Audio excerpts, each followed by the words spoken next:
In 1967, humanity encountered an alien species on Mars for the very first time, and that was also when the First War began.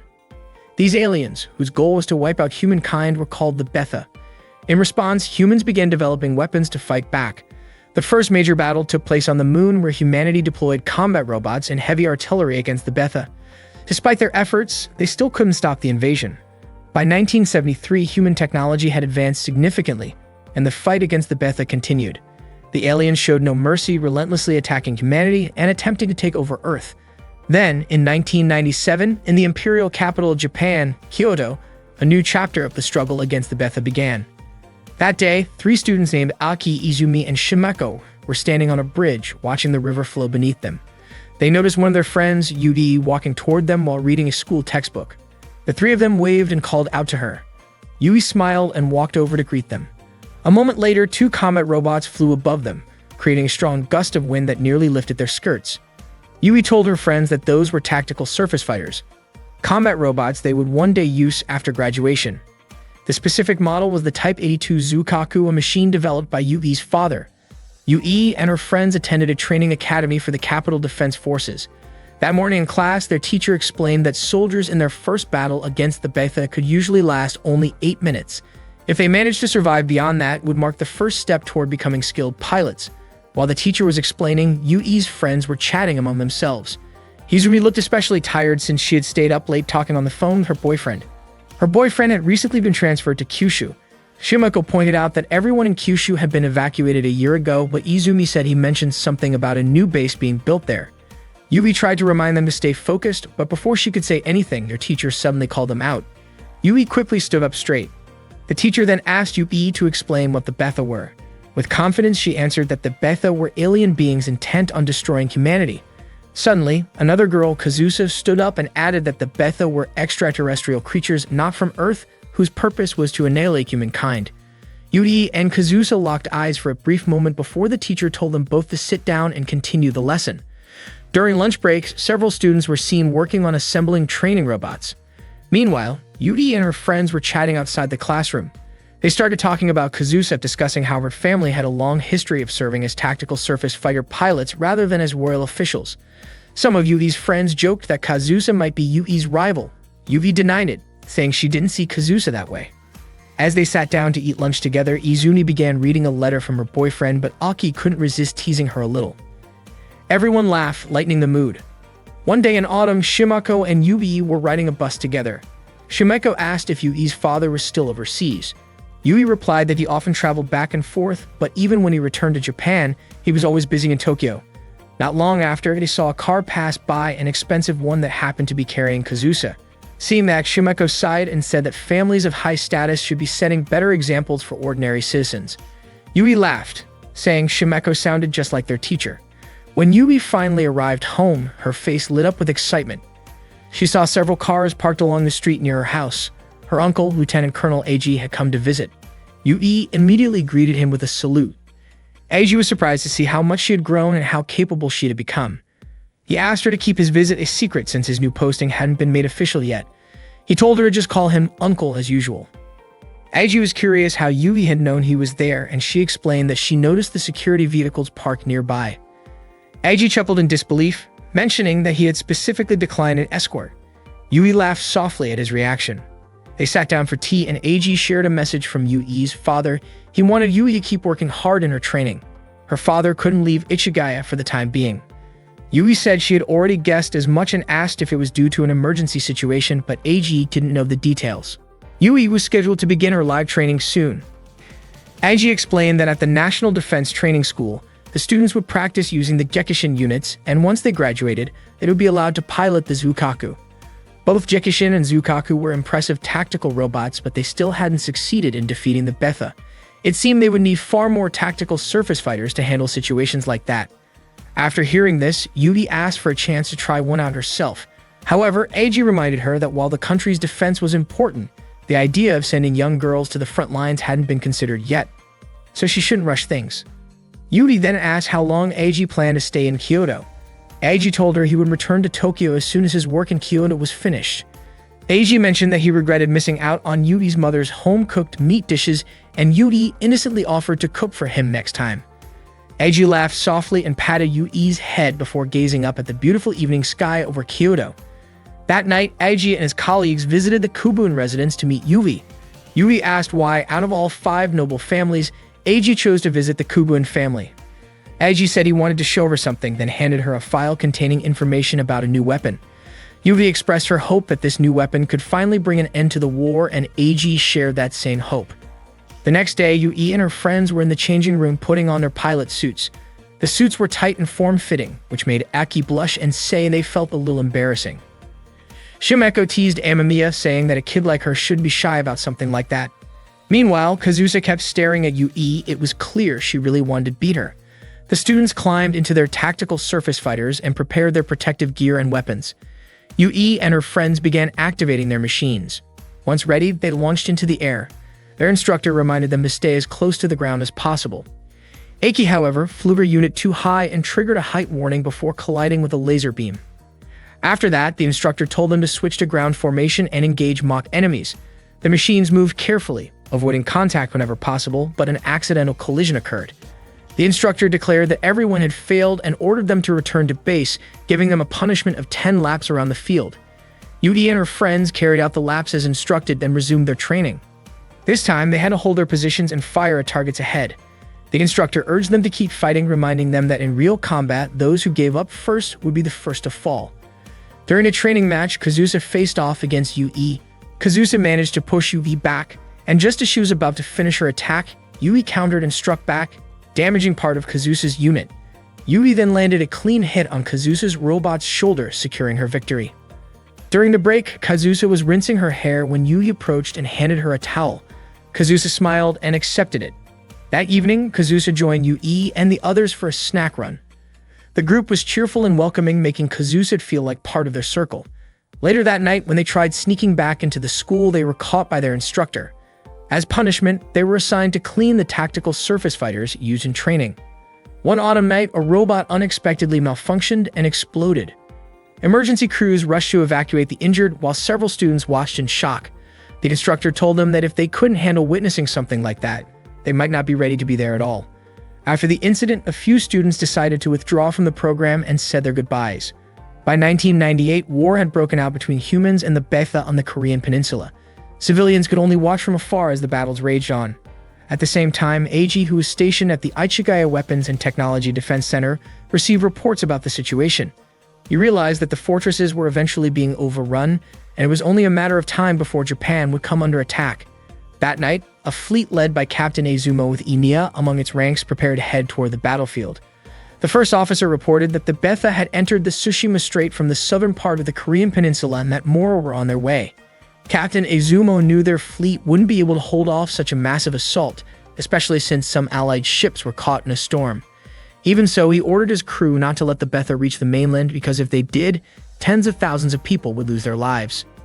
In July, lines of tanks fired their cannons toward the sea, trying to stop the Betha from reaching the mainland. The cannons kept firing non-stop, but the Betha continued to push forward toward land. Their attacks had already started spreading across Kyushu. That day, Izumi suddenly screamed in shock, and her friends immediately gathered around her.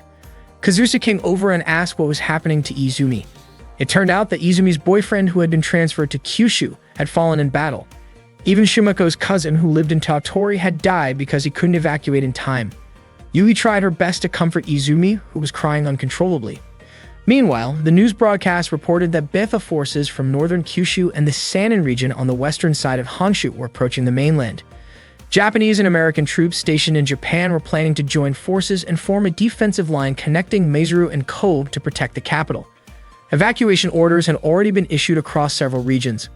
Only then did Yui and her friends realize that the reason their training had been accelerated was so they could soon be deployed to help. Several areas were in the process of evacuation, including Osaka, Shiga, Nara, Wakayama, Mie, and Aichi.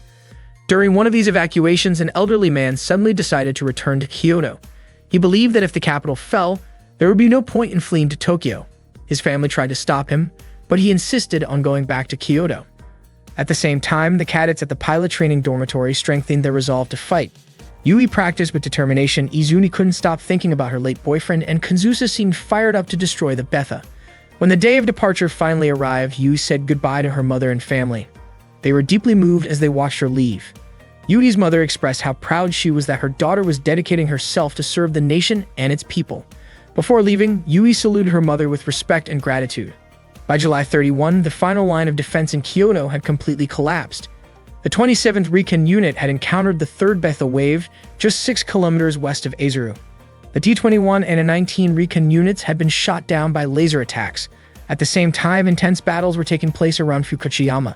Because Yui and her team were still in training and lacked combat experience, their mission was to guard the Arashiyama base in Kyoto. They weren't allowed on the front lines since sending them there would only burden the other troops. Their most important duty was to protect the base at all costs. Although they understood that the decision made sense, being labeled as a burden still stung. Izumi especially couldn't let go of her desire to avenge her boyfriend's death. Suddenly, Kazusa rushed in and reported that the Betha had broken through the defensive line and were advancing toward Takagame, not far from their base. The group ran outside to see the battle for themselves. Sure enough, it looked like the defense troops were starting to get overwhelmed. When one of the mechs approached the base to resupply, it was suddenly hit by a laser strike and exploded.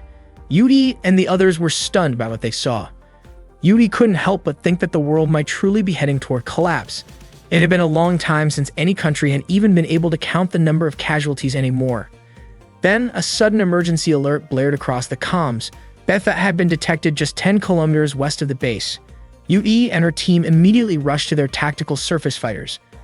Shimeko was puzzled, wondering why the Betha had advanced so quickly and were now targeting the ammunition depot behind the front line. But Yui disagreed, saying that they were now the ones standing on the front line. The team activated their machines and began moving forward. Reports came in saying that more Betha were arriving in massive numbers. The leading force consisted of destroyer-class units, followed by grappler-class with the laser-class positioned in the rear. Yui hoped that she and her friends would make it through the battle safely. With determination in their hearts, they took off, flying straight toward the incoming assault. During the battle against the Betha, the squad leader ordered Yui to take command of the 2nd Tactical Surface Fighter Unit, which would focus on attacking the destroyer-class enemies. Meanwhile, the 1st unit, under the squad leader's direct control, was tasked with protecting the 3rd unit, which would concentrate on engaging the grappler class. The leader reminded everyone that if they saw any laser fire in the sky, they had to prioritize eliminating the laser-class enemies first. Yui and her teammates stood ready on the front line, waiting for the destroyer class to appear. Soon, Yui signaled that the enemy was approaching. The squad leader instructed her team to lure the Betha as close as possible and to stay below 100 meters in altitude. As the Betha forces closed in, the squad leader ordered a shift to the Arrowhead 1 attack formation. All tactical surface fighters advanced, preparing to fire in unison. Shimeko appeared nervous and began firing repeatedly at the Betha. Yui quickly reminded her to recall their training on how to deal with the destroyer class. Following Yui's command, the team ascended and opened fire from above. After successfully hitting several targets, Shimeko managed to destroy a few destroyer-class units and smiled with relief, proud of what she had accomplished. Suddenly, a warning flashed. A laser-class enemy had appeared nearby. Yui noticed Shimeko had flown past the safe altitude limit and tried to warn her. Shimeko realized it too late. A laser beam struck her unit, causing it to explode. Izumi was shocked, and Aiki cried out her name in horror. The squad leader told everyone not to panic, explaining that if they stayed close to the other Betha, the laser class would be less likely to target them. Kazusa then asked where the laser class was hiding. The squad leader responded that it was positioned at 2 o'clock, about 1,200 meters away, near the transmitter station. Kazusa quickly located the target, locked on, and prepared to fire. But before she could take the shot, she heard Izumi's desperate voice. She was under attack. Kazusa immediately redirected her aim and fired to protect Izumi. Betha forces kept coming in waves. Aiki was also firing but soon ran out of ammunition. Just as Betha was about to overpower her, Yui rushed in and took it down just in time. The squad leader urged everyone to stay focused on their assigned targets and reminded them not to let the enemy reach the 3rd unit. The team continued to fire at the incoming Betha. Aiki drew her sword and slashed through several enemies. She felt a surge of relief, telling Yui that she had surpassed her 8-minute survival mark. But before Yui could respond, another Betha lunged at Aiki, destroying her unit in a fiery explosion. Yui was devastated by Aiki's death. Despite their losses, Yui and her teammates managed to destroy the laser-class enemies. The Betha force was temporarily pushed back, but soon another wave began approaching their position. The squad leader was confused. There was only supposed to be one enemy group. He tried to contact command for confirmation, but there was no response. Realizing something was wrong, he suspected that the main force might have been wiped out. Repeated attempts to reach headquarters went unanswered, and soon it became clear the Arashiyama weapons base had fallen to the Betha. Meanwhile, the Yawata defense line was still holding its ground, but the soldiers were heavily outnumbered. Even their captain's unit was destroyed in battle. Despite their efforts, the Betha eventually broke through the Yawata line. At that moment, Eiji was still at the Ichigaya command post. He hadn't realized the defeat was this severe.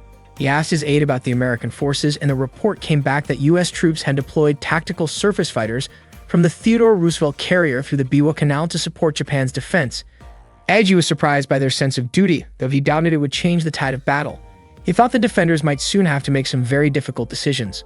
Above all, Eiji silently hoped that UB would survive the fight. Meanwhile, at Lake Biwa, the 2nd Naval Combat Boat Fleet, Owari, was preparing for battle. The admiral ordered his troops to ready their main weapons. At that moment, Yui and her team were still firing at the incoming Betha forces. One of the creatures leaped toward Yui, but she reacted quickly, pushing it back, stomping it down, and finishing it with a shot. Their situation grew worse as the number of Betha increased rapidly surrounding their position. Their ammunition began running low, and some had already run out. The squad leader realized their position was no longer strategic and ordered all units to retreat to Line 8. Yui's teammates started taking off, but she noticed that Izumi was still fighting, swinging her sword fiercely at the Betha.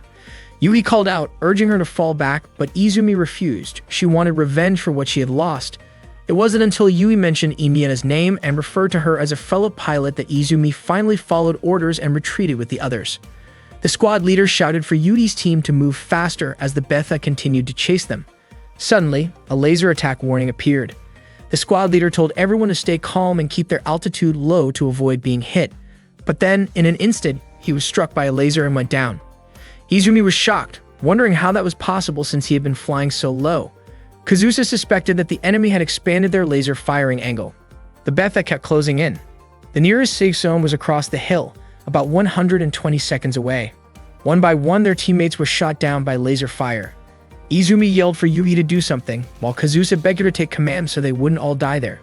Yui immediately took over, ordering everyone to push their engines to the limit and fly as close to the ground as possible. They released anti-laser smoke, but the beams cut right through it, striking another member of the squad. Izumi shouted that it was useless, but Yui insisted that they couldn't give up. They kept flying low, but now only 3 of them were left. The timer showed 60 seconds. Then, out of nowhere, massive explosions erupted. It was naval artillery fire, targeting the advancing Betha forces. The admiral declared that a soldier's duty was to complete the mission, and that he alone would bear the responsibility for what came next. The bombardment wiped out the Betha that had begun invading the city and nearby residential areas. In the city, monks prayed for the safety of everyone still fighting. The civilians could only watch helplessly as their ancient capital, over 1,200 years old, was destroyed. Mecha units continued firing relentlessly to hold back the Betha. Yui tried contacting the command post, but their ammunition was completely spent. Izumi suddenly remembered something from school, how Betha were said to consume human bodies. The thought terrified her, convinced that they might soon share that fate. Yui told her to hang on, reminding her that the 3 of them had already survived past the 8-minute death limit. Izumi whispered her wish to someday avenge her boyfriend and her fallen friends. Yui reassured her that they could keep fighting, together with the rest of the forces still holding the line. Then Kazusa noticed something on the motion sensors. They scanned the area but saw nothing. Without warning, a Betha burst out from a nearby building and lunged straight at Yui. The creature pinned her mecha to the ground, trapping her underneath. Kazusa wanted to shoot but couldn't risk hitting Yui at such a close range. Yui shouted for Izumi to fire. A moment later, the Betha exploded into pieces. It turned out that Izumi hadn't fired, the shot came from elsewhere. A Type 94 Shiranui Unit 1C landed right in front of them. The pilot was their instructor. He told them that surviving past the 8-minute mark proved they were becoming real pilots. From now on, he said they should address him as captain, because they were no longer just trainees, they were in a real battlefield. He promised to protect them and ordered them to head to Kyoto Station at Line 8, where they could regroup and restock ammunition. The 3 were reluctant to leave him behind, but he firmly insisted that they follow orders. Yui, Izumi, and Kazusa then took off toward Kyoto Station. Watching them go, the instructor hoped that one day he would see them again, as true, fully fledged pilots. As the Betha swarmed closer, he raised his weapon and opened fire, determined to hold them back no matter what. While Yui was flying, she occasionally glanced back to check on her instructor, who was struggling behind her. She wanted to help, but she couldn't. she had to keep moving forward. Yui contacted the command post to report that she and her teammates, the 2nd Arashiyama unit, would be entering from the west. Unfortunately, during their flight, a group of Fort-class Betha appeared and blocked their path, forcing the 3 of them to crash. Yui's tactical surface fighter was too damaged to operate any further, so she quickly got out and tried to contact Kazusa and Izumi. There was no response. Determined to find them, Yui kept moving through the wreckage until she found Izumi's TSF. But Izumi wasn't there, only a small photograph of her and her boyfriend remained inside. Yui pressed on, searching the area near the fallen unit. There were traces of blood everywhere, and when she followed them, she froze in horror. She saw Izumi's lifeless body being consumed by several soldier-class Betha. Yui immediately turned off her flashlight and tried to stay silent. Suddenly, Kazusa's voice came through the comms. Yui asked where she was and began heading toward her location. At that moment, Kazusa's TSF was surrounded by Betha, tearing apart its armor piece by piece. Inside, Kazusa was in pain, struggling to stay conscious while calling out to Yui. Desperation filled her voice as she begged Yui to end her suffering before the Betha reached her. Yui finally found Kazusa's unit, still being swarmed by the creatures. With trembling hands, Yui aimed her pistol at the Betha, ready to fire, but when Kazusa pleaded for her to shoot, Yui couldn't bring herself to do it. She screamed in anguish and pulled the trigger several times into the air, unable to point the weapon at her friend. Powerless, Yui fell to her knees, forced to watch as Kazusa was dragged away and killed. Just as the Betha turned toward Yui, a powerful blast hit the creatures, throwing her backward. A Take Mikazuchi type TSF had arrived, its sword drawn as it descended. The unit landed with incredible force, slashing through the swarm and firing rounds that obliterated the remaining Betha nearby. Then everything went dark for Yui. When she woke up, she found herself in the student infirmary. Her body was weak, but she managed to step outside, only to be met with a sight that broke her heart. Kyoto had fallen. The city was nothing but ruins, completely overrun by the Betha. The world seemed to be ending, and human casualties had become impossible to count. Yui couldn't help but wonder if humanity was nearing total collapse. A nurse noticed Yui wandering outside and quickly called out to her, reminding her that she wasn't in any condition to walk around. The nurse gently brought her back inside. As they entered, the sound of a crying baby echoed through the room. Yui began to cry as well, prompting the nurse to ask if she was in pain. 3 years later, Yui was on a transport aircraft, staring out the window. She had made herself a promise, never to cry again. On the day she was rescued and treated at the infirmary, she swore she would never allow the world to fall into ruin ever again. One day, the robot piloted by Teresa was being targeted by the one controlled by Kriska and Inia. Teresa was caught off guard when Kriska managed to lock onto her position. She quickly took off, trying her best to evade the pursuit. Kriska seemed to enjoy it, hoping to see the colors of Teresa's desperation unfold. That same day, on May 2, 2001, a transport plane was flying over Alaska, carrying 2 American soldiers, Yuya and Vincent. Vincent pointed out the Yukon River to Yuya and asked what kind of challenges the spirit of Alaska might have in store for them. Looking rather uninterested, Yuya replied that all he planned to do was eat salmon roe and sleep. Vincent couldn't believe his attitude. He reminded Yuya that they were representatives of the United States and should make their country proud. Yuya, however, dryly commented that it felt more like they had been demoted. Vincent mentioned that the Yukon base was home to tactical surface fighters from all around the world. Hearing that, Yuya recalled the days when he used to fight alongside his friends. Not long after, their plane began its landing approach, but suddenly, an alarm blared, signaling danger. Meanwhile, the battle between Teresa and Kriska continued. Teresa grew frustrated, wondering why she couldn't shake Kriska off her tail. A warning message came through ordering her to return to base. She ignored it, believing that if she stopped now, Kriska and Inia would surely defeat her. Back on the plane, Yuita rushed into the control room to find out what was happening. He learned that 2 tactical surface fighters had entered the training zone and were now flying dangerously close behind the aircraft. The pilot was confused about why they were maneuvering that way and began to panic as the situation grew more dangerous. Seeing the pilot's hesitation, Yuya firmly told him to stay calm and keep the plane steady. At that moment, Teresa fired at Kriska. Yuya took over the controls and instructed the pilot not to climb, insisting that they maintain a straight path to the runway. The 2 mecha continued their high-speed chase near the plane. Soon, Kriska locked onto Teresa's position again, which surprised her. Kriska felt a strange sense of satisfaction, knowing she had made Teresa nervous. When the plane finally touched down safely, the pilot sighed in relief, saying Yuya was definitely suited for the Yukon base. Teresa, however, was furious, frustrated that she couldn't outmaneuver Kriska. Kriska asked her command unit for permission to eliminate her target, but Enia quickly urged her not to take things too far. Despite that, Kriska fired another round from above, forcing Teresa's unit to crash. Yuya and Vincent hurried over to the crash site to make sure the pilot was safe. Yuya reached out a hand to help, but Teresa, still angry and embarrassed, refused and shouted in frustration toward Kriska. Meanwhile, Kriska reported to the command post that the opposing pilot had survived. She then flew back toward the base. Enia admitted that she was scared, worrying that Teresa might be seriously hurt. Kriska reassured her, saying that Teresa was fine and she had confirmed it herself. Enia asked whether their own tactical surface fighters, or even they themselves, might end up destroyed someday. Kriska confidently told her not to worry, promising that she would protect her. Enia smiled, feeling relieved and trusting Kriska completely. At the same time, Teresa, Yuya, and Vincent were being escorted to their dormitory. Vincent was amazed by the number of tactical surface fighters stationed there. He guessed that the base was truly serious about gathering top pilots and machines from around the world. With that kind of collaboration, he believed humanity would finally stand a chance against the Betha.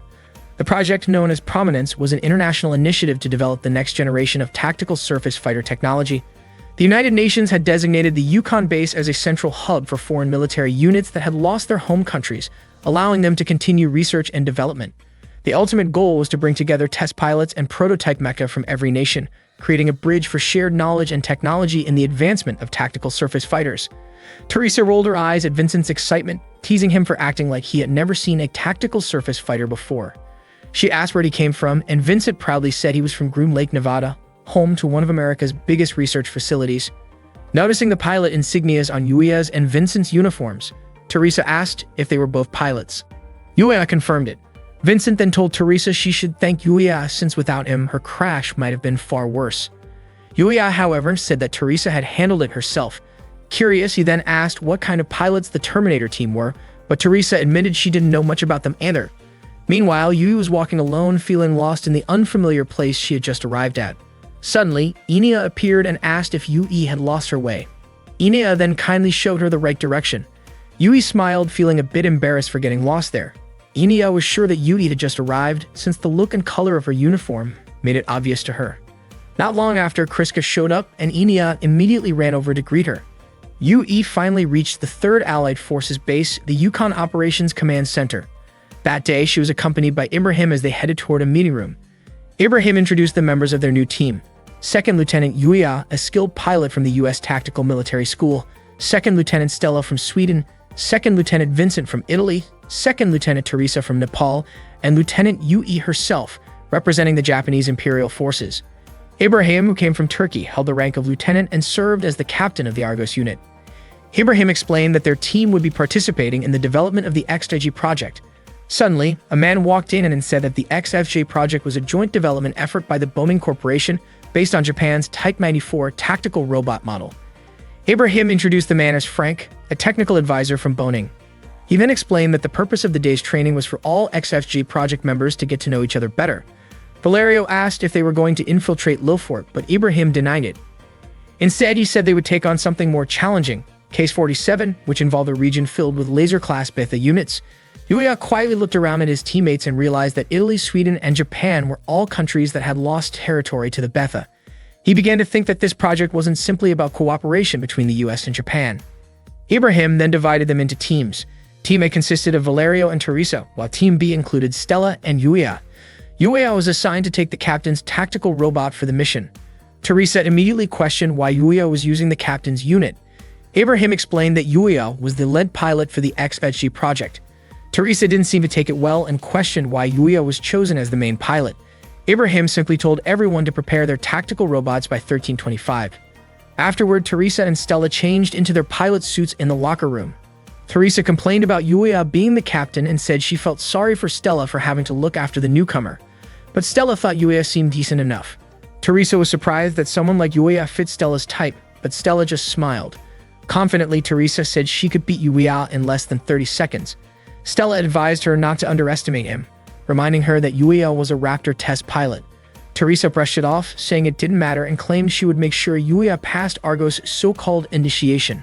Meanwhile, Valerio asked Yuya what brought an elite American pilot to the base.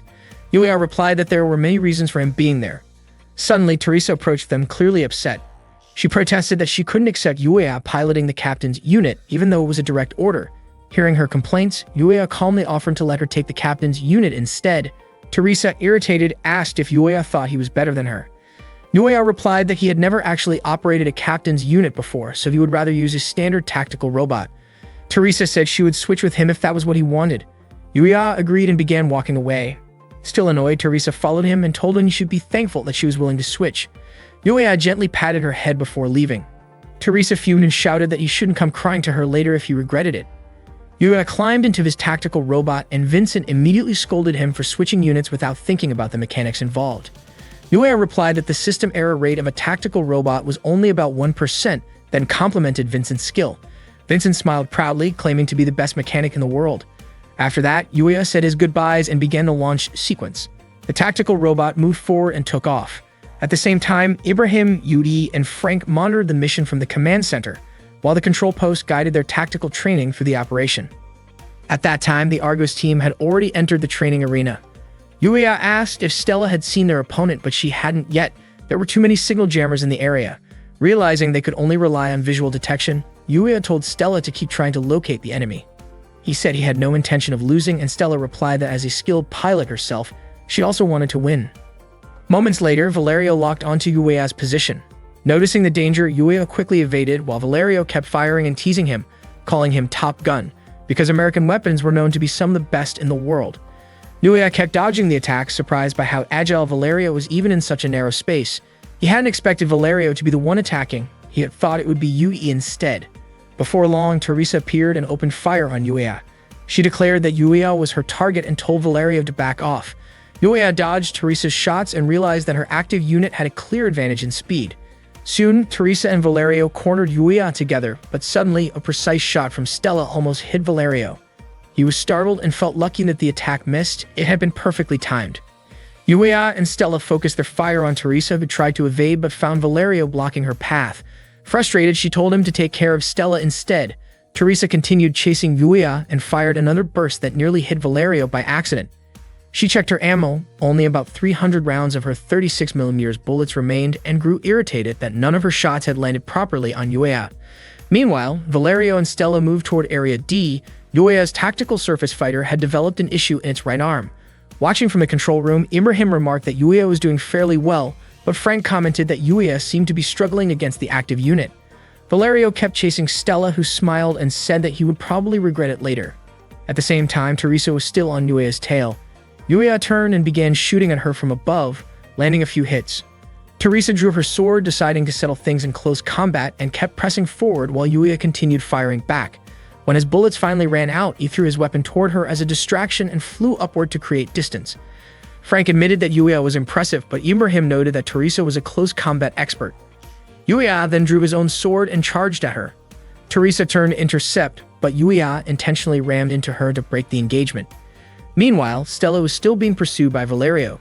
She led him into a tight corridor where he thought she had given up, only to realize too late that she had planted explosives there.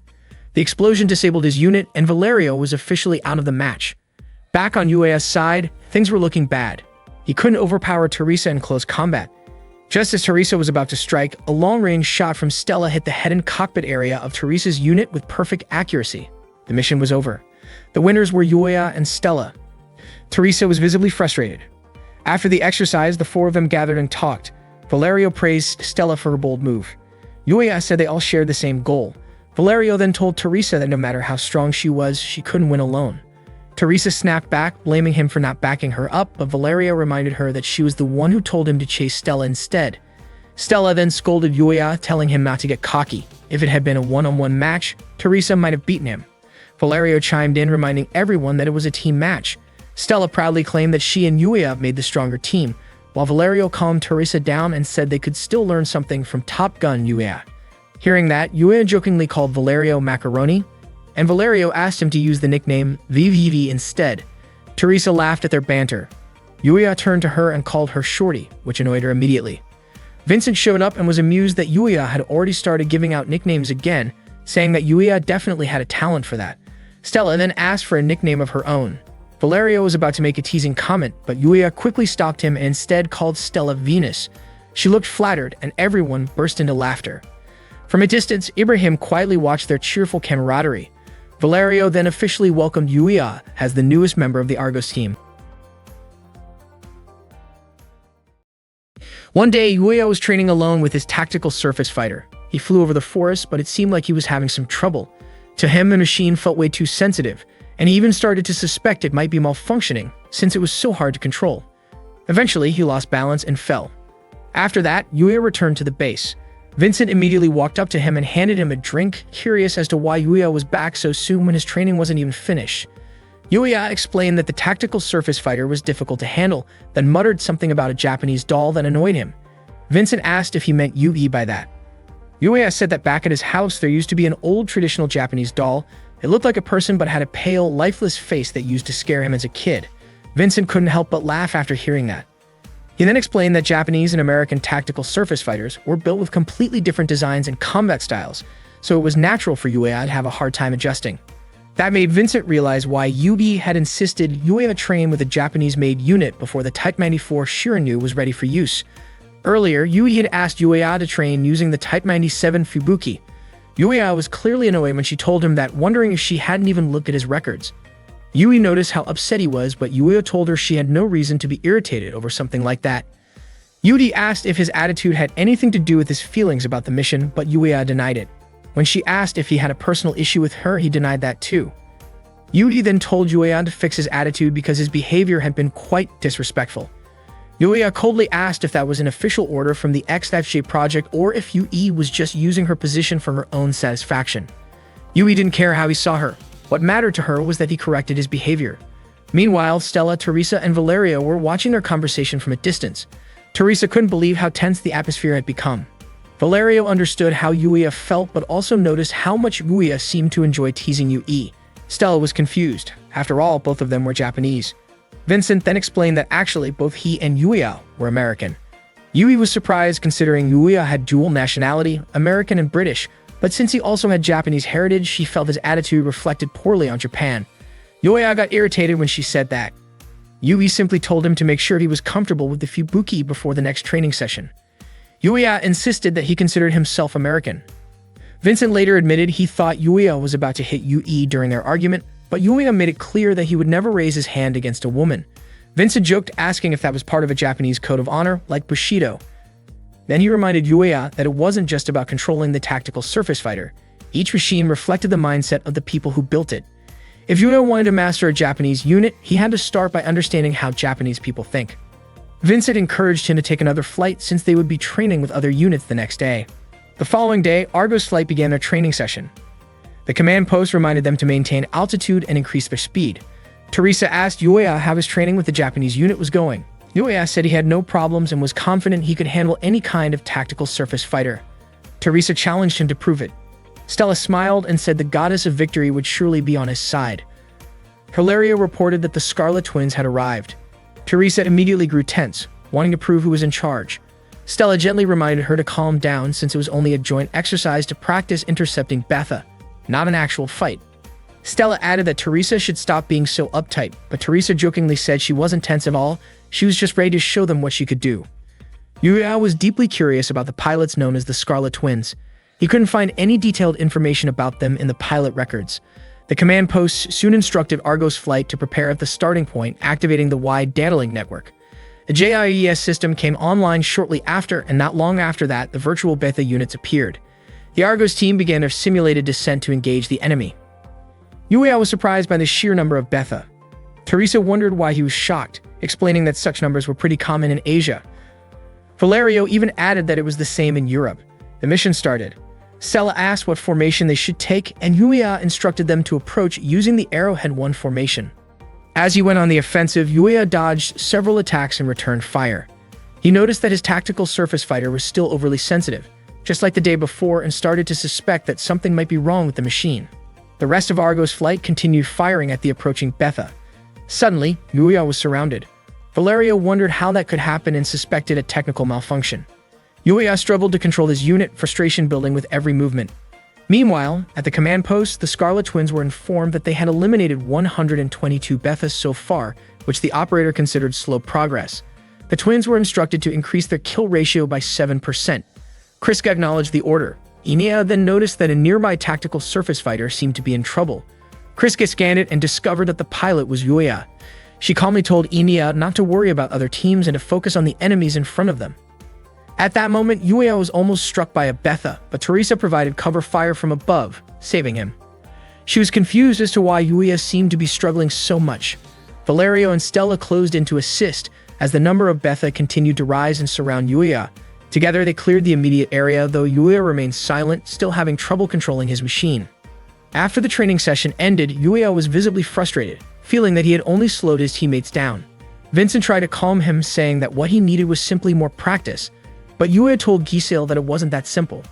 Just then, Yui arrived and suggested that the issue might be because Yuya couldn't handle the Fubuki unit properly. She said that if he truly understood his tactical surface fighter, that problem wouldn't happen, just like how she could make fine adjustments instead of forcing it forward all the time. Yui bluntly stated that the Fubuki model was poorly optimized. Vincent nearly stepped in to stop her, but Yui continued, saying she wanted Yuya to hear her out. Yuya explained that the unit's main engine was too weak, only performing well at certain speeds, and that its extreme maneuverability made it hard to balance. Yui disagreed, claiming that the Fubuki was actually one of the most user-friendly models among Japan's tactical surface fighters. Even in the middle of battle, Imperial Japanese pilots could handle it smoothly, and some trainee pilots were already capable of operating it well. She concluded that Yuya's control was below even that of a Japanese trainee and remarked that he lacked the natural feel for the unit. The insult left Yuya stunned. Later that evening, Yuya went out for a walk alone. He admitted to himself that the Fubuki wasn't actually broken, but he still couldn't accept Yui's harsh words so easily. A sudden gust of wind caught his attention. Inia appeared and asked if he was feeling cold. When Yuya turned toward her, he told her he was fine. Inia commented that he looked like someone who had just been scolded, but Yuya denied it. Then, without warning, Inia linked her arm with his and cheerfully said she wanted to introduce him to Kriska and Misha, who were always with her. Yuya asked if Kriska and Misha were her family. Inia nodded and said she was sure that meeting Misha would make him feel better. She then gently pulled Yuya along with her. Meanwhile, Teresa and Stella were taking a shower after training. Teresa couldn't figure out what was going on with Yuya. Stella thought that the Japanese tactical surface fighters were quite different from others, and that they should help Yuya until he got used to them. Teresa suggested they invite Yuya out for a drink to help him relax and forget about his troubles. Stella teasingly asked if Teresa was trying to cheer him up, and Teresa, embarrassed, quickly denied it, saying she only wanted to mess with him a little. Suddenly, Valerio's voice came from nearby saying it wasn't a bad idea. Teresa and Stella were both startled to find him there.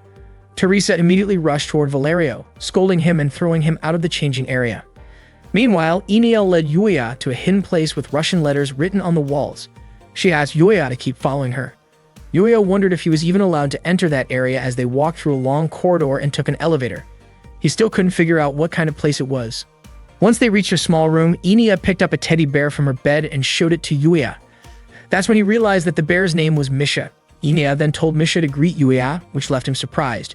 He was confused about how Inia knew his name since he hadn't introduced himself yet. Suddenly, Kriska appeared and pointed a gun at Yuya.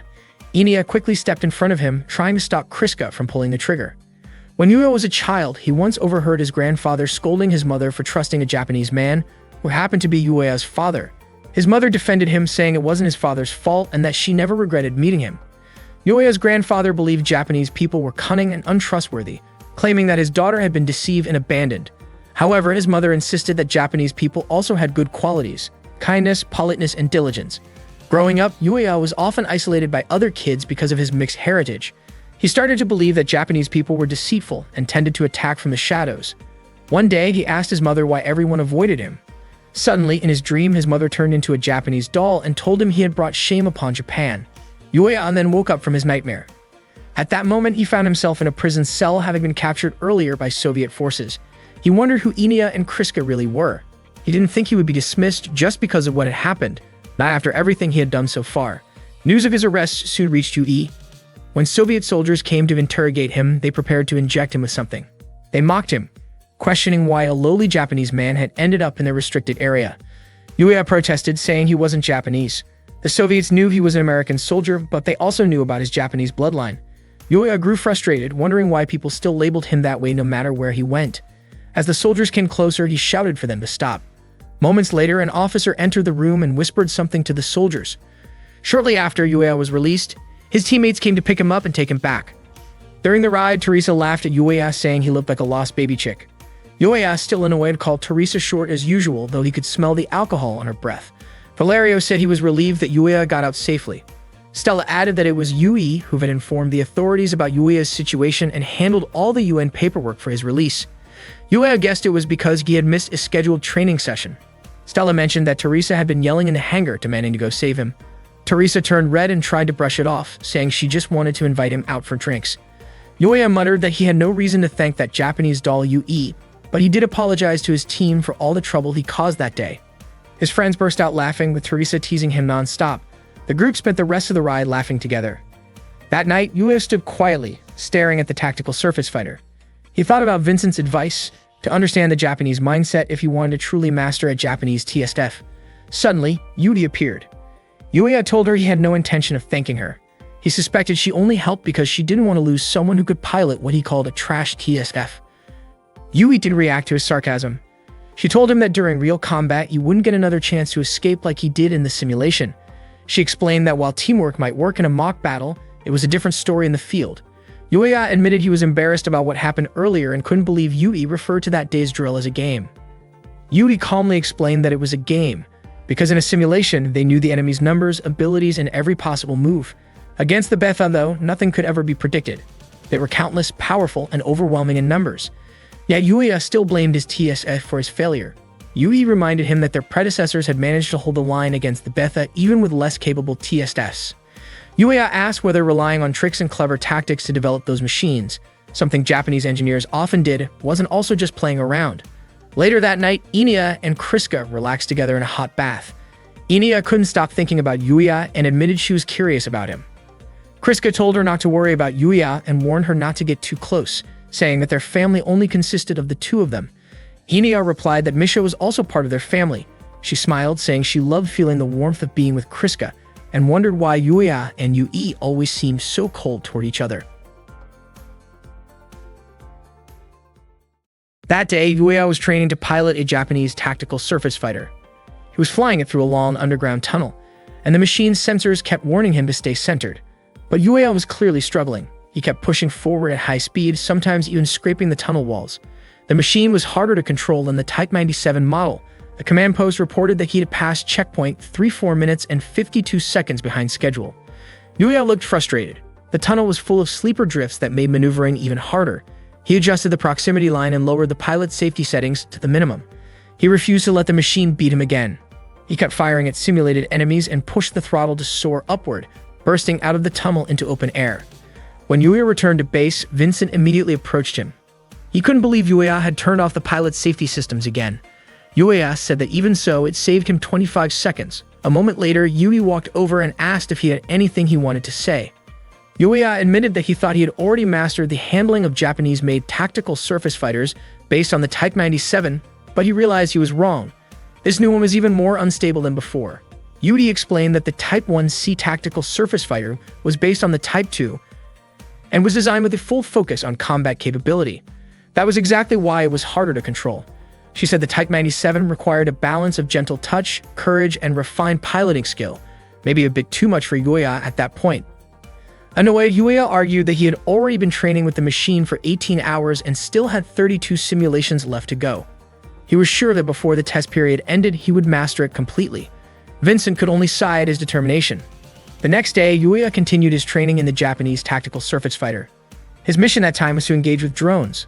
The command post reported that they had lost contact with the 6th drone and ordered Yuya to head toward grid E92 to retrieve it. He realized that Soviet forces were using E92 for their own training, so he needed to act fast before things got complicated. Yuya flew toward E92 and spotted the missing drone. But before he could get to it, the drone exploded, shot down by another tactical surface fighter. The pilot turned out to be Kriska.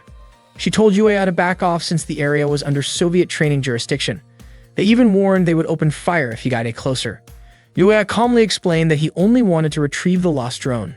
Suddenly, Inia greeted him cheerfully, asking if he was chasing a runaway drone.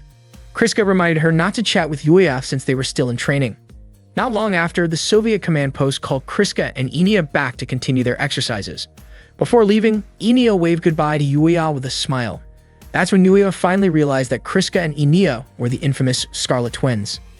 That night, while buying a drink from a vending machine, Yuya asked Teresa about the Scarlet Twins.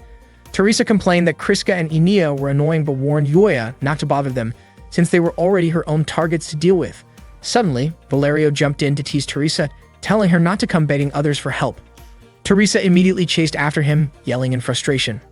Left standing there, Yuya wondered what exactly everyone was so afraid of. He muttered in irritation, blaming the tactical surface fighter, which he now considered more like a steel coffin than a weapon.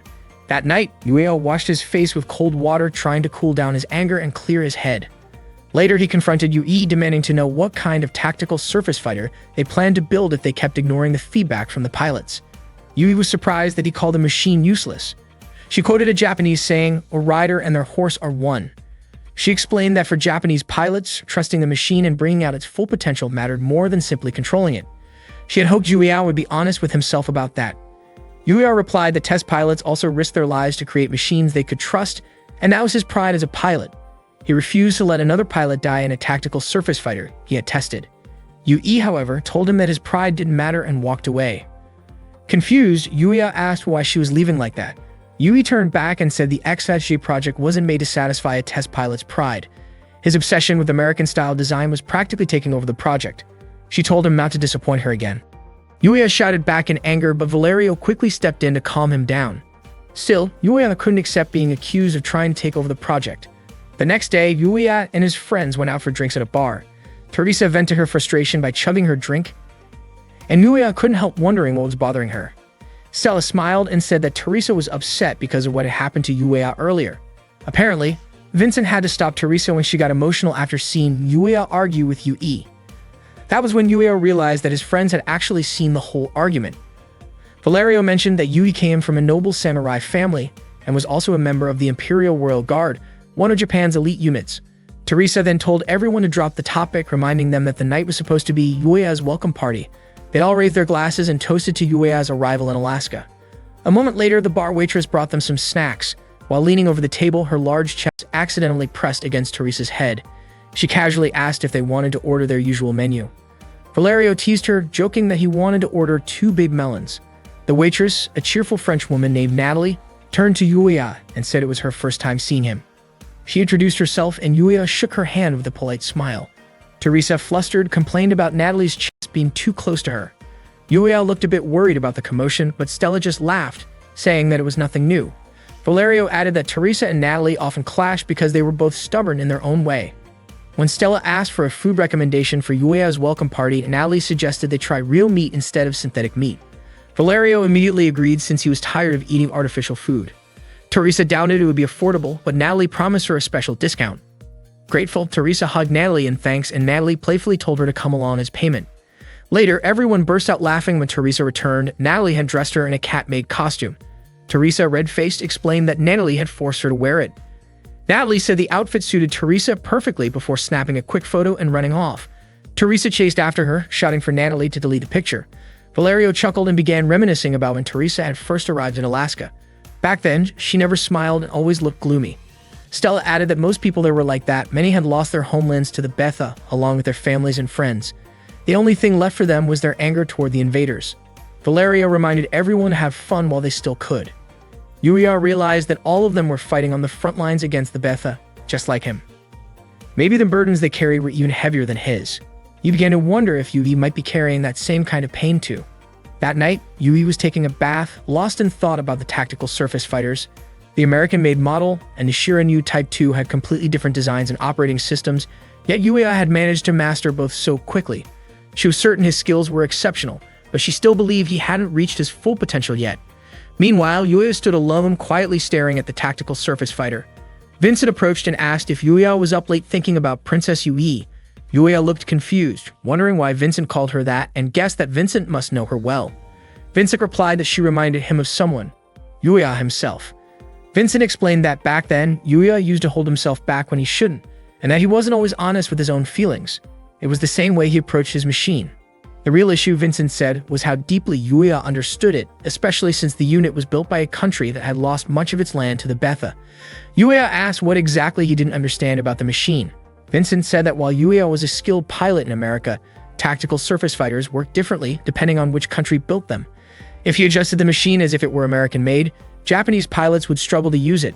Vincent explained that American units focused more on raw power, while Japanese models relied on aerodynamic features like the shoulder armor and the horn-like sensors on the head. What really mattered, he said, was how well a pilot could synchronize with the machine. Yuya thought for a moment and asked if that was what people meant by the saying, "A rider and his horse move as one." Vincent didn't quite understand the proverb, so he used a different example. He said that working with a machine was like working with a partner. It wasn't just about doing things your own way, but about understanding and moving in harmony with the other side. Yuya sighed, wondering why Vincent always turned things into comparisons like that. Vincent just laughed and said maybe Yuya should try being a little more open-minded toward Yui. Yuya frowned, not sure what to make of that, but he couldn't help smiling faintly at Vincent's teasing tone. During the next training session, Yuya finally began to grasp the theory. All that was left was to figure out how much mutual understanding he and the Type 94 second could develop. Yuya decided not to force it. Ibrahim started giving signals to begin Case 23. The Argos team prepared, and once GIVES was activated, they landed and got ready for battle. They started firing at the Betha. At that moment, the command post reported that the Type 94's test parameters were far lower than the day before. Ibrahim was puzzled previously. Yuya had always done whatever he wanted, but this time he seemed to let the tactical surface fighter take the lead. Not long after, Yuya lost his balance and fell. A Betha moved in to attack, but Teresa quickly saved him by shooting it down. She was surprised that Yuya had gone down so quickly. Frustrated, Yuya snapped back, calling Teresa a cat-eared maid. He realized that Japanese tactical surface fighters were far from easy to handle. Suddenly, an unidentified unit entered the training area without authorization. Yuya immediately reported it to the command post, asking for identification. After running the data, the command post found no match in the pilot database. They tried contacting the unknown unit, but there was no response. The unit kept approaching. Yuya signaled the Argos team to prepare for combat. He didn't know what was happening, but he had a bad feeling about it. It turned out that the mysterious unit was the Type 00 Takemikazuchi, belonging to the Imperial Royal Guard. The team suspected it might be Yui.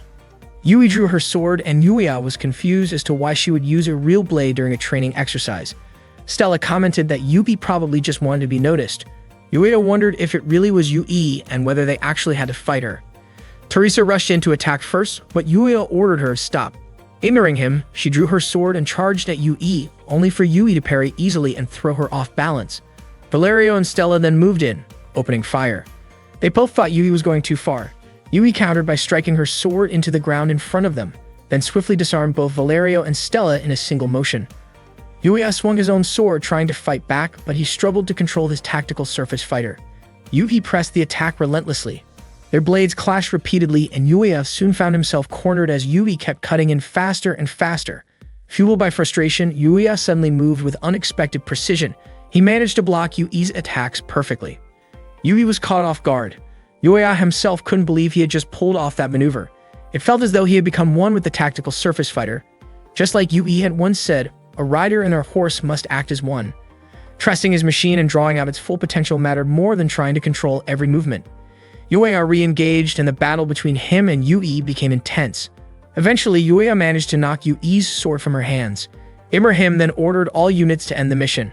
Yui's goal had been achieved. She wanted to teach Yuya an important lesson.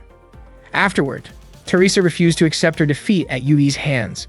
Valerio complimented Yuya for defeating Yui with the tactical surface fighter he barely trained with. Teresa argued that Yui wasn't that great if Yuya could beat her so quickly. Out of nowhere, Yuya called Teresa Churrasco, making Valerio burst out laughing. Teresa immediately scolded him for it. Yuya smiled, confident that once he mastered his tactical surface fighter, their team would become even stronger. That evening, Yui stood quietly, watching the orange sunset. Inia appeared beside her and asked if she had been teaching Yuya. Inia said Yui was just like Yuya, and also like Kriska, because all of them were kind people. Then, Inia said goodbye and left with a gentle smile. On June 21, 2001, Yui and the Argos squad were stationed in the West Indies, specifically at the Guadeloupe base. That morning, Valerio complimented Yui on her tropical outfit, saying it made their trip even more enjoyable. Yuya asked if Valerio had come there just to have fun, and Valerio replied that half of their training felt like that anyway. Earlier, Ibrahim had announced that the Argos squad would undergo a physical endurance test in the tropical environment while also doing a photo session for the media, both to boost morale and to promote their mission. The Idar squad from the Soviet side, including the Scarlet Twins, would also participate in the event. Teresa was assigned as the person in charge of the Argos squad during this operation. Teresa was puzzled about why she had been chosen for the role. Ibrahim explained that the decision came from the public relations team, and this mission could also show that both sides, who once clashed during the previous incident, had now reconciled. Ibrahim added that this was a good opportunity for Teresa to rebuild her reputation. With no other choice, she accepted the role. Inia waved her hand and smiled at Yuya. Stella encouraged everyone to make the most of the occasion since moments like these didn't happen often. Valerio put an arm around Yuya's shoulder and invited him to relax at the lodge. Valerio joked that going there might let them see a different side of the women around the base. Valerio led Yuya towards some bushes, but to Yuya's surprise, Valerio's real intention was to peek at the girls who were bathing nearby. Yuya, clearly uncomfortable, refused to take part in that, so Valerio went off alone. Concerned, Yuya thought it would be better to warn the girls. At that time, Stella was taking a bath. Not long after, Yuya knocked on the door of her lodge to let her know about the situation. When Stella opened the door, Yuya was startled to see her still wrapped in a bath towel. His face turned red and he froze for a moment before quickly telling her to be careful because there had been rumors of someone suspicious lurking around. After giving the warning, he hurried away. Stella was a bit surprised. She hadn't expected Yuya to be that innocent. That evening, during a group dinner, Jersey expressed his hope that the Argos and Eindar units could become a symbol of unity for all humanity. He also wished for both squads to grow closer and get to know each other better. Then he invited everyone to raise their glasses for a toast. Vincent asked Valerio why his face looked so red, wondering if it was from too much sun. Valerio didn't deny it, trying to laugh it off. Around that time, Stella told Teresa that she had seen someone suspicious wandering near the base. Teresa found it odd since the place was supposed to be a secure military facility. Stella explained that the person ran off when a strong, hot gust of wind swept through the area.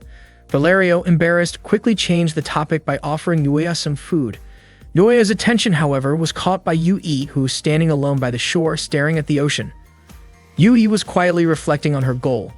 She had wanted to train Yuya to fight using the tactical surface fighter, but in the process, she might have hurt other pilots. She found it troubling since the active eagle was never designed for close combat. If her emotions had influenced her actions, she felt she had failed as the head developer. Suddenly, a commotion broke out between Teresa and Inia. Teresa was upset because Inia had thrown away the food she offered her. Inia said she didn't need it.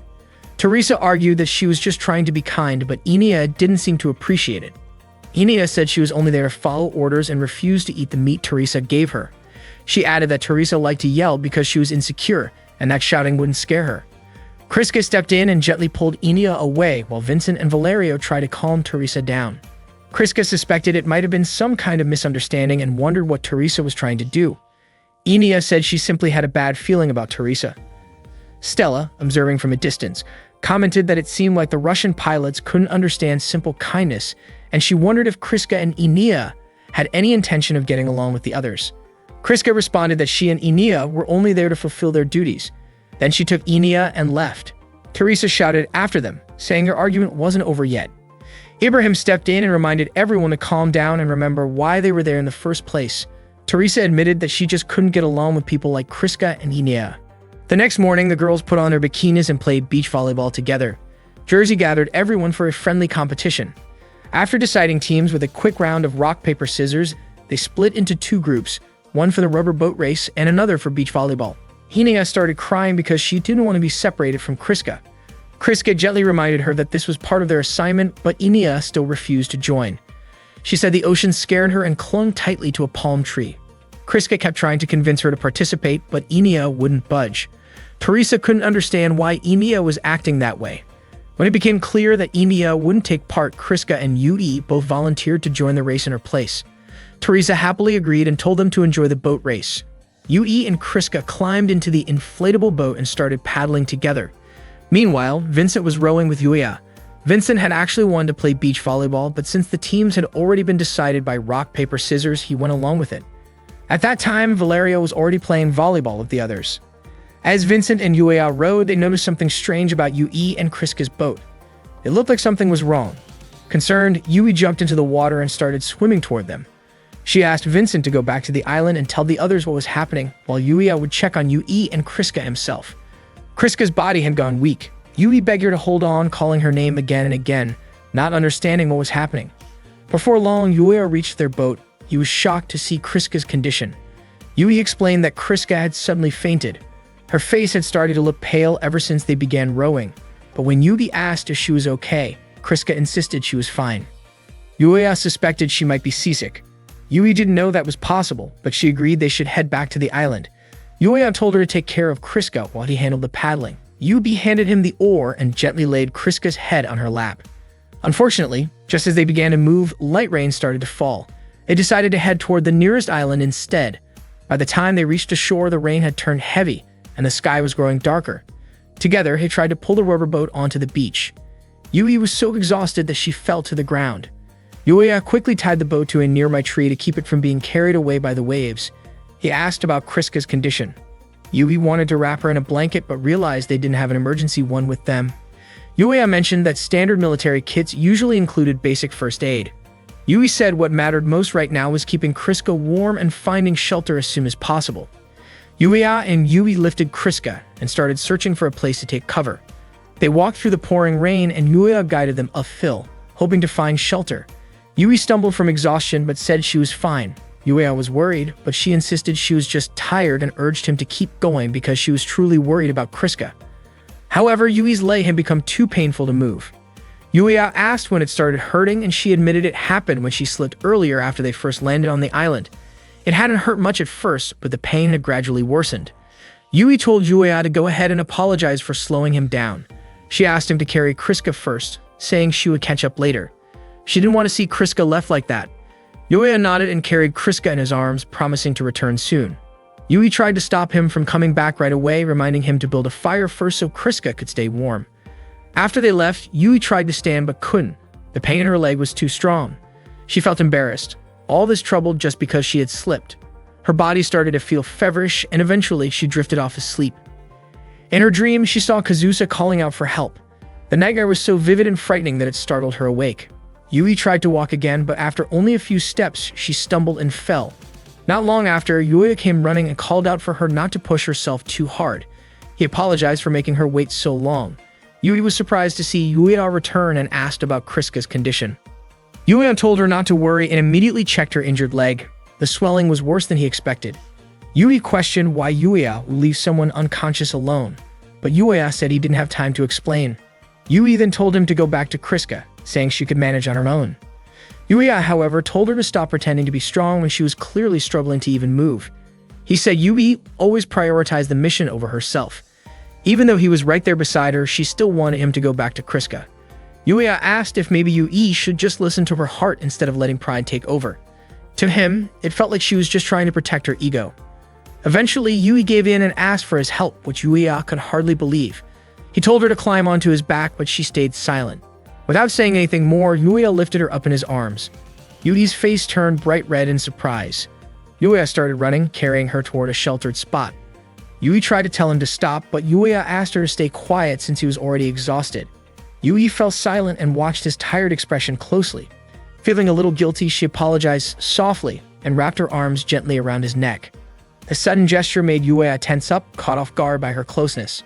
After walking for a while, they finally reached a place where they could rest. They sat beside a small campfire to warm themselves. By then, Kriska's condition had become more stable, though they still didn't know what had caused it, so they remained cautious.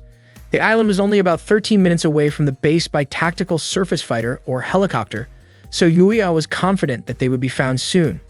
During the quiet moment, Yui wanted to ask Yuya something. She didn't mean to pry into his personal life, but she was curious about his relationship with Kriska. Yuya was puzzled by the question, and Yui explained that she was simply wondering why he called Kriska by her first name. Yuya said there was nothing special between them.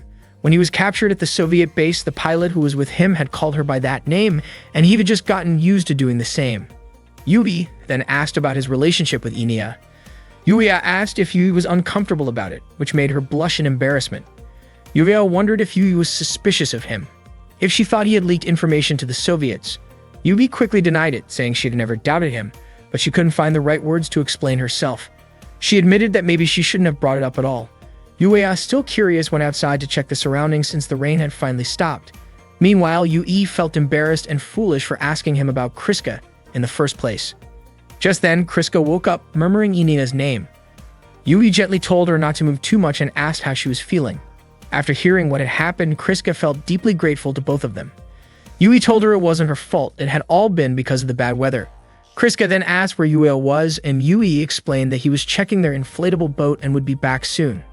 Before Yui could say more, Kriska quietly admitted that she wanted to ask something personal. She said Yuya had caught her attention and asked Yui to tell her more about him. The question startled Yui, leaving her momentarily speechless. At that same moment, Yuya was down by the shore, lost in thought. He wondered why Yui always managed to confuse him, why she couldn't just say what she really meant. The more she held back, the more curious he became. Suddenly, he noticed that the inflatable boat was gone. The spot where he had tied it was empty. It looked like the strong waves had snapped the rope and carried it away. That night, the heavy rain kept pouring and the wind blew fiercely. Yui asked Kriska if she was interested in Yuya. Kriska admitted that she was, at least as a pilot. She knew Yuya was considered a very talented pilot, but she didn't really believe in that reputation. Kriska confessed she was disappointed with the results of their joint training, saying that, in her eyes, Yuya seemed incapable of much. Yui explained that it was her fault because she had forced Yuya to use a tactical surface fighter when he wasn't yet used to it. Kriska then asked whether Yuya was really the cause of the problems in their tactical surface fighter development project, whether he had any hidden talent, and if he was truly as good as people said. Yui suggested that if Kriska was curious, she should just ask Yuya directly. She also mentioned that Yuya was near the beach at that moment. Kriska said she wasn't asking for herself but for Inia. Yui was curious. Did Inia like Yuya? And why?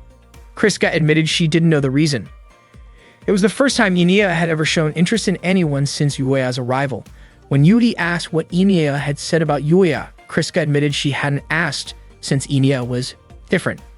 Suddenly, when she mentioned Inia, Kriska seemed panicked and her body weakened. Yuri quickly stood up to keep her from falling, but the pain in her swollen leg flared up again.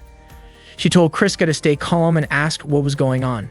Kriska apologized for acting that way. Yui helped her sit down again and urged her to take it easy. Then Kriska told her that Inia was a very fragile girl. Not long after, Yuya arrived and called out to Yui, letting her know that their inflatable boat had been swept away by the current. That night, the three of them had no choice but to take shelter where they were. Yui said that once dawn came, they needed to head to the beach and prepare a signal fire. Yuya suggested they take turns keeping watch, while Yui thought they should also look for food near the river mouth. Kriska asked how long it might take for the rescue team to find them. Yui replied that since the island wasn't far from the Guadalupe base, it shouldn't take long. Maybe the worst-case scenario would be about a week. Yuya thought Kriska must be worried, especially since she had just regained consciousness. He had offered to go gather more branches. Yui said she could help, but Yuya told her not to push herself since he knew she still couldn't move her leg properly. Kriska volunteered to go instead, but Yuya refused, saying she wasn't fully recovered yet. Kriska insisted that she wouldn't embarrass herself again. Yuya was puzzled by how Kriska could act as if nothing was wrong. Kriska looked at Yui and asked if she could help Yuya. Yui understood it. It seemed like Kriska wanted to use the opportunity to talk to him. Yui allowed it but reminded them not to get separated. Yuya asked if Yui was sure about that decision. Yui said she wanted Yuya to stay close to Kriska, but she also didn't want him to overexert himself. So the two of them went outside to gather branches. Yuya asked if Kriska was really okay, and she told him he was being stubborn. Besides, she wasn't asking for his trust. Yuya was confused by her attitude and asked if Stakin or Lennon had told her not to worry about her teammates' safety. Kriska didn't understand what he meant. Yuya then asked if she was aware of the bad reputation the Scarlet Twins had at his base. He said he finally understood why, and it had something to do with her personality. Kriska told him to stop talking about her and instead asked what he thought of Inia. The question caught Yuya off guard. Kriska pressed him to answer, but Yuya wanted to know why she was asking. Kriska said she didn't really understand why Inia was so concerned about him. It was the first time that it ever happened, so she felt she needed to understand who Yuya really was. Yuya admitted that he knew nothing about Kriska or Inia either, and he found it strange that she was questioning him about it. Kriska explained that she and Inia were alike. They only knew Yuya through the database, and under Yui's orders, she was allowed to ask him directly. Yuya was surprised to learn that Yui had told her to do that. Kriska said she just wanted to understand Yuya's personality since she didn't know him well. She'd also mentioned that during training, Yuya and Yui often argued even though they were both Japanese, and she wondered why. Yuya corrected her, saying he wasn't Japanese, and suggested she check his database again. Kriska became curious. Was there a reason he disliked Japan so much? She said a pilot was supposed to stay calm, yet Yuya seemed quick to anger over small things. Yuya replied that maybe others would see those issues as small, but for him, they were serious. He believed that Kriska must also have things she didn't want others to hear.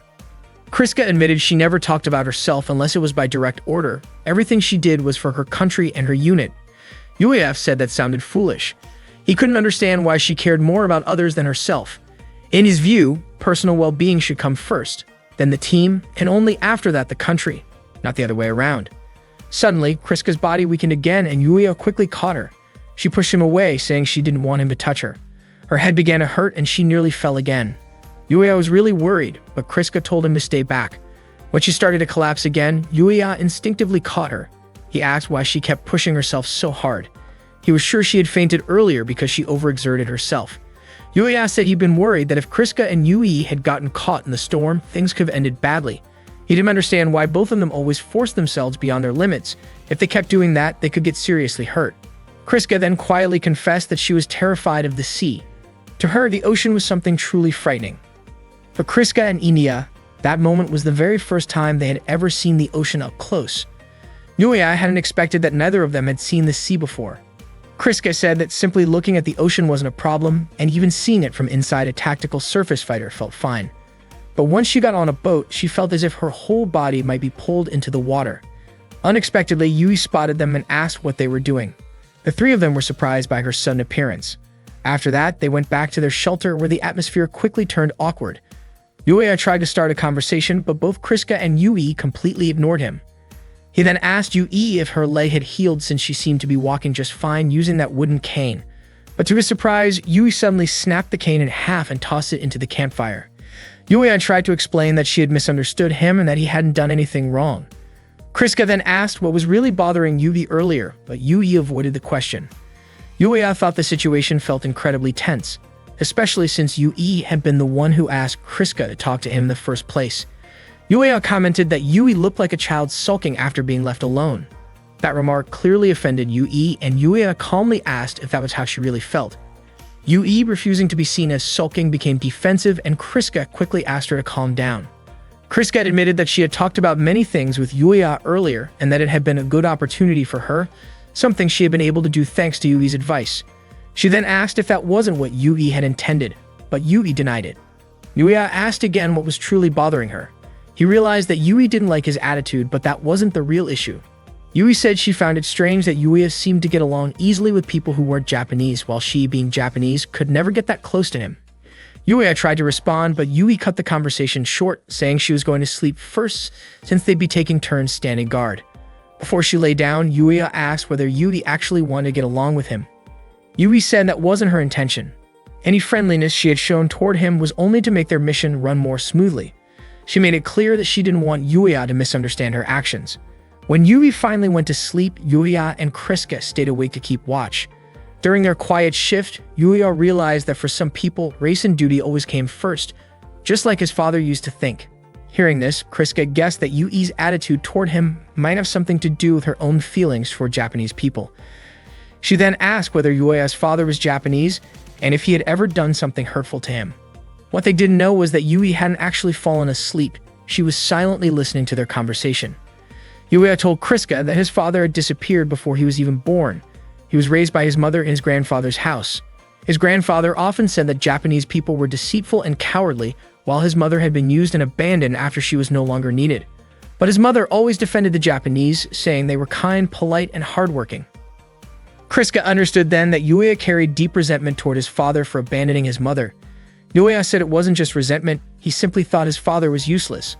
Kriska admitted she couldn't fully understand his feelings. She had never even known what it meant to respect one's parents. Still, she said that even if Yuya hated his father, he was lucky to have parents at all. Just then, a strong gust of wind blew through the area. It was the airflow from a tactical surface fighter.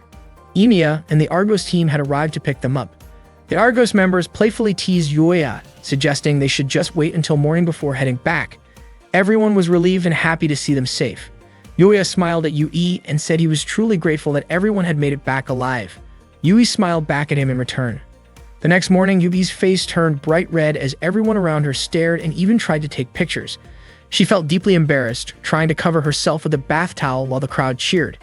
Teresa teasingly asked if Yui was really going to go through with it after coming this far. Fuyub, Lita, and Nailham even encouraged her to just do it.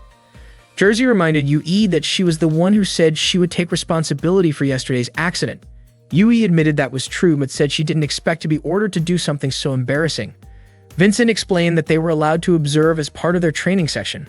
Valerio then urged Yui to get started and not worry about everyone watching. Stella mentioned that it seemed like Kriska and Enia were already prepared. The crowd cheered when they saw Kriska and Enia wearing their school swimsuits, and Valerio complimented how well the outfits suited them. Kriska instinctively tried to shield Enia from the stairs. Nelhem wondered aloud if Yui might be wearing a similar classic swimsuit. Jersey then asked Yui to begin her photo session.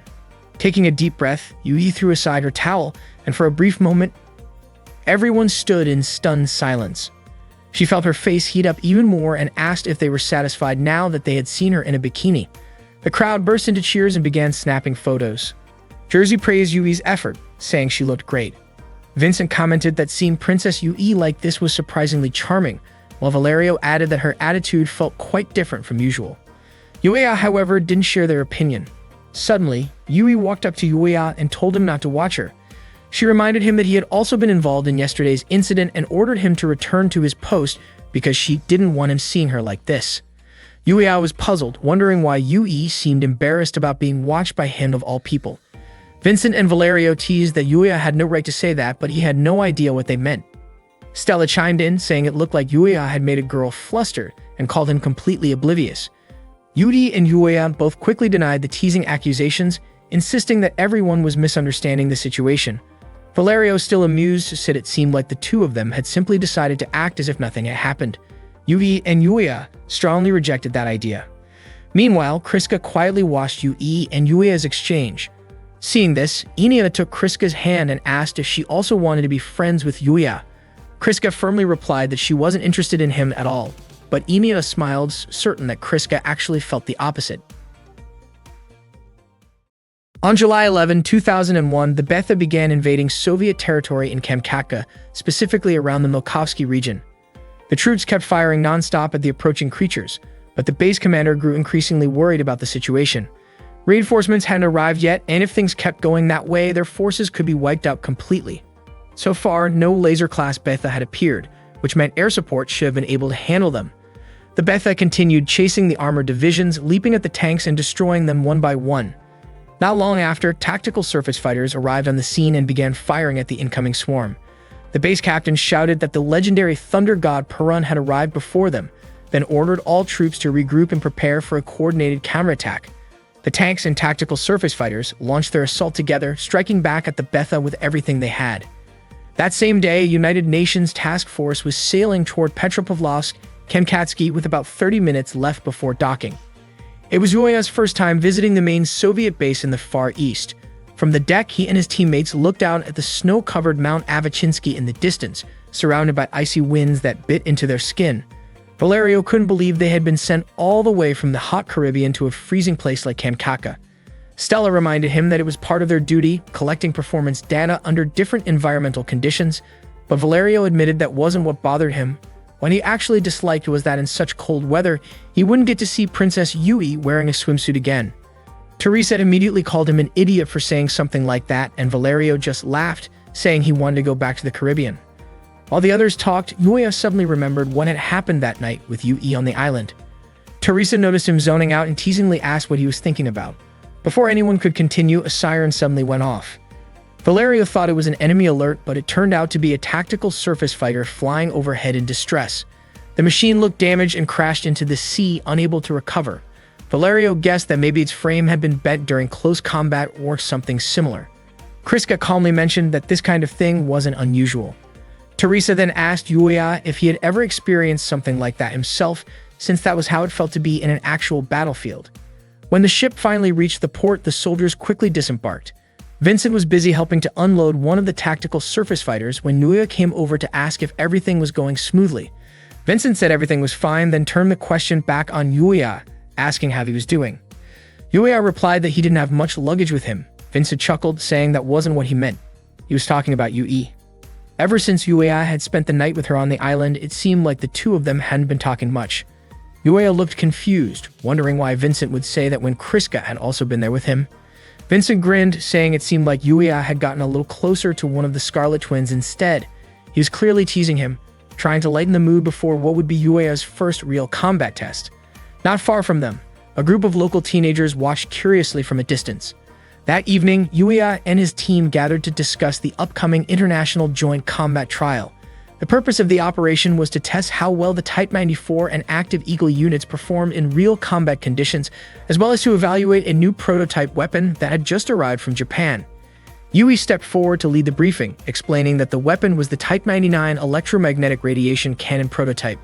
She projected an image of the weapon onto the screen, explaining its structure and features.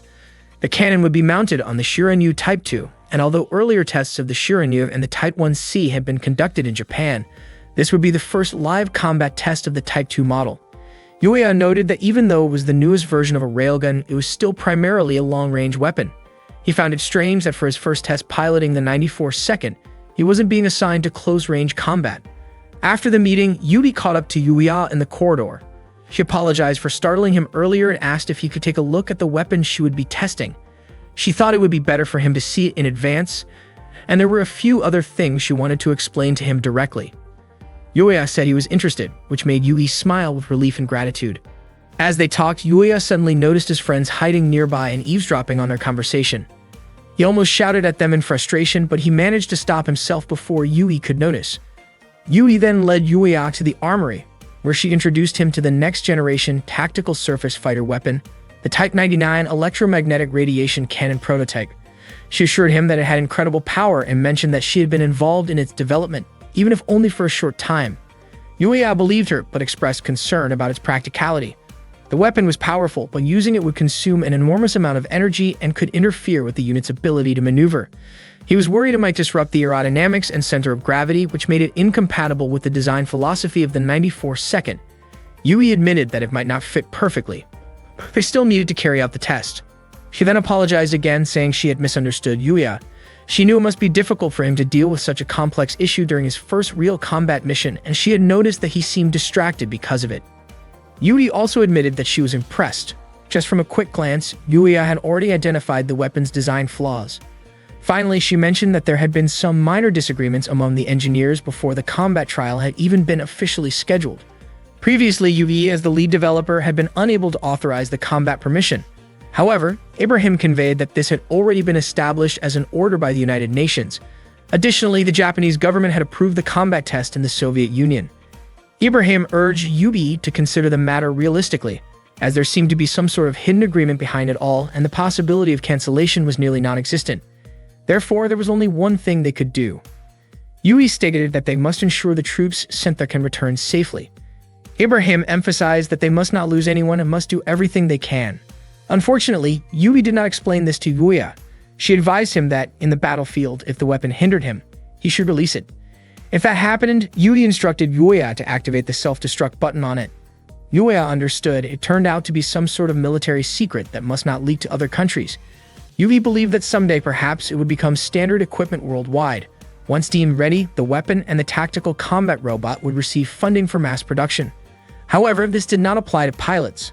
Yui did not want to lose either the Shiryu Type 2 or Yuya as the lead test pilot. Yuya was deeply moved upon hearing this. Yui mentioned that 8 minutes was the average time for soldiers in their first battle. Yuya was aware of the 8-minute death concept, as it was also recommended in America. Yui's eyes welled up as she said that she'd have lost many friends in those 8 minutes. She recalled when her friends died one by one during that time. Although Yuya had no experience fighting real enemies, he would not underestimate it. He promised to bring the Type 94 second back safely. In fact, the electromagnetic cannon had frustrated him because it was considered to disrupt his combat test. However, after talking with Yui, Yuya no longer minded it. Not long after, a meeting was called for Yui. She suddenly remembered that she had to attend a meeting with the base officers and hurriedly left. Before she left, Yuya thanked her for helping him see the weapon up close. Meanwhile, Teresa admitted that she didn't feel comfortable in that place. Valerio asked if something was wrong with her. Teresa said that something had just happened to her. She wanted to ask the locals about PX, but they just laughed and ignored her. Valerio felt that they were just a nuisance to the locals, but that didn't mean they should be ignored. Stella said that, in reality, they were always ignored by the locals. They wouldn't even share information and no one was friendly. According to Valerio, if they looked at the history between the Soviet Union and Switzerland, it could be understood. Teresa felt that whether it was manpower, supplies, or anything else, nothing was sufficient. So it wasn't surprising if the locals didn't want to talk to people from the safe rear lines. Valerio teased Teresa, saying that she suddenly became so sympathetic. Teresa emphasized that she said that only because she understood how it felt to be on the front lines. Teresa wondered if Yuya was okay. She hoped he wouldn't encounter anything strange. Stella teased Teresa for being so concerned about Yuya and asked if she liked him. Teresa was so surprised that she started coughing. Meanwhile, it seemed Yuya was lost trying to find their barracks. Not long after, he found Misha, Inia's teddy bear. Yuya picked it up. Shortly after, he heard a commotion and immediately searched for the source of the noise. It turned out that Kriska and Inia were being harassed by the local Jar troops. Inia was terrified upon seeing the group of teenagers, but Kriska kept reassuring her. Kriska introduced herself as a member of the Soviet Strategic Research Unit, a test pilot from the Special Development Experimental Unit 331. The Jar troops referred to Kriska as an elite unit from the capital. Kriska was puzzled, as they should be comrades fighting for the same homeland. Instead, they mocked her and thought she was joking. Kriska was surprised. Weren't they both from the Soviet forces? Yet one of them called her just a Russian. One of the girls scolded her and said that Soviet wasn't the name of a country. They also brought up how many of the people who fled to Alaska were Russians, while people from Georgia and Kazakhstan, like the Jar troops, were treated like trash. They were angry and said that Kriska was just relaxing in the rear while they were fighting desperately on the front lines. Suddenly, Kriska's head started hurting and her body went weak. Inia panicked and called out to her. One of the young men grew frustrated. Even though Kriska had not been fighting, yet she had received such an advanced tactical battle robot. He kicked Kriska repeatedly, while Inia begged him to stop. The Jar forces tried to intimidate Inia, even attempting to harass her. Inia continued pleading, hoping Kriska could protect her, but Kriska was too weak to respond. The young man called Inia useless for being brought to the battlefield. Kriska insisted that Inia was far from useless. The young man then embraced Inia, and she could only scream for Kriska. At that moment, Yuya arrived, quickly intervened, and stopped him, handing a protective device to Inia. He then checked on Kriska to make sure she was alright. Kriska assured him she was fine and said her priority was protecting Inia. Yuya wondered why Inia had let the Jar forces trouble her in the first place. Yuya scolded them and asked which unit they belonged to. The youths, annoyed, showed the Wayne badge on their uniforms. It turned out they were pilots, even though they were still teenagers. One of them called Yuya a coward from Alaska. The teenager who had been hit earlier quickly stood up and brandished a knife. They all began surrounding Yuya, warning that this base was not like the rear-line bases. They tried to intimidate Yuya and Inia. Fortunately, their commander, Fikatsia, arrived with her aid and ordered them to return to their post and check their tactical battle robots. After the Jar forces left, Yuya wanted to thank Fikatsia, but she told him not to make trouble there and left with her aid. Yuya was left wondering about the strange behavior of the people in that place. The next day, the patrolling sharpshooters were surprised at how quiet the area was. Even the normally noisy birds were absent. Meanwhile, representatives from all PB units were gathered. Ibrahim presented satellite images taken earlier that morning. According to the Eastern Soviet forces, Group K would appear on the Okhotsk coast within 6 hours, which meant roughly 24 to 72 hours from that moment. Various Betha groups located on the seabed would also begin to emerge.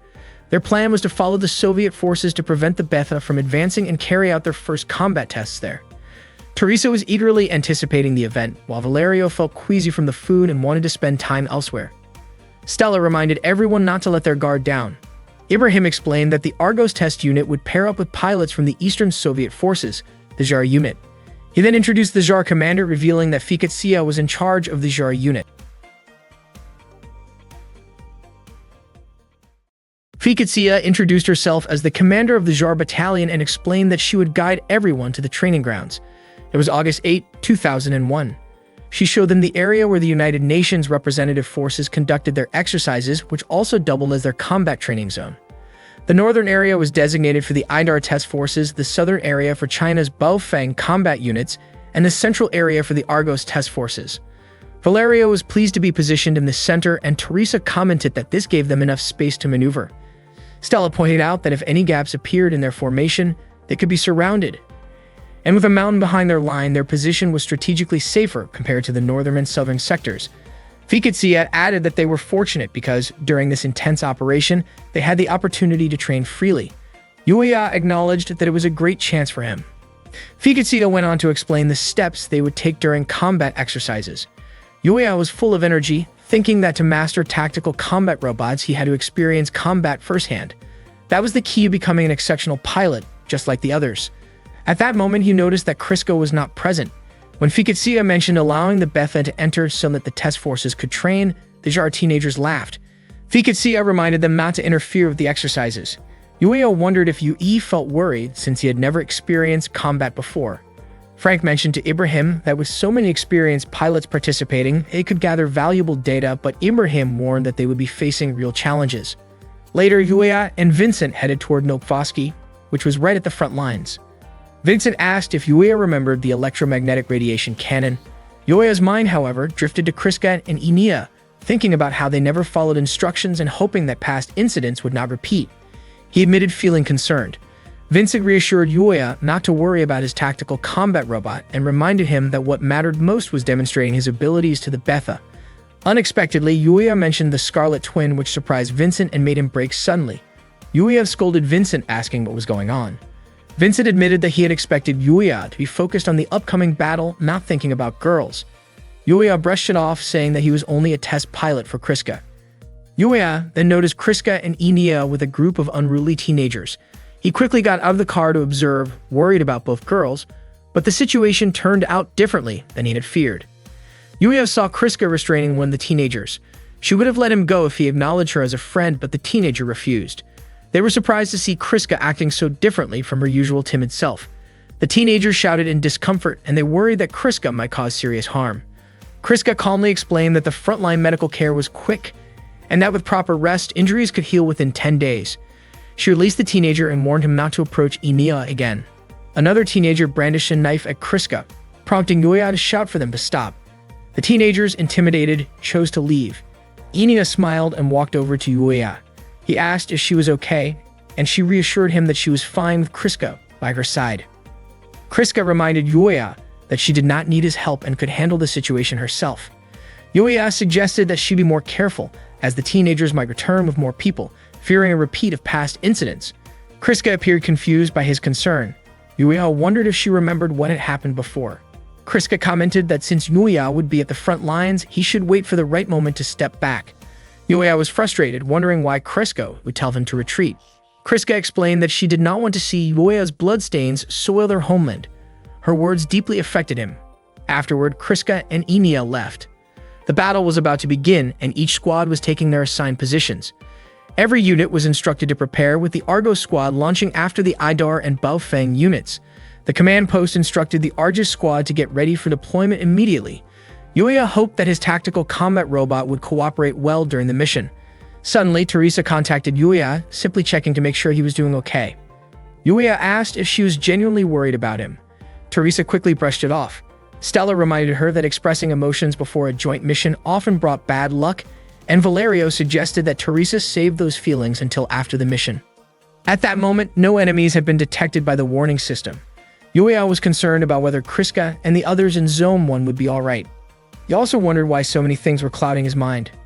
Suddenly, the teenage members of the Jar squad laughed mockingly at the other units, making fun of those preparing for their first battle. They were confident that these inexperienced soldiers would not survive the so-called 8-minute death. Yuya deliberately remarked that his comfortable seat made him sleepy and that he would take it easy since it was his first battle. One of the Jar teenagers was clearly annoyed by his response. An alert suddenly announced that Betha units were 4,000 meters ahead. The naval fleet readied their cannons to fire in 37 seconds. Yuya looked visibly panicked. Teresa urged him to stay calm, while Valerio was surprised to see that countdowns always made Yuya nervous, and Stella also tried to reassure him. Yuya realized that he had caused his friends to worry about him. Once the countdown ended, the cannons fired together toward the sea, and some Betha units were already approaching. Yuya had not expected to be in the middle of a real battle. The naval fleet proved insufficient to handle the Betha forces, which continued advancing and overwhelming the shooters. Yui noted that the frontline defenses were still lacking, and if the situation continued, a large number of Betha would break through. Ibrahim asked Jersey why the situation was so different from the mission instructions. Jersey explained that it seemed the naval units had not yet recovered from their defeat in the previous battle. Ibrahim urged Jersey to contact command to cancel the mission, but Jersey insisted there would not be enough troops to leave the battlefield and thought it was the perfect opportunity to test the prototypes. Ibrahim scolded him, warning that this could endanger the soldiers. He then forced Jersey to contact command immediately. Meanwhile, Yui was extremely concerned for Yuya's safety. The Betha forces continued to break through, destroying the shooters, and their numbers kept increasing. Teresa wondered why the Soviet forces were not taking action, knowing that if the situation continued, their shooters would be overwhelmed. Yui immediately contacted the JAR squad, informing them that the shooters needed assistance. Yui had to raise his voice to get a response because the JAR squad was not answering. Fiketsia then told Yuya not to worry just because the Betha numbers were overwhelming. She instructed the JAR squad to support the shooters and asked the support troops to protect the unprepared guests. Yuya felt frustrated at being called useless by Fiketsia. The JAR squad moved to the front line to aid the shooters. Fiketsia encouraged them to show everyone what a real battle looked like, insisting that she did not care what the guest units did as long as it did not interfere with the JAR squad. Yuya's frustration grew even more. By then, the Betha numbers were massive, with units spaced 150 meters apart, consisting of grappler and destroyer types. Valerio was excited to see the Betha approaching, but Stella urged him to stay calm since their mission was only to escort Yuya. Teresa vowed not to let any Betha get near Yuya. Stella directed Valerio and Teresa to form a circular defensive formation around Argos 1. Yuya, feeling increasingly useless, questioned why he was even there. Meanwhile, Yui pleaded with Jersey to request the mission's cancellation, as the situation was clearly more dangerous than their safety projections allowed. Jersey explained that Soviet pilots were nearby the base, and since there were no laser-class Betha, attacking airstrikes in Kamchatka were still very much feasible. He asked Yui to stay calm. Yui was deeply concerned about the JAR forces at the front lines, but Jersey insisted on letting the Soviet forces make the decisions. He reminded Yui to remain focused on their mission as UN representative troops. Yui admitted that Jersey's points were valid, yet she couldn't shake a strange feeling, hoping it was just a premonition. Earlier, Budimir, the Supreme Soviet commander, had suggested that there was no need to waste explosives and fuel solely to assist UN forces, since if a bomber were downed, someone in the government would have to take responsibility. He also was not worried about losing sniper units or tactical combat robots, as the Soviet forces had highly skilled pilots. Meanwhile, the Scarlet Twin tactical combat robots activated their systems and engaged the Betha in close-quarters combat. The JAR forces continued shooting at the Betha that broke through the lines. Suddenly, one JAR soldier named Jacob fell, and the Betha immediately swarmed him. Jacob screamed in panic, frightening his comrades. Fiketsia reassured the team, convincing them that Jacob would remain safe if they demonstrated the true strength of the JAR forces. At the same time, the Argos units were shooting the Betha from above, while Baofeng units continued to fight them up close. Yuya prepared to fire his electromagnetic cannon, but suddenly he heard the JAR forces blaming him, which had led to a casualty. He felt overwhelming guilt. Shortly after, he noticed enemy reinforcements approaching from the left side of the snipers. He contacted the command post, warning that if left unchecked, the frontline troops could be in serious danger. Yuya requested that the JAR forces be ordered to retreat so he could fire the electromagnetic cannon. The command post instructed him to hold his position and wait for firing authorization. Confused as to why the JAR forces had not moved, Yuya reached out to Fiketsia and informed her about the approaching reinforcements, emphasizing that the snipers could be wiped out. He urged Fiketsia to pull back the JAR forces, but she refused because no withdrawal order had been issued. Yuya argued that this was extremely dangerous for the JAR troops and pleaded with her. Fiketsia considered the situation carefully, realizing that without reinforcements or a withdrawal order, the Soviet command might be sacrificing the JAR forces to prevent the new cannon from being fired. Eventually, Fiketsia decided to guide the JAR forces to a designated location she had sent, though some hesitated because the snipers had not yet fully retreated. She reassured them, telling them not to worry, as Yuya would protect them and urging them to move quickly. Yuya waited patiently, and soon the command post granted firing permission. He immediately activated the superconducting system and aimed the cannon at the Betha forces. Valerio was surprised that an American like Yuya enjoyed handling such a massive weapon. Stella trusted Yuya, and Teresa hoped he could eliminate all the Betha. Yuya fired the electromagnetic cannon, wiping out the entire Betha force in a massive explosion, leaving everyone in awe. The Argos units smiled in satisfaction, and Fiketsia herself was surprised by Yuya's performance. The command post was thrilled with the success. Ibrahim handed a communication device to Yui, who then contacted Yuya. Blushing, she asked him to report the situation. Yuya confirmed that all troops were safe, no one was injured, and the electromagnetic cannon remained fully operational. Yui praised Yuya, noting that his performance was commendable for his first battle. Yuya credited the Japanese-made cannon for saving everyone and praised the Japanese, including Yui herself. Touched by his words, Yui requested that the Argos units return to base immediately as the mission was complete. She was so moved by the battle that tears streamed down her face. After the battle ended, Yuya and the other troops returned to the base, where everyone welcomed them with joy. Vincent even cheered enthusiastically, praising Yuya for defeating the monsters. The Jar troops, however, were far less impressed. They claimed that Yuya did not deserve to be called a hero, arguing that he had been too afraid to fight on the front lines and had only pulled the trigger at the right moment. Valerio found it surprising that the Jar troops would still say such things, yet in his eyes, Yuya remained a true hero. Yuya, for his part, acknowledged that the Jar troops were not entirely wrong. That evening, all the troops held a celebratory noodle party to honor their new hero, including the tactical combat robot Shiranyu Mk2 and the experimental Type 99 electromagnetic cannon.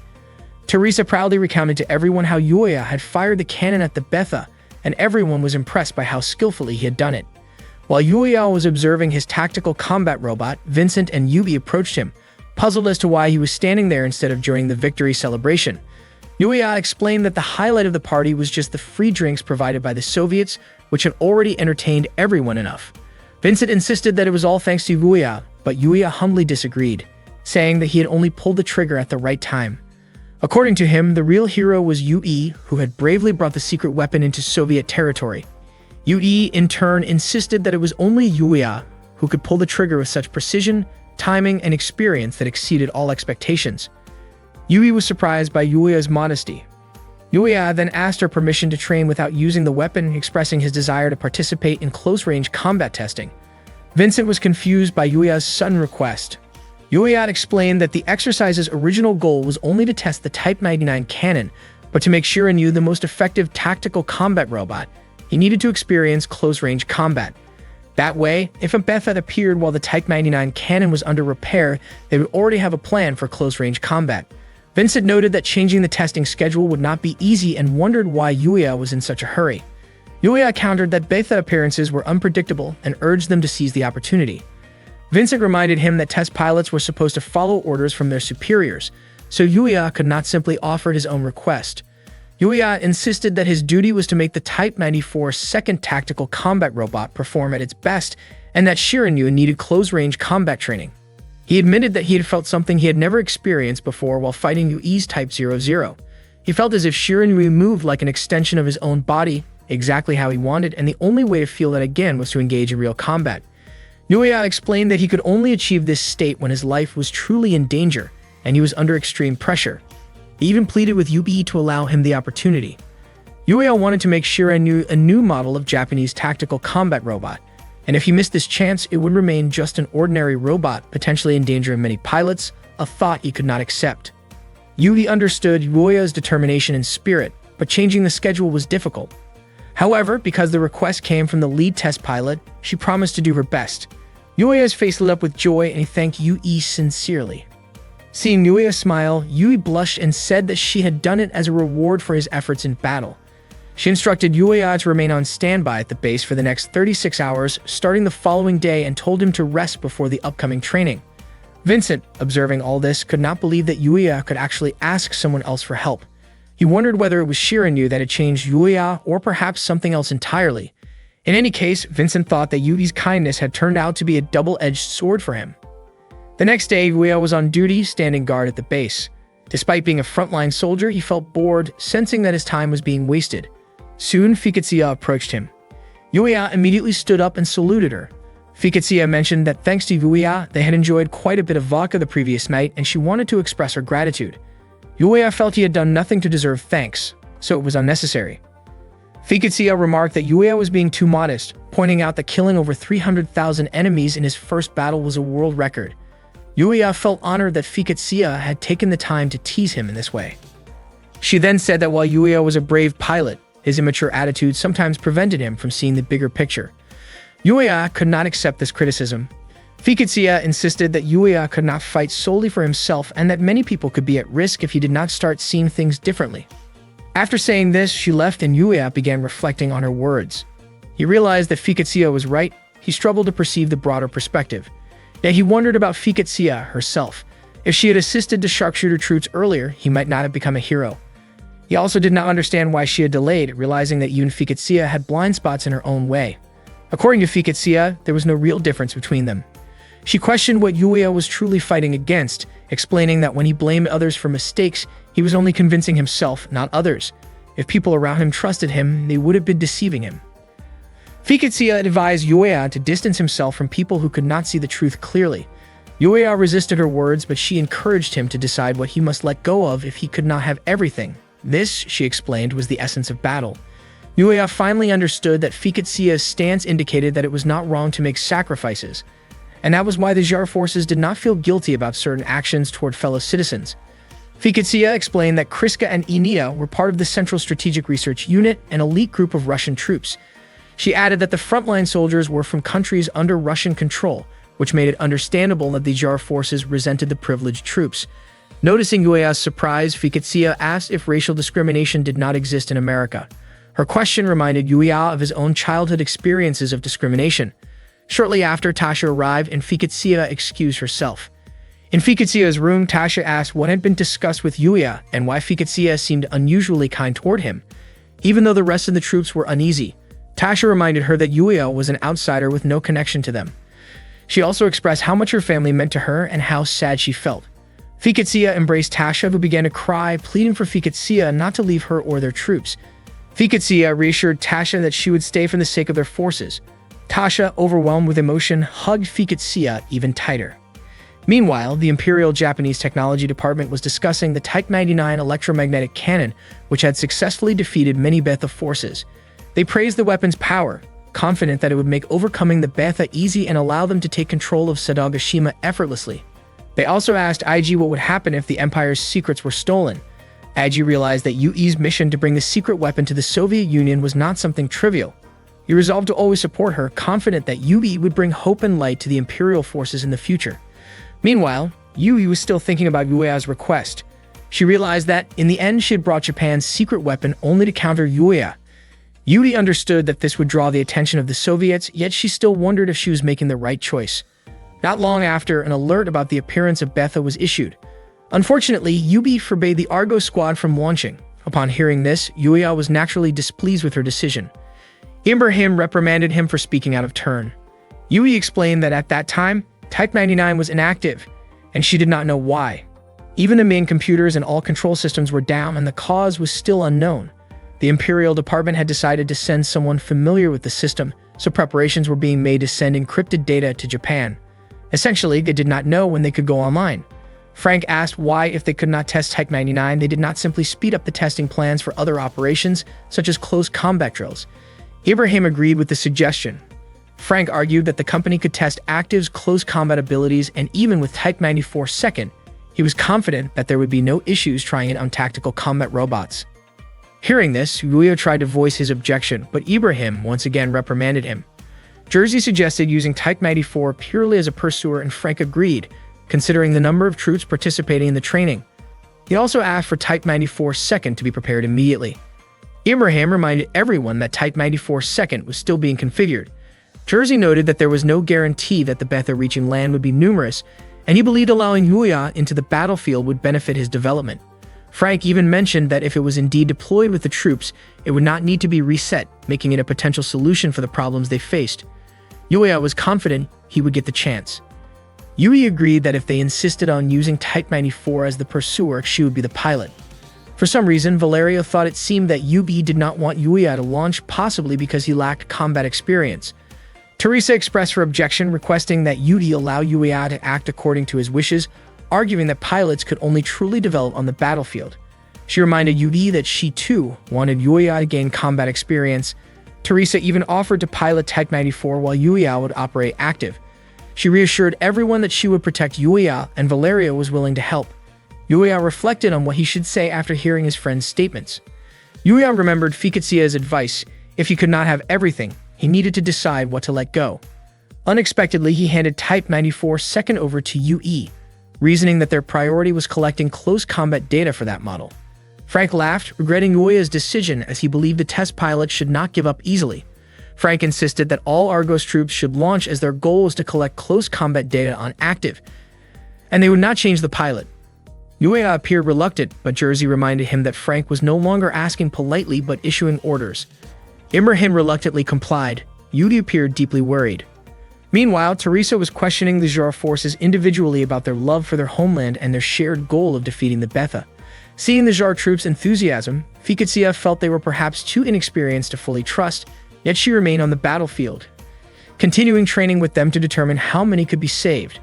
Teresa delivered a fiery speech inspiring the Jar troops, reminding them that the fate of their homeland rested in their hands.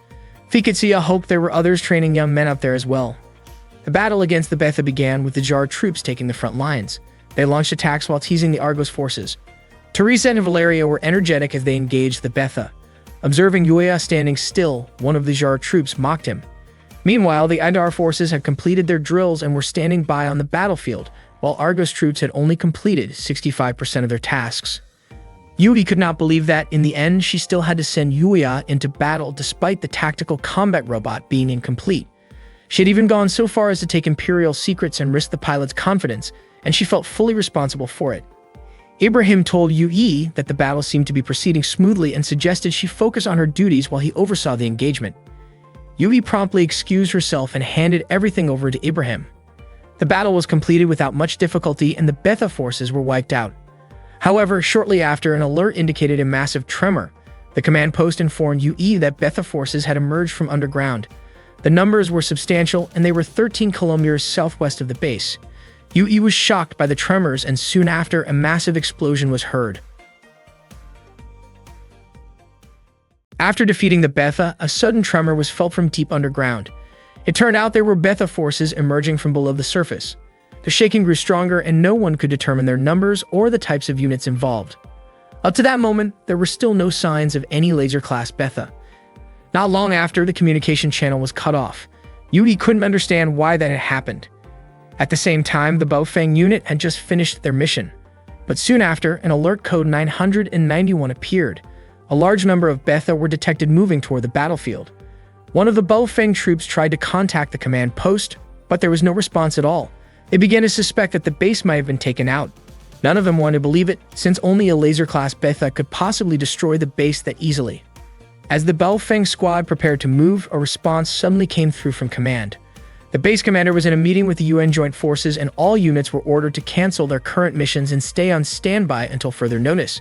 The Baofeng troops were puzzled by the sudden order. It meant they had to wait for new instructions from the Soviets. Meanwhile, Teresa looked frustrated because she couldn't do anything but wait. Yuya told her to calm down, reminding her that everyone was just as tense as she was. Valerio commented that Yuya could talk like that only because he still didn't fully understand the situation. Valerio insisted that a Betha assault from underground was something that had to be dealt with immediately. At the same time, Enia asked Kriska why they didn't just eliminate the detected Betha right away, since there were so many of them. Kriska told her they had to wait for orders before acting. The number of underground Betha signatures kept increasing. Frank requested that a drone be deployed to scout the area, but unfortunately, the base only had 2 automatic tank and artillery units left for defense. With that many Betha advancing, it would be nearly impossible to stop them. Teresa grew increasingly restless while waiting for a decision from command. Yuya began to worry about the situation. Valerio remarked that if they hadn't realized what was happening by now, the Betha were smarter than they were. Teresa agreed, saying they should have launched a counterattack from underground by now.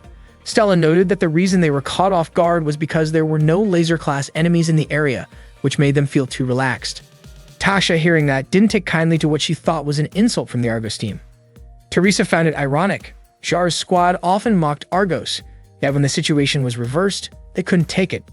Teresa wondered why the Soviets were allowing the Betha to move so freely. Yuya snapped at her, telling her to stop blaming the Soviets for everything. Tasha explained that she hadn't detected any movement from the moment they launched and asked if only the Argos tactical surface fighters had picked up the readings. Stella said the Betha were tunneling underground, which meant their sensors could feel the vibrations. Tasha told her to stop mocking other units, but Valerio argued that if these underground attacks were common in this area, the senior units should have been more prepared. Tasha replied that this was the first time such a deep attack had happened.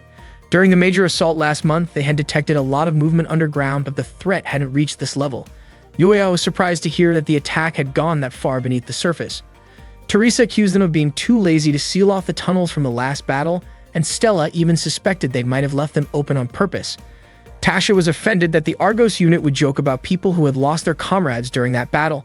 Valerio quickly apologized, saying he still remembered what it felt like to lose friends on the front lines.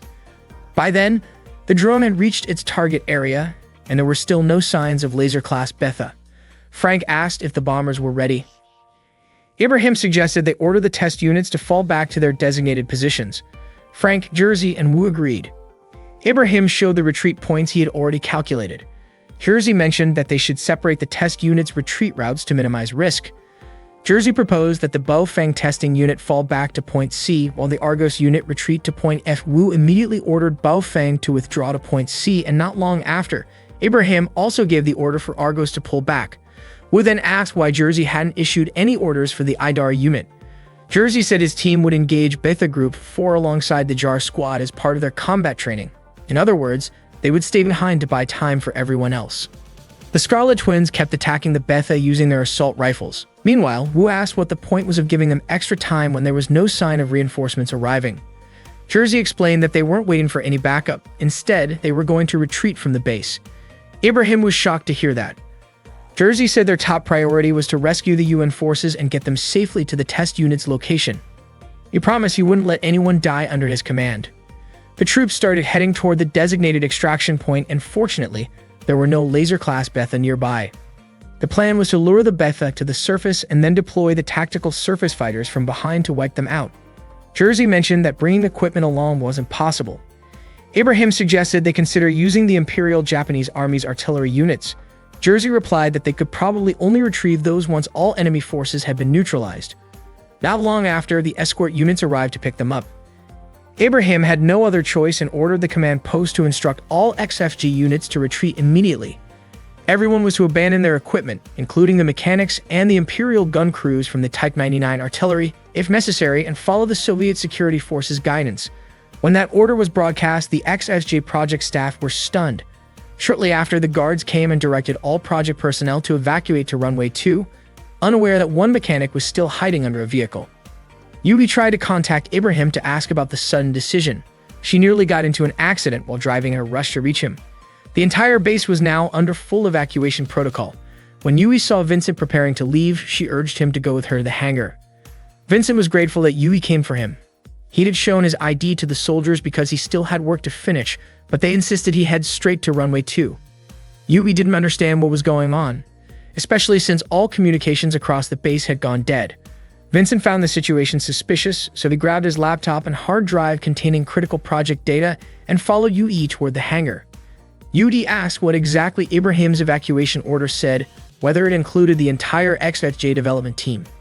Vincent replied that the order was announced through the loudspeakers, and there was a strange line saying that the Type 99 cannon could be left behind if needed. He was sure Ibrahim wouldn't normally make a mistake like that. Yui remembered Ibrahim had once told her the Soviets wanted that weapon. Vincent was surprised that the Soviets might want to keep it for themselves. Yui suspected that was why the Soviets insisted on sending Yuya into the battle.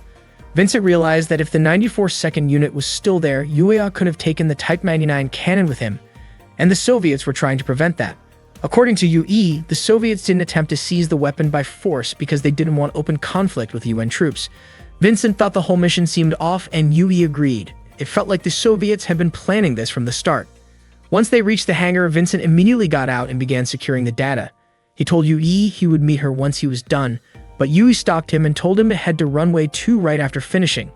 Vincent hesitated, but Yui explained that her only option was to destroy the cannon herself.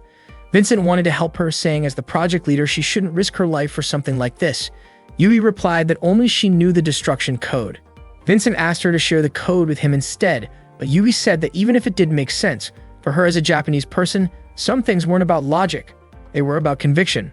Vincent understood, saying that Yui reminded him of Yuya. Then, Yui left in a hurry. Meanwhile, the Betha tremors grew stronger.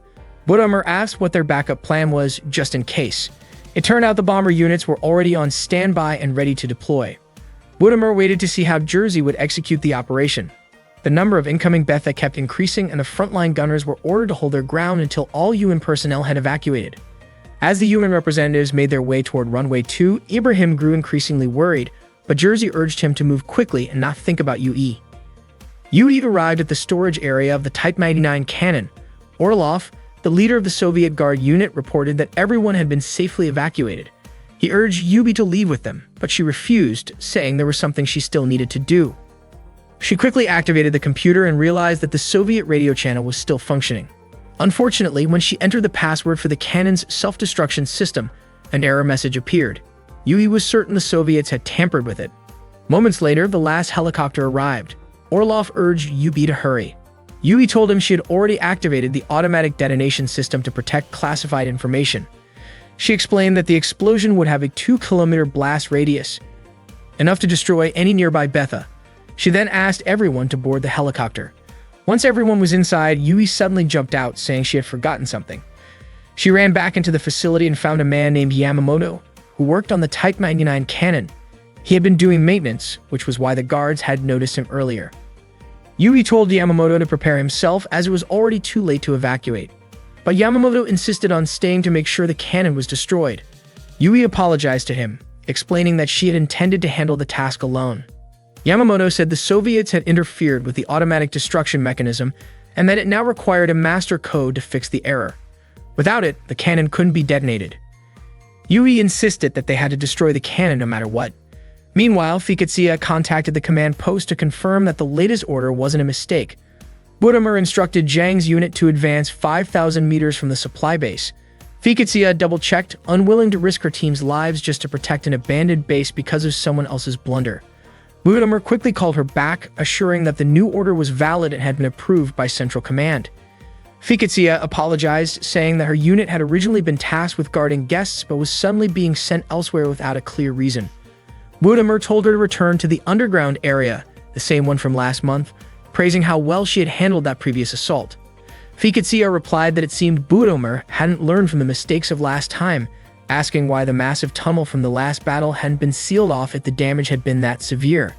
Budamer pressed her to carry out the order immediately. Fiketsia then passed the command to the Jar unit and told Tasha to come with her to meet the guard forces at the rendezvous point. At the same time, the Argos unit had overheard Fiketsia's conversation with Budamer. Yuya was surprised that his 3 teammates had been eavesdropping and asked what was going on. Teresa had already been checking the tactical surface fighter logs and data links. Stella explained that they accidentally overheard something about a large Beta landing. Valerio guessed that it might be connected to the tank units being heavily attacked. Yuya couldn't believe that such important information wasn't included in their briefing. Stella suspected that one of the Soviets had deliberately kept it from them. Yuya realized it might mean the Soviets had intentionally lured the Betha toward an important base. Valerio agreed, suggesting that the Soviets had left the large tunnel from the previous month open on purpose, so the Betha would use the same path again. That would explain why the Jar unit hadn't detected the Betha tunneling underground. Yuya still couldn't understand the real goal behind that strategy. A few moments later, Vincent contacted Yuya to report that the mechanics, staff, and members of the Imperial Guard were with him, while Ibrahim and the other senior officers had evacuated to a different location. Teresa was relieved to hear that, but Vincent added that they had another problem. Yui was still at the base trying to detonate the cannon. Meanwhile, Yui and Yamamoto were still struggling to trigger the explosion. The cannon's core was too tough and its melting point was extremely high. Even an airstrike wouldn't be able to destroy it completely. They didn't have enough time to dismantle the cannon, and Yamamoto could only work on the electrical systems. Yui tried to think of another solution. For a moment, she remembered Yuya, his determination, and how he never gave up, no matter how dire things became. Suddenly, the two of them heard the sound of Betha trying to break through the walls of the room. When Yui was still studying at the academy, the instructor explained to the students about the Betha and their ability to detect human presence. During a lesson, Yui kept glancing at Kazusa, which made Izumi wonder if Yui was planning to invite Kazusa to have lunch together. According to Eiki, that seemed impossible since Kazusa was Yui's rival, but Yui denied it. Shimeko believed that Kazusa actually wanted to be friends with Yui, and Izumi added that maybe Kazusa wasn't as bad as they had thought, especially since from that point on they would all be fighting the Betha side by side. Yui suddenly smiled, and Aki asked what she was thinking about. Yui simply wondered whether they would ever be able to enjoy moments like that again. Meanwhile, the XIJ project staff and mechanics were aboard a helicopter. Lita informed Nailham and Fiu that she couldn't see Yui in the second chopper. At the same time, Vincent was puzzled about why he still couldn't make contact with Argos Squadron. He was curious about what was going on. One of the security officers explained that there was a jamming signal disrupting all communications in the area. Vincent even questioned whether there could be a type of Betha capable of interfering with electronic devices. The officer assured him that the communication signals would gradually return to normal. They planned to contact Kamchatsky base soon, which was where they were supposed to land. Vincent suspected that the signal interference came from the front lines, if not directly caused by the Betha. Still, he couldn't stop wondering what was really happening. At the same time, inside the forward logistics base in Hangar 18, several explosions echoed through the area as Yui and Yamamoto tried to destroy the Type 99 cannon. Their efforts had not succeeded, and Yui kept thinking about it. Suddenly, her mind drifted to someone who never gave up no matter how tough the situation was, Yuya. She wondered why she would think of Yuya at a time like that. Suddenly, a Betha burst into the Type 99 cannon room, shocking Yui and triggering memories of the past when those creatures had devoured all her comrades. The Betha lunged toward her, forcing Yui to run. The creature slammed into the vehicle driven by Yamamoto, who instinctively hit the gas pedal to try to trap it. However, the Betha's strength was overwhelming. It easily crushed the vehicle and nearly reached Yamamoto. Acting quickly, Yui fired her weapon, and after several rounds, she finally managed to take down the creature. Yamamoto climbed out of the vehicle and thanked Yui for saving him. The one they had just defeated was a 10-class Betha, which meant it was only a matter of time before more arrived. Yui quickly sealed the doors and windows, instructing Yamamoto to use a new rifle since the previous one was already out of ammo. Yamamoto pointed out that the new rifle would be useless against 10-class BTAs. Yui told him that they might need to use it against something other than Betha and reminded him not to hesitate when the mission was over. Yamamoto looked concerned about Yui, but she told him she wouldn't let the Soviet forces capture her before the mission was complete. The explosives had already been set up by Yamamoto, and Yui urged him to help open the cannon's core shield. Yamamoto asked what she was planning to do, and Yui explained that the Betha's primary target was the fusion between human artificial intelligence and computer technology. Her goal was to lure the Betha into destroying the prototype radiation cannon's core itself. As the Betha forces drew closer, Yui and Yamamoto struggled to unlock the cannon's protective shield, but it didn't seem to work. Yamamoto noted that the weapon security system was much tighter than anything he had dealt with before, and those parts weren't meant to be removed during routine maintenance. It was a kind of defense system designed by the renowned Yokohama company, and tampering with it carelessly could ruin the mechanism.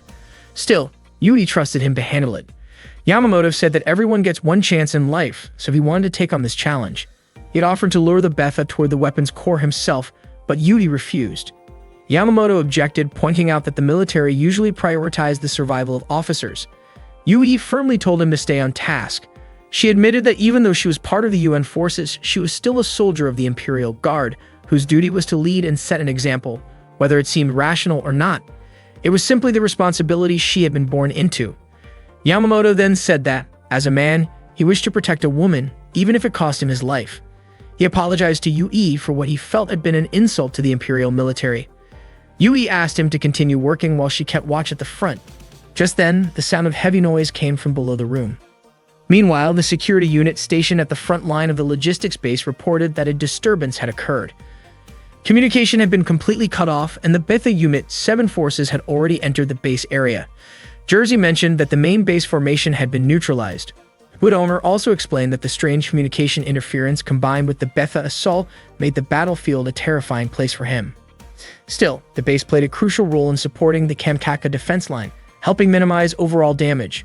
Woodomer then asked about the Tsar unit. At that time, Tsar's forces were on their way to the logistics base and were just about to reach the affected area. Rogosti refused to make contact, believing they were capable of protecting the supply base on their own and retrieving any remaining materials. It turned out that this had been the Soviet team's plan all along. By that point, the Betha had surrounded Hangar 18. Yui watched from inside, standing by and preparing herself. She knew she had to act quickly so that her death wouldn't be meaningless. Her thoughts drifted to Yamamoto's final request for her to protect him before he died. Yui had never imagined she would still be treated differently, simply because she was a woman. Yamamoto had carried out his duty, but then he heard something unusual. When Yui asked what was happening, Yamamoto moved to check it out. Moments later, the Betha suddenly broke through right in front of Yui. She immediately took a defensive position, ready to fire. Meanwhile, Yamamoto followed the strange noise to the lower level to assess the situation. He didn't find anything at first, but the sound became louder. Without warning, the floor beneath him collapsed, and he fell, getting caught by a hanging cable. Soon after, he spotted a swarm of Betha moving through the underground passage. Panic took over as he tried to climb back up and open fire on them, but they were incredibly difficult to stop. In his struggle to evade the creatures, he unknowingly backed into one approaching from behind. At the same time, Yui successfully stopped the Betha that had entered through the front door. A few moments later, she heard Yamamoto screaming and rushed to help. Yamamoto was desperately trying to fend off the approaching Betha. Seeing Yui, he pleaded for assistance, but his ammunition had already run out and the creatures were closing in. Filled with fear and pain, he urged her to run. Hearing his agonized cries reminded Yui of the moment when Kazusa was taken by the Betha.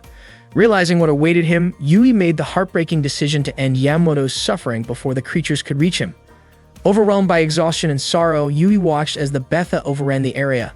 On the monitor, she noticed that Yamamoto had managed to open the cannon's core shield before his death. She acknowledged that he had fulfilled his duty with honor. Yui then fired at the incoming Betha and triggered the explosives that Yamamoto had prepared. The base erupted into a massive explosion, but a tank-class Betha emerged from the flames, forcing its way through the debris. Yui told herself that she would not repeat the same mistakes again. She refused to run away from her decisions and was ready to accept whatever came next. As the Betha swarmed toward the core, Yui attempted to climb into the Type 99 cannon system. However, the violent tremors from the approaching enemies caused her to lose balance and fall, injuring her arm with sharp fragments. Surrounded and unable to continue, she felt a wave of resignation. She apologized to everyone for failing them, holding tightly to her father's old watch, and whispered an apology for not being able to complete her mission. In her final thoughts, she remembered Yuya. Suddenly, a tactical surface fighter appeared and began firing at the Betha surrounding her. To her surprise, it was Yuya. He jumped down from his unit and rushed toward her, clearly upset that she had come there alone. Yui, weak from her injuries, asked why he had come and reminded him that no one had ordered him to rescue her.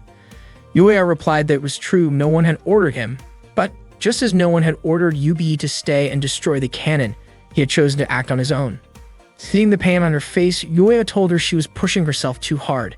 Yui tried to tell him not to worry, but he reminded her that she once said people were more important than equipment. He accused her of going against her own words. Yui quietly insisted that she hadn't lied. Yuya couldn't understand what had driven her to take such a dangerous risk, but he knew one thing for sure. He had been taught never to leave anyone behind, and that was why he refused to leave her there. Carefully, Yuya began to tend to the wound on Yui's arm. At that moment, Stella was watching the two of them from above. She noticed several Betha approaching and immediately opened fire. She hadn't expected more of them to keep appearing. If that continued, she would just waste fuel and ammunition, so Stella decided to detonate the remaining fuel to take out as many Betha as possible in one go. After the explosion, Yuya contacted her, asking what she had just done. Stella casually replied that she was just lighting a campfire, then asked how Yui was doing. Yuya said Yui was with him and that he was giving her first aid for her injuries. Stella told him to hurry since the enemy's main forces were almost there. Yuya replied that they would leave in 15 minutes, just as planned. He mentioned that their communication system was badly disrupted, even though radio signals should still work fine during a storm. Stella explained that their communication link only worked at close range. She guessed the Soviets had left the site in a hurry, probably leaving some technical problems behind. While Yuya continued his work, Stella kept watch from above. Yuya asked Yui to hold still despite the pain as he pulled a piece of debris from her arm. Yui winced in pain, but before long he managed to remove it. He then cleaned the wound with antiseptic and wrapped it with a bandage. Yuya couldn't help but be impressed by how strong Yui was. Yui asked if Yuya had brought the whole team with him. He told her he was only with Stella because the active units had burned too much fuel during training, so they had only been able to supply weapons and whatever ammunition was left. Yuya found it strange since they were supposed to be the pursuit unit, while the 94 second and strike teams were fully equipped. Meanwhile, Teresa asked Valerio whether Yuya had managed to find Yui safely. Valerio wasn't sure. He couldn't reach Yuya at all.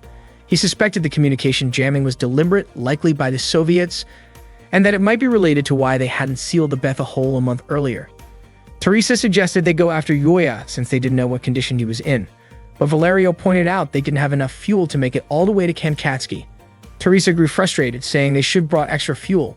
Valerio told her to trust Stella. He was sure she could handle things. Still, even though he said that, Valerio couldn't shake his uneasy feeling.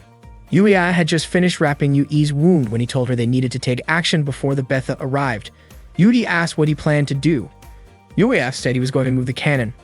He told her not to worry. He promised before that he wouldn't abandon it. If they could use that weapon, they could wipe out all the Betha in the area, but it was already too late for that.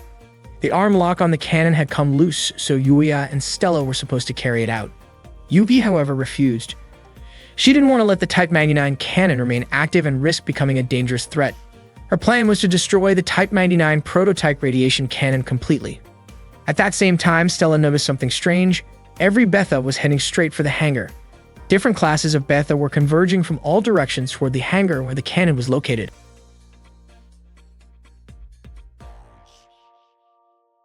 On May 26, 2000, the Betha forces began advancing toward Japanese territory. Yui and her troops fought relentlessly to stop them. She was determined not to let any of the Betha escape alive from Japan. Not long after, one of the White Fang soldiers reported that the Betha had just crossed Mivo Bay, numbering around 20,000. According to Kyoko from the Hydra unit, it seemed the Betha were gathering from the continent.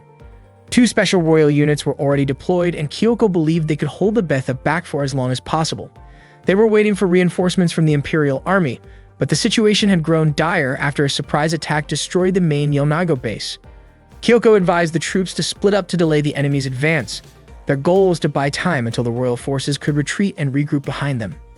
At that moment, Yui felt uneasy. Facing 20,000 Betha with limited Takamikazuchi units seemed nearly impossible. Kyoko reminded her that their troops and equipment were crucial to the survival of the Empire, but defeating the Betha was no simple task. Seeing Yui's concern, Kyoko encouraged her, saying that as members of the Imperial Guard, they had always stood at the front lines. When the time came to retreat, they also had to protect those behind them. Yui was deeply saddened by this, but Kyoko explained that there was no other way. If they failed, the forces in Izumo would also be overrun, and all the trainees stationed there would be lost. Yui understood, yet she urged everyone to show the pride of the Imperial forces and keep fighting until reinforcements arrived. They continued firing at the Betha swarming toward them, but the overwhelming number of enemies made it hard to hold their ground. While Kyoko was aiming her shots, she was suddenly struck down by a brutal Betha attack. The sight left Yui shaken and heartbroken. She closed her eyes for a brief moment, mourning in silence. A White Fang member quickly reminded her that about 3,000 Betha were moving northwest. Soon the creatures came into view. Filled with anger and grief, Yui called them vile beings and swore not to let any of them escape. Rallying her troops, she led a fierce counterattack against the enemy. Later, after Yui's arm had been bandaged, she told Yuya that her real plan was to destroy the Type 99 prototype radiation cannon on site. Stella couldn't understand why all the Betha were gathering around the Type 99 cannon's location. Various classes of Betha began advancing toward the hangar where the cannon was stored. Yui entered her tactical surface fighter and instructed Yuya to aim for the cannon's core module located between the trigger guard and the cooling unit. Yuya asked if she was sure about that plan. Yui told him not to question it, and Yuya nodded even though he had promised to return safely with both the 94th unit and the Type 99 cannon intact. When Yuya fired, the shot missed slightly, only damaging part of the cannon's core. He then retrieved the remaining piece and asked Yui if she still intended to abandon it despite its smaller size. Yui began to suspect that Yuya had done it intentionally. She couldn't believe he would miss a shot from such close range. Yuya admitted with a smile that it was his gift to her for everything she had endured. He asked her to start calling him by his first name instead of his family name. Yui blushed, surprised that he knew she had already said his name earlier. It turned out that Yuya's microphone had an external pickup, so he had heard her when she spoke softly to herself, relieved that he was still alive. Yui's face turned bright red from embarrassment. Yuya told her she could call him by his name if she wanted to. He acknowledged her skill and courage, saying they had gone through a lot together. To him, using first names wasn't strange at all. They were teammates who shared the same goal. Not long after, Stella urgently reported that the Betha were approaching their position. Meanwhile, at the logistics base, the troops were shocked to see the Betha changing their attack pattern. They suspected something there had drawn the enemy's attention. The formation was new, one that didn't exist in the database. All the Betha were heading toward Base D04 in the hangar area. At that moment, Jersey told Budamur that he doubted the Jar unit could handle the situation alone and insisted they send reinforcements. He also received word that one of the Imperial soldiers was still there, accompanied by 2 XFJ tactical surface fighters trying to rescue her. Jersey believed the test unit should retrieve both the soldier and the cannon. However, Budamur ordered instead that the bomber squad prepare to eliminate both the Betha and the base, leaving nothing behind. Jersey objected, pointing out that doing so would mean losing the cannon as well. Budamur replied that Jersey's plan had already failed and warned him to let it go, otherwise his ambition could cost him his life. Jersey protested, asking if all their sacrifices for this mission would be for nothing. Budamur questioned whether Jersey was trying to challenge his authority. Jersey denied it, saying he only wanted to order the Jar unit to save the Imperial soldier and the XFJ project units. Budamur refused and instead commanded the Jar forces to withdraw. Meanwhile, Yuya kept firing at the approaching Betha, but their counterattack managed to damage the arm of his Shiranyu tactical surface fighter. He was deeply worried about the cannon's core module. At the same time, Yui's condition grew worse from the impact earlier. Without her pilot's suit, Yuya wouldn't have been able to keep fighting the Betha at all. Yuya quickly pulled back from the swarm, contacting Stella and urging her to retreat with him. However, she still hadn't responded. He tried to move out of the area, but more Betha suddenly appeared, surrounding him from every direction. Yudi's body was weakening fast, and Yuya took off to gain distance from the enemy.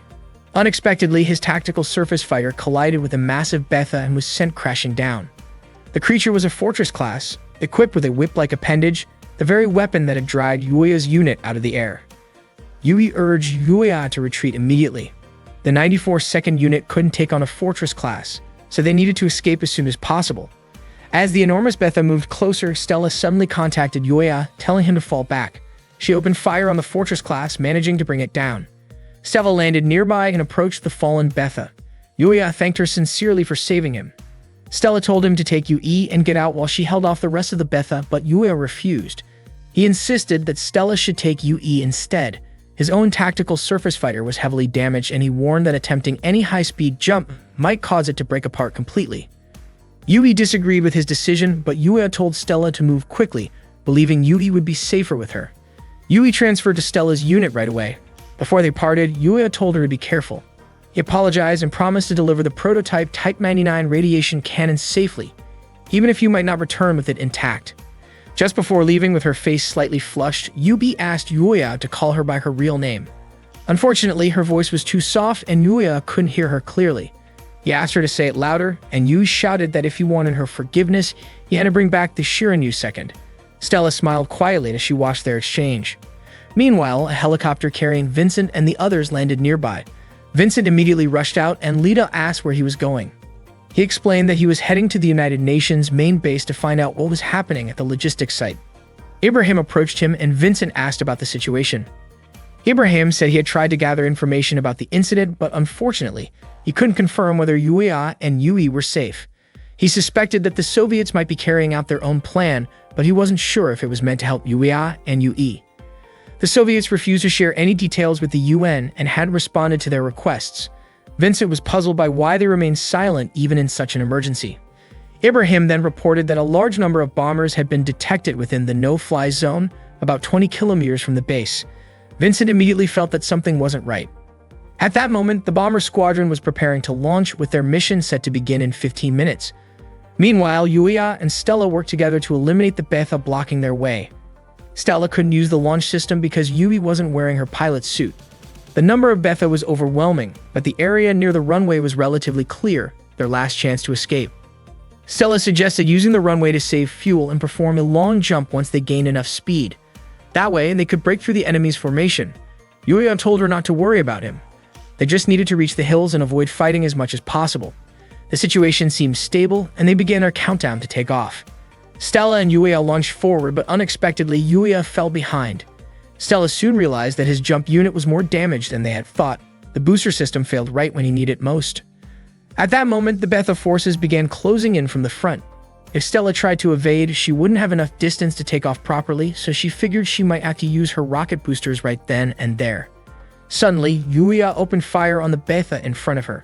Stella called him amazing, noticing that he was aiming for the creature's legs to save ammunition. Yui then asked Stella what was going on with Yuya. As the number of Betha kept increasing, Yuya urged Stella to leave immediately. Stella didn't expect him to sound that determined. Yui asked where Yuya's tactical surface fighter, Shirinu, was positioned. After thinking for a moment, Stella decided to trust Yuya's judgment and followed his command to take off. Yui, however, couldn't help but worry deeply about him. Before leaving, Stella handed Yui a mechanical communication device. When Yui put it on, she was shocked by what she saw. Yuya had run out of ammunition and had discarded his firearm. He drew his sword instead, preparing to fight the Betha in close combat. Yuya took down one Betha after another, moving with determination. Suddenly, one of the creatures struck his tactical surface fighter, sending it crashing down. Yui was horrified, wondering why Yuya was still on the ground despite being surrounded by so many enemies. She noticed the severe damage to Shirinu and, overwhelmed with emotion, begged Stella to rescue him. Yui realized she was once again trapped in a situation where she could do nothing but watch, just like before, and she had promised herself she wouldn't cry again while witnessing her comrades fall. Meanwhile, Stella flew toward a nearby hill. Even though there were no signs of large-class Betha in that area, she lowered her altitude cautiously. Tears streamed down Yui's face as she kept calling out Yuya's name. Yuya, still fighting alone, refused to give up. To him, the battle was far from over. He charged forward, determined to wipe out the Betha swarming toward him. He thrust his sword straight into one of the creatures, managing to bring it down. But in the process, Shiranu's arm and sword were damaged and detached. The machine had suffered severe structural failures. Yuya thought to himself that if he returned in that condition, Vincent would definitely scold him for it. As more Betha forces appeared, he realized they had been chasing him farther than he had expected. The creatures closed in rapidly, and at that moment, the Shiranu's system automatically issued an eject immediately warning. But Yuya rejected the command. He had promised Yui that he would bring Shiranu back, no matter what. With renewed determination, he gripped the controls tighter and pushed forward once more, Yuya and Shiranu standing together, ready to keep fighting. Yuya was determined to keep fighting against the Betha. At that moment, the tactical surface fighter Shiranu he was piloting suffered an engine failure, causing it to crash and become immobile.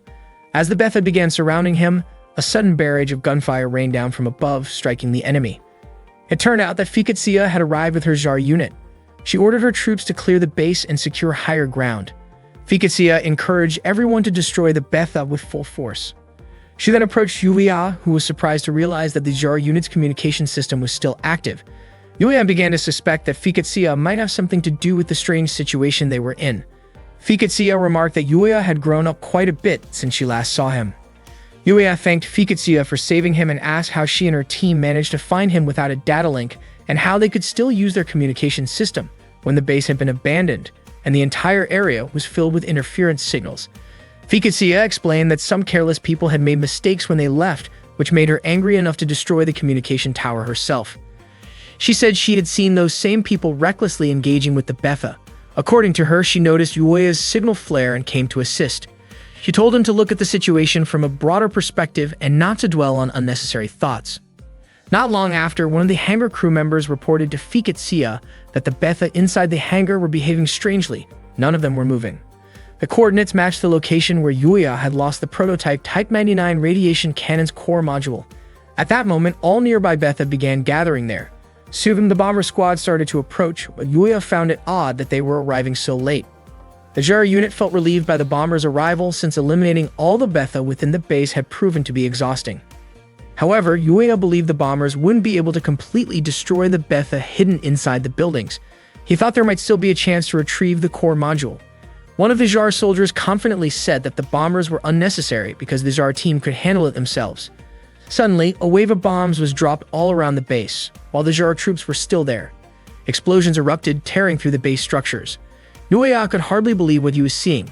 He wondered if the bombers actually intended to destroy the base itself. Seeing the situation worsen, Fikatsia quickly ordered her troops to move away from the bombing zone. Bombs kept falling, throwing the Jar unit into confusion as they struggled to distinguish friend from foe. They were puzzled because the interference signals were already gone, yet the bombers continued their attack. One of the bombs struck a Jar soldier named Nikolai. His teammate was furious and wanted to fire back at the bombers, but Tasha stopped him, reminding him that such an action would get their entire battalion punished. Just then, an alert came through. Laser-class Betha had appeared. The bombers were immediately destroyed by the laser beams. One of the Jar soldiers was also taken down after flying too high, and Tasha screamed in shock and grief. Fikatsia was completely baffled by what was happening. The bomber squad had been completely wiped out by the laser-class Betha, and no one knew how many of them there actually were. Budamir was stunned to see the bombers destroyed and frustrated that the laser-class Betha only appeared near the end of the battle. Jersey offered several theories. The laser-class Betha's bodies might be filled with an energy that couldn't be produced by a young hive, or perhaps they simply didn't have the right body type to cross water earlier. There was still so much humanity didn't know about the Betha. Budamir grew irritated and dismissed Jersey's explanations. Jersey then asked what Budamir planned to do next, especially now that he had lost the forward base, destroyed part of his own forces, and lost the bomber unit. Budamir told Jersey to give the order for the Jar unit to retreat, but Jersey said it was already too late. He asked if Budamir was willing to trust him with handling the situation. Budamir began to suspect that Jersey might reveal the truth to the troops, but Jersey denied it, saying that the laser-class Betha were the greatest threat at the moment, and that this crisis would surely give rise to a hero. Meanwhile, Fikatsia ordered the Jar forces to keep pushing forward, destroying the Betha units and regrouping at her current position. She reminded her troops to stay alert and cautious of their surroundings. At that point, Fikatsia still hadn't received any orders to retreat. Deep down, she believed that the Jar forces were intentionally being Fiketsia silently vowed to avenge her fallen comrades. Yuya then asked what the Soviet troops were really trying to achieve. He pleaded with Fiketsia to tell him the truth, insisting that she and the Jura unit must have already grown tired of this unreasonable plan. Fiketsia responded by asking what he meant by that. Yuya listed several strange things he had noticed. The retreat from the base had been oddly easy, there were signal disruptions, and the bomber squadron that was supposed to arrive first ended up being late. Fiketsia brushed it off, saying Yuya was overthinking things and that there were far more important matters in this world than what he saw in front of him. Yuya brought up the tunnels dug by the Betha and wondered what was so valuable to the Soviets that they were willing to sacrifice so many people. He urged Fiketsia to realize her situation, pointing out that most of her soldiers had already been killed, yet she still appeared calm. Fiketsia grew irritated and told Yuya that he was a pilot, one who could be considered humanity's spear of hope. According to her, their duty had nothing to do with politics. Yuya was shocked that even after losing so many of her comrades, Fiketsia could still talk that way. She explained that a strong sense of justice wasn't a bad thing, but when taken too far, it could cause someone to lose the people they loved. She knew this because she had experienced it herself. Fiketsia told him that this battlefield wasn't a place for self-righteousness. What truly mattered was for them to think about what they should do as pilots. At that moment, Yuya remembered the promise he made to Yue to bring back the 94th in one piece. Not long after, the remaining Jar soldiers regrouped near Fiketsia and Yuya. They detected Keat's signatures moving nearby. The laser-class Betha had begun to mobilize. Fiketsia immediately ordered Kale and Tonya to take Yuya back to where his teammates were stationed, then meet up with Commander Balakin's forces and follow his commands. Kale and Tonya were confused by the sudden order, but Fiketsia refused to explain her reasoning. Yuya also tried to question her decision, but Kale and Tonya reminded him that his tactical surface fighter was completely immobile. If he stayed, he would only get in their way. Yuya hated to admit it, but they were right. So he allowed them to escort him away. Fiketsia watched as they left, thinking that Yuya needed to face reality. The scene reminded her of her own son. Soon, all the remaining Jar forces had gathered. Fiketsia knew it was time for her to fulfill her duty as a pilot. She gave her troops clear instructions. They had to eliminate all laser-class Betha units. If those weren't destroyed, the entire eastern defense line would collapse. The base had already been reduced to ruins. Fiketsia firmly believed that the Jar forces were the only ones capable of taking down the laser-class Betha. She reasoned that the Betha wouldn't attack their own kind, so the Jar soldiers could use the surrounding Betha as cover to get closer, then strike from the sides. They would defeat the laser-class units in a single coordinated strike, just like they had practiced during training. A short while later, radar detected a tactical surface fighter approaching from behind.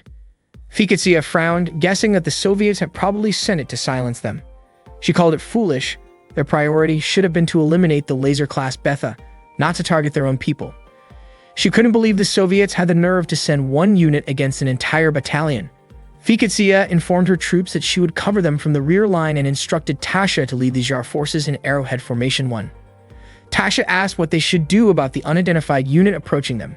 Fiketsia suspected it was carrying a secret message and said she would handle it herself. She ordered the rest of the Jar forces to proceed with the mission and destroy the laser-class Betha immediately. Tasha then led her formation forward, reminding everyone to keep an eye on their altitude as they advanced. Meanwhile, Fiketsia waited calmly, watching as the unknown tactical surface fighter drew closer to her position. Meanwhile, Kiel and Tonya had taken Yuya away from the battlefield. Yuya was deeply grateful to them for saving his life. Tonya admitted that she was just following her commander's orders. After that, she and Kiel got ready to regroup with the rest of the Jar unit. Yuya reminded them to return to base, just as Fiketsia had ordered earlier, but they told him that their only commander was Fiketsia herself. They weren't fighting to protect the Soviets. They only wanted to protect the Jar troops, who had become like family to them. Tonya wished that Yuya would stay alive long enough to meet his friends again. Then Kiel and Tonya flew off, leaving Yuya behind. Yuya immediately got moving, hoping that the Shirinu could hold out until he made it back to base. At the same time, Fiketsia flew toward the direction where the unidentified tactical surface fighter had been detected. She was puzzled that the unit approached without firing. It was clear to her that the pilot wanted to engage in close combat. As she cut through the Betha forces in her path, she couldn't help but feel astonished at how ruthless the Soviet forces had become. Moments later, a transmission came through. Someone apologized for interrupting her. Fiketsia didn't know who the person was, but if they were trying to distract her, she calmly stated that her focus was far stronger than they might think. The voice told her to fight seriously. Otherwise, she might soon be joining her late husband. Fiketsia took cover, and before long, the mysterious tactical surface fighter launched an attack on her position. Elsewhere, Lida, Phoebe, and Harem were stationed at the northern UN airbase. They were worried about Yuya, who still had returned. None of them had ever experienced such chaos before. Stella had already made it back and reunited with her team. She explained that Yuya had done everything he could with the damaged tactical surface fighter to save both her and Yui. Stella said she still believed in miracles, though it seemed nearly impossible at that moment. Vincent felt guilty, but Valerio told him not to overthink it. After all, both he and Yuya had risked their lives trying to save Yui. Valerio said they could hold their heads high when telling others about how Yuya lived. Ibrahim then approached them. Teresa looked downhearted as she mentioned that Yuya hadn't come back yet. Ibrahim informed everyone that a message had come in. Laser-class Beta units had been detected nearby. The human forces decided to withdraw all test pilots immediately, while the Soviet side ordered them to completely evacuate the area. Teresa realized their presence was becoming a burden to the Soviets, but she still couldn't leave because Yuya was missing. Yui stood off to the side, quiet and distant. Everyone understood how heavy it must have felt for her. As the leader of the XIG project, Yui knew she couldn't keep focusing only on what she personally wanted. Still, her heart sank every time she thought about Yuya. Then she suddenly heard the familiar footsteps of the Shiranu's tactical surface fighter. When they looked toward the sound, they were stunned. It was Yuya. He had finally made it back. Yui felt an overwhelming sense of relief. On August 28, 2001, during a joint ceremony between Japan and the United States, the second phase XFG-01, a Shiranu's second tactical surface fighter, was officially launched. The audience erupted in applause as the machine was unveiled. Vincent asked Yuya what he thought about the second birth of the Shiranu. Yuya called it beautiful, something Vincent hadn't expected to hear from him, especially about a Japanese-made tactical surface fighter. Yuya admitted that up until now he had acted like someone who didn't really understand himself, but through everything that had happened, he had learned so much about who he was. Vincent wondered aloud if Fiketsia had been the one to teach him those lessons. The Zero forces had defeated the laser-class Betha after helping Yuya escape. Once they were done, they eliminated the remaining Betha in the area. The eastern region stayed intact, and the Soviet government awarded the entire Tsar unit the title of Heroes of the Motherland. Yuya finally realized that Fiketsia had been right all along. He had been acting like a spoiled kid, unaware of how many people had risked their lives to protect him. He had only focused on what felt easy to him. From that moment on, Yuya made a silent promise. Someday, he would fight to protect someone else. One day at the Nellis Air Force Base in the United States, 3 American soldiers were refueling their aircraft, preparing to head to Alaska. Leon wondered why they didn't just take off from there instead. Sharon explained that if they departed directly from Nellis, they would have to stop for refueling several times along the way. Yukon was in Alaska, far to the north, but Leon didn't really care how far that Soviet base was. Sharon mentioned that she had heard about an American pilot who caused some commotion at a United Nations base. That pilot was said to have set a new record for eliminating Betha during his very first deployment. Leon wasn't particularly interested in the story. All he cared about was wiping out the enemy completely. Meanwhile, the Baofeng squad was in the middle of a combat exercise.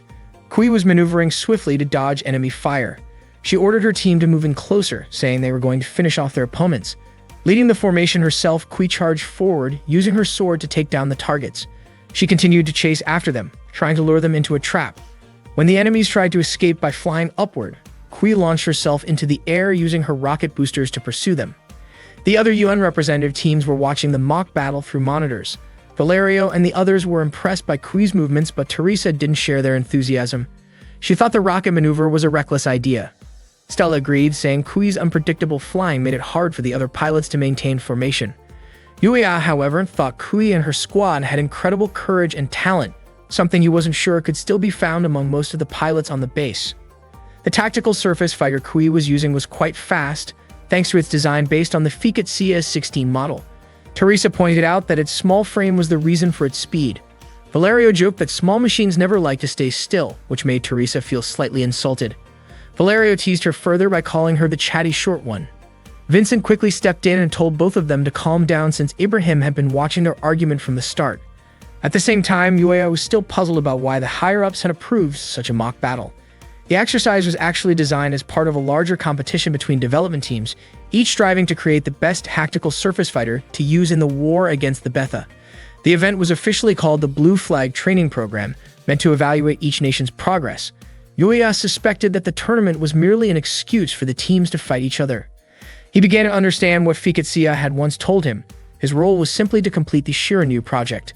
Yuya couldn't see how fighting between machines would benefit humanity. He didn't believe it was right to delay crucial research and development just because of a competition. He was sure Yui felt the same way. While Yuya was lost in thought, Valerio started teasing him. Vincent joked that Yuya must have been thinking about Yui, saying it looked like love at first sight. Vincent even mentioned that something had felt different between Yuya and Yui ever since they returned from Russia. Surprised, Yuya denied it, insisting that there was nothing like that between them. His friends were shocked when they noticed he had referred to Yui by her first name, something unusual in a military setting. Vincent playfully announced it to everyone, causing Yui's face to turn red with embarrassment. Seeing the commotion, Ibrahim immediately told them all to quiet down. Later, Yui contacted AG for a report. AG informed her that the XSG project had received poor evaluations and was being cancelled. However, he explained that the Type 99 cannon had already provided valuable intelligence about their enemy's capabilities. The new core module for the weapon would arrive in 2 days, and AG was confident the Soviets wouldn't have enough time to analyze it. Yui, still curious, wondered what the Soviets were truly after. She apologized, feeling responsible for the setback since she had insisted on retrieving the weapon in the first place. AG assured her that there had likely been nationalist factions from the start, aiming to establish their own power. He told Yui to stay focused as the Blue Flag tournament had already been decided. Yui acknowledged that, just like Yuya, she wasn't planning to give up. She said they should prove the results of the Blue Flag training and show everyone that the XFG project was the best choice for the Empire. AG chuckled, saying it sounded like Yui had made a mistake and was now determined not to repeat it. Then he asked if there was someone she liked at the base. Yui quickly denied it, saying she was too focused on her duties to think about such things.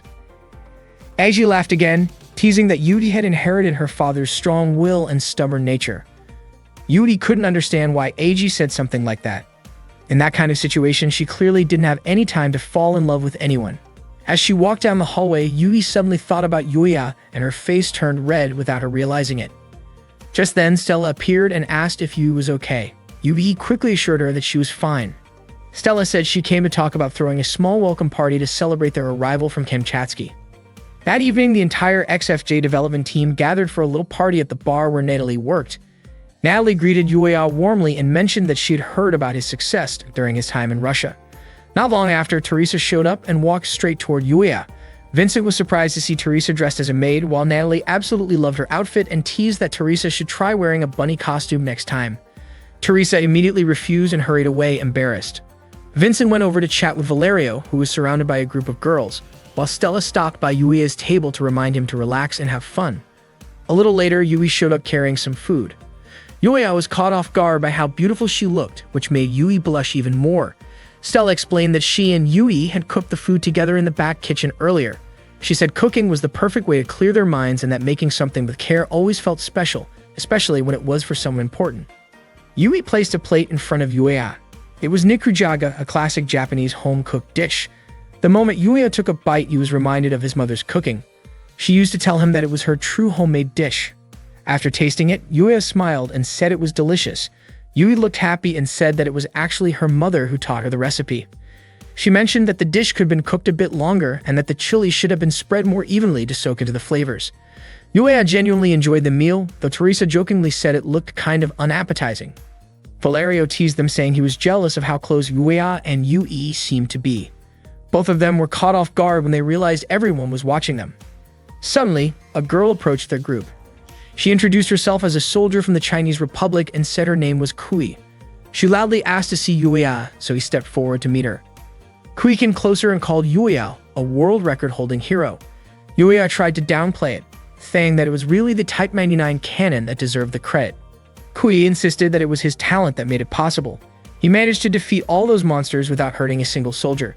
She admitted that she used to think Yuya was arrogant, but now she realized he was actually a pretty decent person.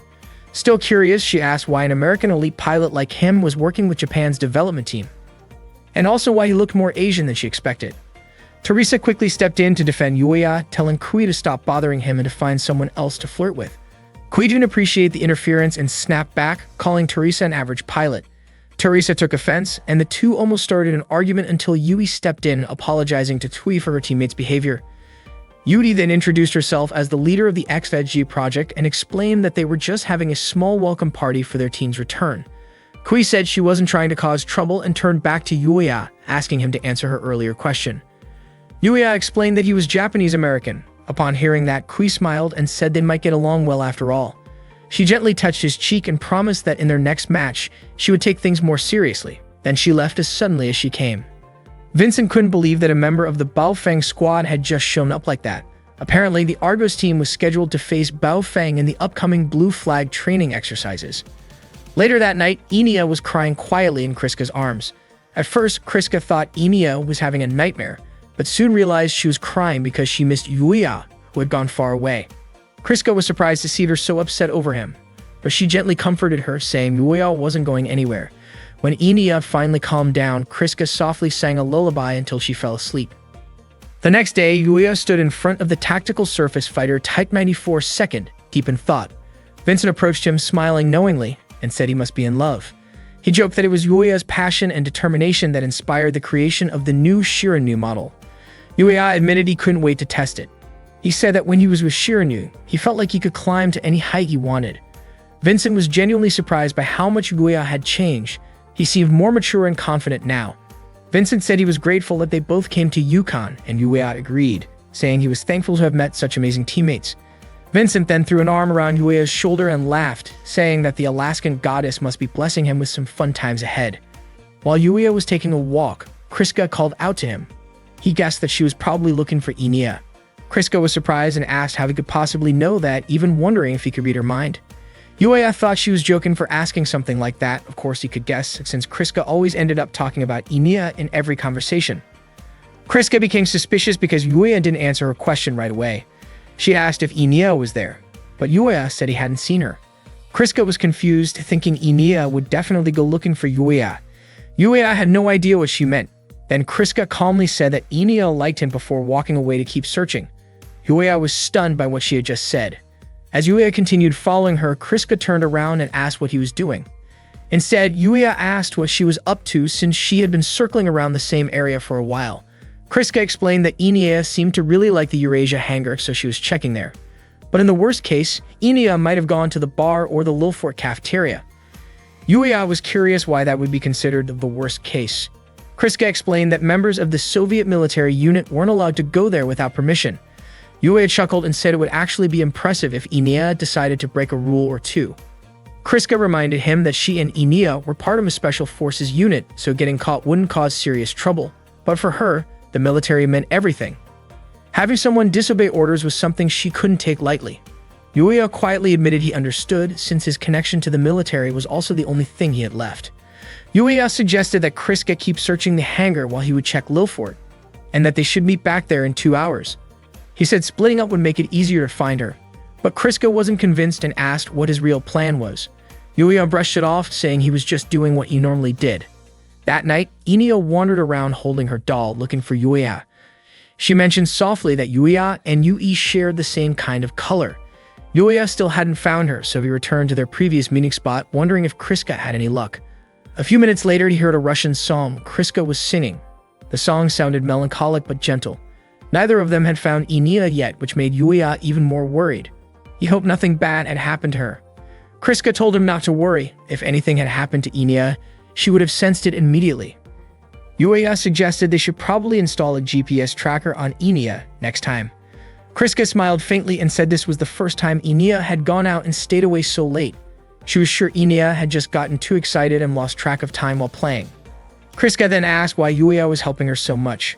Yuya said he simply wanted to, but she didn't believe it that easily. She pressed him again, asking what he would gain from helping her. Yuya replied that he just wanted to return the favor for what Kriska and Enya had done for him. A moment later, a car pulled up in front of Yuya, carrying Sharon and Leon. Surprised, Yuya asked what they were doing there. Leon teased him, saying he had been having too much fun and forgotten his old friends. Yuya then told Kriska that Leon was also Japanese-American, just like him. Leon had been part of the military before Yuya arrived in Alaska. Soon after, a Raptor fighter landed nearby. Leon turned out to be a member of the elite 65th Army unit known as the Infinities. That day, the Baofeng squadron gathered to discuss their preparations for the upcoming second match against the Argos squadron in the Blue Flag training exercise. Everyone was eager for the battle, driven by a strong desire to avenge what had happened back in Kamchatsky. In the eyes of the Baofeng team, Argos had only managed to break world records because of their long-range weapon support, making it easier for the Soviets to do their job. Kui, the leader of Baofeng, simply smiled and said that the United Nations Command had instructed them to study everything about Japan's new generation of tactical surface fighters so they could secure victory this time. Her enthusiasm drew playful teasing from her squad, who joked about how excited she seemed. But deep down, Kui was genuinely curious to see how skilled Yuiak really was in combat. Meanwhile, Leon brought one of the Raptor units from the Infinity Squadron to Yuya. Yuya found it strange. After all, the American forces were already highly advanced in tactical surface fighter development. So why were Leon and Sharon there? Leon explained that he had come to put an end to what he considered a waste of effort and to remind everyone of the importance of time and money by showcasing the American-made tactical surface fighter. Yuya suspected that the US was trying to halt the XXG project in favor of their Prominence project. Leon mentioned that he knew about Yuya's past issues with the XFJ project and implied that it would be best if the project were discontinued. Yuya wasn't surprised by Leon's harsh words and calmly asked if Leon had forgotten the trouble he himself once caused. To prevent a heated argument between the two men, Sharon interrupted, saying that the cold Alaskan weather was really getting to her. Leon took the hint and returned to the car. Before leaving, Sharon apologized to Yuya for interrupting his date. Kriska looked confused, unsure what Sharon meant by date. Yuya quickly told her not to worry about it. Sharon was just joking around. But when Yuya realized that Kriska didn't even know what a date was, he grew embarrassed trying to explain it. Just then, Inia came running up and hugged Kriska tightly. Kriska felt relieved and happy to finally see her again. Inia was full of energy, talking excitedly about all the places she had visited that day. Then she suddenly asked if Yuya was planning to leave, which surprised both Yuya and Kriska. That night, Vincent celebrated with his friends at a bar, raising his glass to their success in completing the second-generation tactical surface fighter Type 94 second project.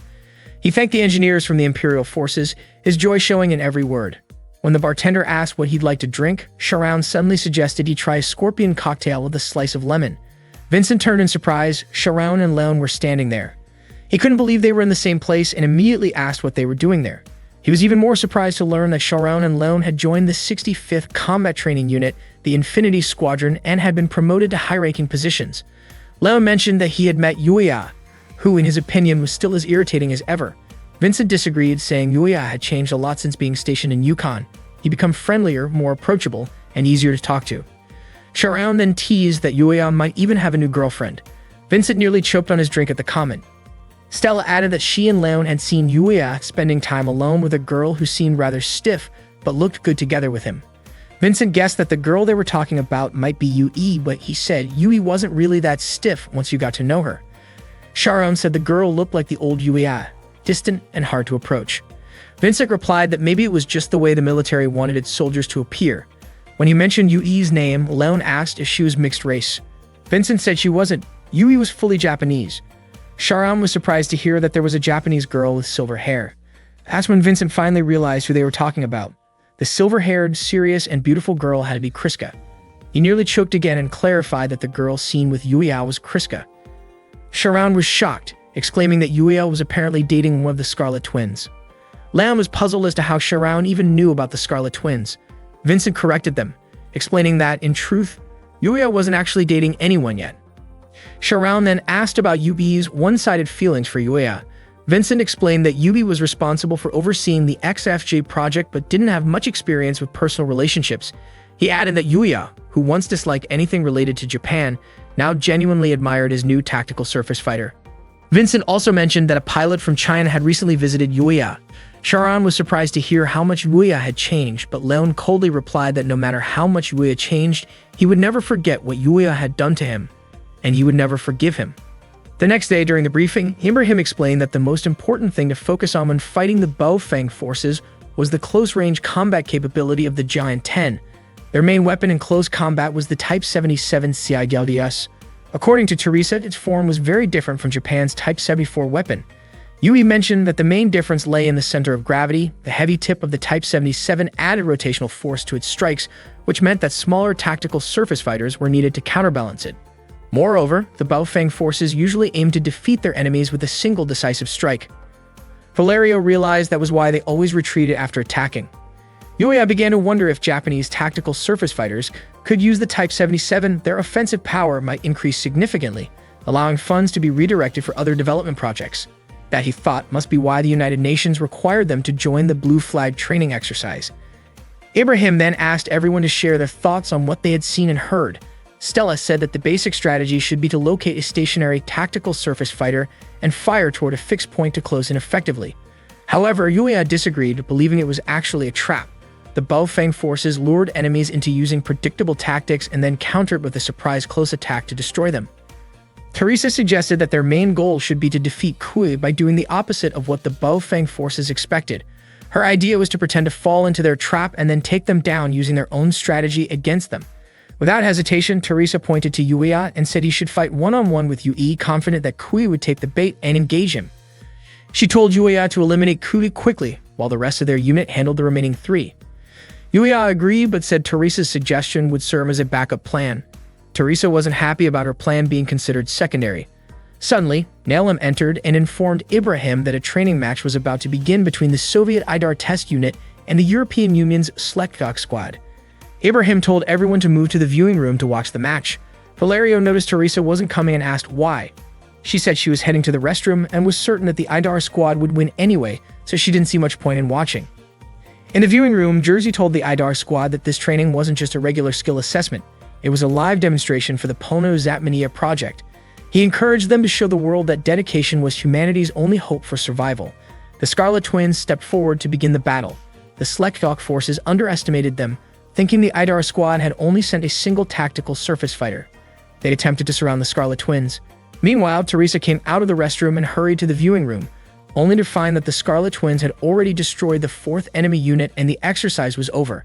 She couldn't believe it had ended in less than 10 minutes. Valerio was equally surprised that the Scarlet Twins had defeated everyone using only their Balaika-class motor units.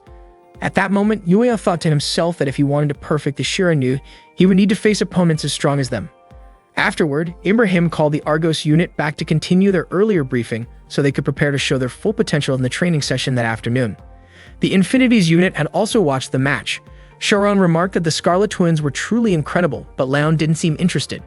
Sharon guessed that Leon was too preoccupied with the upcoming match to focus on anything else. They talked about how the Argos unit would be using second-generation tactical surface fighters, even though they hadn't been given much time to train with them. Still, it seemed that Argos would become the dark horse in the upcoming battle. Jersey met Kriska and Inea after their training session. According to him, there was a slight drop, about 2 to 3 points, in their reaction speed and shooting accuracy. He asked the mechanics if there were any issues with their tactical surface fighters, but they hadn't found anything unusual. Jersey told them to speed up the inspection process just in case. Later that afternoon, the Argos team prepared for their mock battle against the Baofeng squad. Vincent informed Teresa that the movement data of her tactical surface fighter had been copied from Yuya's unit, meaning it would move a bit differently than before. He told her she'd need to adjust her control style during the match. Teresa agreed without hesitation. After all, testing the impossible was part of a test pilot's job. Once the Argos units were ready, Yui told Yuya that she was entrusting the battle to him. The Argos team launched toward the training arena, where the Baofeng squad was already waiting. Kuvi encouraged her team, reminding them of their chance to redeem themselves after the Kankatsuki battle. Yuya was genuinely excited. He finally had the chance to experience close combat again. He felt confident and ready to test himself once more in this exercise.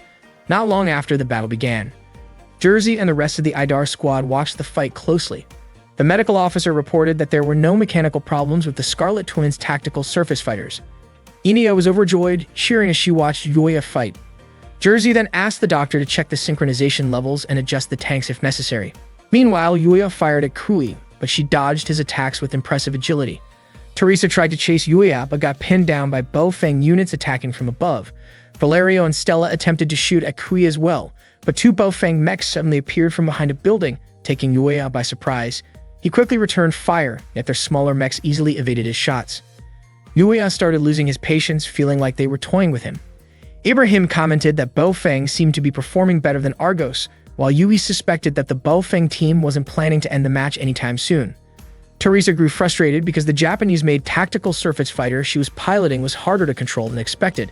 Stella felt that Baofeng was deliberately messing with them, and Valerio noted that one of them was slowing the others down, an indirect jab that annoyed Teresa. Deciding to change tactics, Yuya went with his backup plan. Stella thought a one-on-one duel would be pointless since their opponents probably wouldn't take the bait, but Yuya believed they were trying to lure him in, just like Teresa had said. As Yuya approached the Baofeng formation, Kui ordered her teammates to spread out so that no one else would interfere. She then moved in and drew her sword. Jersey and the Idar squad continued monitoring the intense duel. Yuya drew his blade as well, and Kui looked thrilled as she charged toward him. When her sword came swinging down, Yuya managed to block it but was surprised by how heavy it felt, forcing him to jump back. He counterattacked, but Kui dodged with incredible speed. Yuya grew even more frustrated, realizing that her strikes came faster than expected. He figured out that her power didn't come from the sword itself. It was the result of using all the carbon actuators in her mech like a coiled whip, giving her strikes extra force. Yuya felt cornered but refused to back down. He waited for an opening. As soon as Kui tried to end the fight, he turned his defense into an attack, landing a decisive strike on her mech's main body. Kui was caught off guard, unable to believe that Yuya had outmaneuvered her. The battle ended there, and Sharon smiled at Leon, saying that Yuya had won. After the match, the Argos team sat together in the cafeteria. Teresa grinned proudly since her plan had worked, though she was disappointed that they couldn't defeat the other 3 Baofeng members because the squad had retreated right after Kui was taken down. Yuya felt more in tune with his tactical surface fighter than ever before, confident that he had regained the sense of control he once had. Yui praised him, saying he had drawn out the full potential of the second-generation Shiranyu. She thanked him sincerely. Yuya admitted that he had misjudged the Japanese design before, thinking its center of gravity was flawed. But after today's battle, he realized that it actually worked perfectly for continuous attacks. He acknowledged that the Japanese engineers who designed it were truly remarkable. Then Yuya mentioned that he had a personal request, something only Yui could do. Hearing that, Yui's face turned red with embarrassment. Just then, Kui appeared out of nowhere and jumped toward Yuya, teasing him by saying that he was welcome to confess his feelings to her anytime. Meanwhile, Jersey spoke again with the doctor, asking about the test results. The doctor explained that it was hard to identify the cause. The synchronization had failed without any clear parameters, but both Kriska's and Inya's vital signs were completely normal.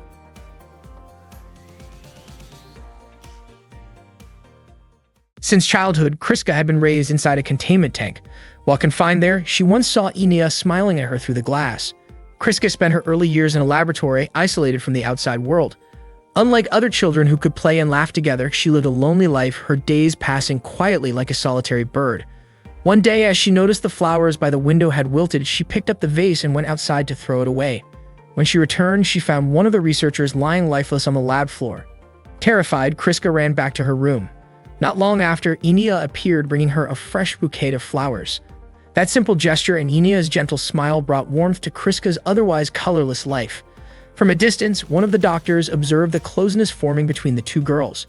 Kriska and Inya stayed together through most of their days until Jersey once approached them, causing both to tremble in fear and hold each other tightly. Later, Kriska dreamed again of her childhood, of the time she had been asleep inside the tank. After one of their adaptation sessions, Jersey instructed a doctor to escort both girls to their quarters. Kriska helped brush Inya's hair and reminded her to take her medicine before the next briefing. Inya admitted she disliked the pills because of their bitterness. Kriska promised to ask the doctor for syrup medicine instead, knowing Inya preferred the sweeter taste. With a soft tone, Inya then asked when they could have another break, because she really wanted to see Yuya again. That same day, Yuya was having lunch with Yui in the cafeteria. Yui's face had turned slightly red, prompting Yuya to ask what was wrong since she had barely touched her food. Embarrassed, Yui quickly started eating, then hesitantly brought up something Yuya had requested during one of their previous conversations. Before she could finish, Kui suddenly walked up to their table. Her bold and cheerful attitude caught Yuya off guard, especially when she leaned in playfully as if to tease him. Seeing his flustered reaction, she laughed, clearly amused. When Kui's behavior started to cross the line, Yui grew irritated and reminded her to show some respect since they were in a public place. Kui brushed off the comment, insisting Yui should not interfere, claiming that she and Yuya were having a personal moment. Yui maintained her composure and firmly told Kui that Yuya and she were simply having lunch together since pilots needed proper nutrition for training. She made it clear she didn't want Kui interrupting them. Kui countered by saying Yui was the one getting in the way. At that point, Yuya calmly intervened, telling Kui that her behavior was inappropriate. Taking his words seriously, Kui agreed to back off, playfully saying she only obeyed because she saw herself as his future partner. Both Yuya and Yui were puzzled by Kui's statement. When asked, Kui confidently explained that because Yuya had once defeated her in a match, she believed that made their relationship something more than just friendship. Yuya told her that it wasn't the right time for jokes, especially with the Baofeng squadron scheduled to face the Infinities in training the next day. Kui replied that the stealth capabilities of the enemy wouldn't be a problem for her, claiming that once she spotted and fired at them, she would handle the rest. Yuya warned her not to underestimate the American forces, explaining that the Infinities were highly skilled and well-equipped. Kui responded that the unified Chinese military didn't concern itself much with the Blue Flag exercises, and that she personally had full confidence in her abilities. For her, as long as she could keep fighting and competing with other pilots, that was all that mattered. Yuya then realized that was why the Baofeng squadron had seemed to treat their battle with him as a game the day before. Before leaving, Kui cheerfully told Yuya that if she managed to defeat the Infinities, she expected him to take her on a honeymoon trip. Both Yuya and Yui were shocked by the sudden remark. Kui explained that she wanted to spend time with Yuya at a peaceful lakeside inn, enjoying dinner together and sharing a quiet, relaxing evening. Yuya didn't quite know how to respond. Noticing his silence, Kui teasingly asked if he thought she would lose to the Infinities. Yuya said he didn't mean it that way. Kui replied that she wasn't the kind of woman who made empty promises and that she intended to win. She then left, saying she needed to rest and prepare for the upcoming mission, and as she put it, for her honeymoon afterward. Yui looked a bit down after hearing all of that. Seeing her expression, Yuya asked whether she thought the Baofeng squadron had a real chance of defeating the Infinities. Yui said that although Kui often seemed to treat things lightly, she was certain Kui had her own strategy, and that the American squadron had likely prepared countermeasures as well. Yuya nodded, stating that the Raptor units shouldn't be underestimated, which was exactly why he was determined not to lose. He wanted to prove to everyone that the Shirinu was the strongest tactical surface fighter ever built. With renewed determination, Yuya began finishing his meal while wondering why Yui kept staring at him. Smiling faintly, Yui said he looked unusually eager and asked whether he really liked carrots that much. The battle between the Baofeng squad and the Infinities unit was still raging on. At that point, only Kui was left standing from Baofeng. Not long after, Kui's location was detected and an attack was launched toward her. She tried to dodge and take cover, but the Infinities unit moved so fast that they were almost impossible to see. Kui scanned her surroundings to locate the enemy, and when she finally sensed one nearby, she leaped forward and swung her sword. Unfortunately, she was hit mid-air by a powerful aerial strike from the Infinities and crashed down. Kui hadn't expected that at all. According to her tactical surface fighter system, she had been struck in the chest, damaging the cockpit. She couldn't understand how things had gone so wrong. It felt as if they were never given a fair chance. Frustration built up inside her, as though the Infinities unit was toying with her team. By then, all 4 members of the Baofeng squad had been defeated, while not a single Infinities unit had fallen. Stella commented that, in the end, the Baofeng test team never even got the chance to get close. Teresa realized that was the true power of stealth technology. The Argos team admitted that the tactical surface fighters used by the Infinities weren't ordinary machines. They were exceptionally advanced.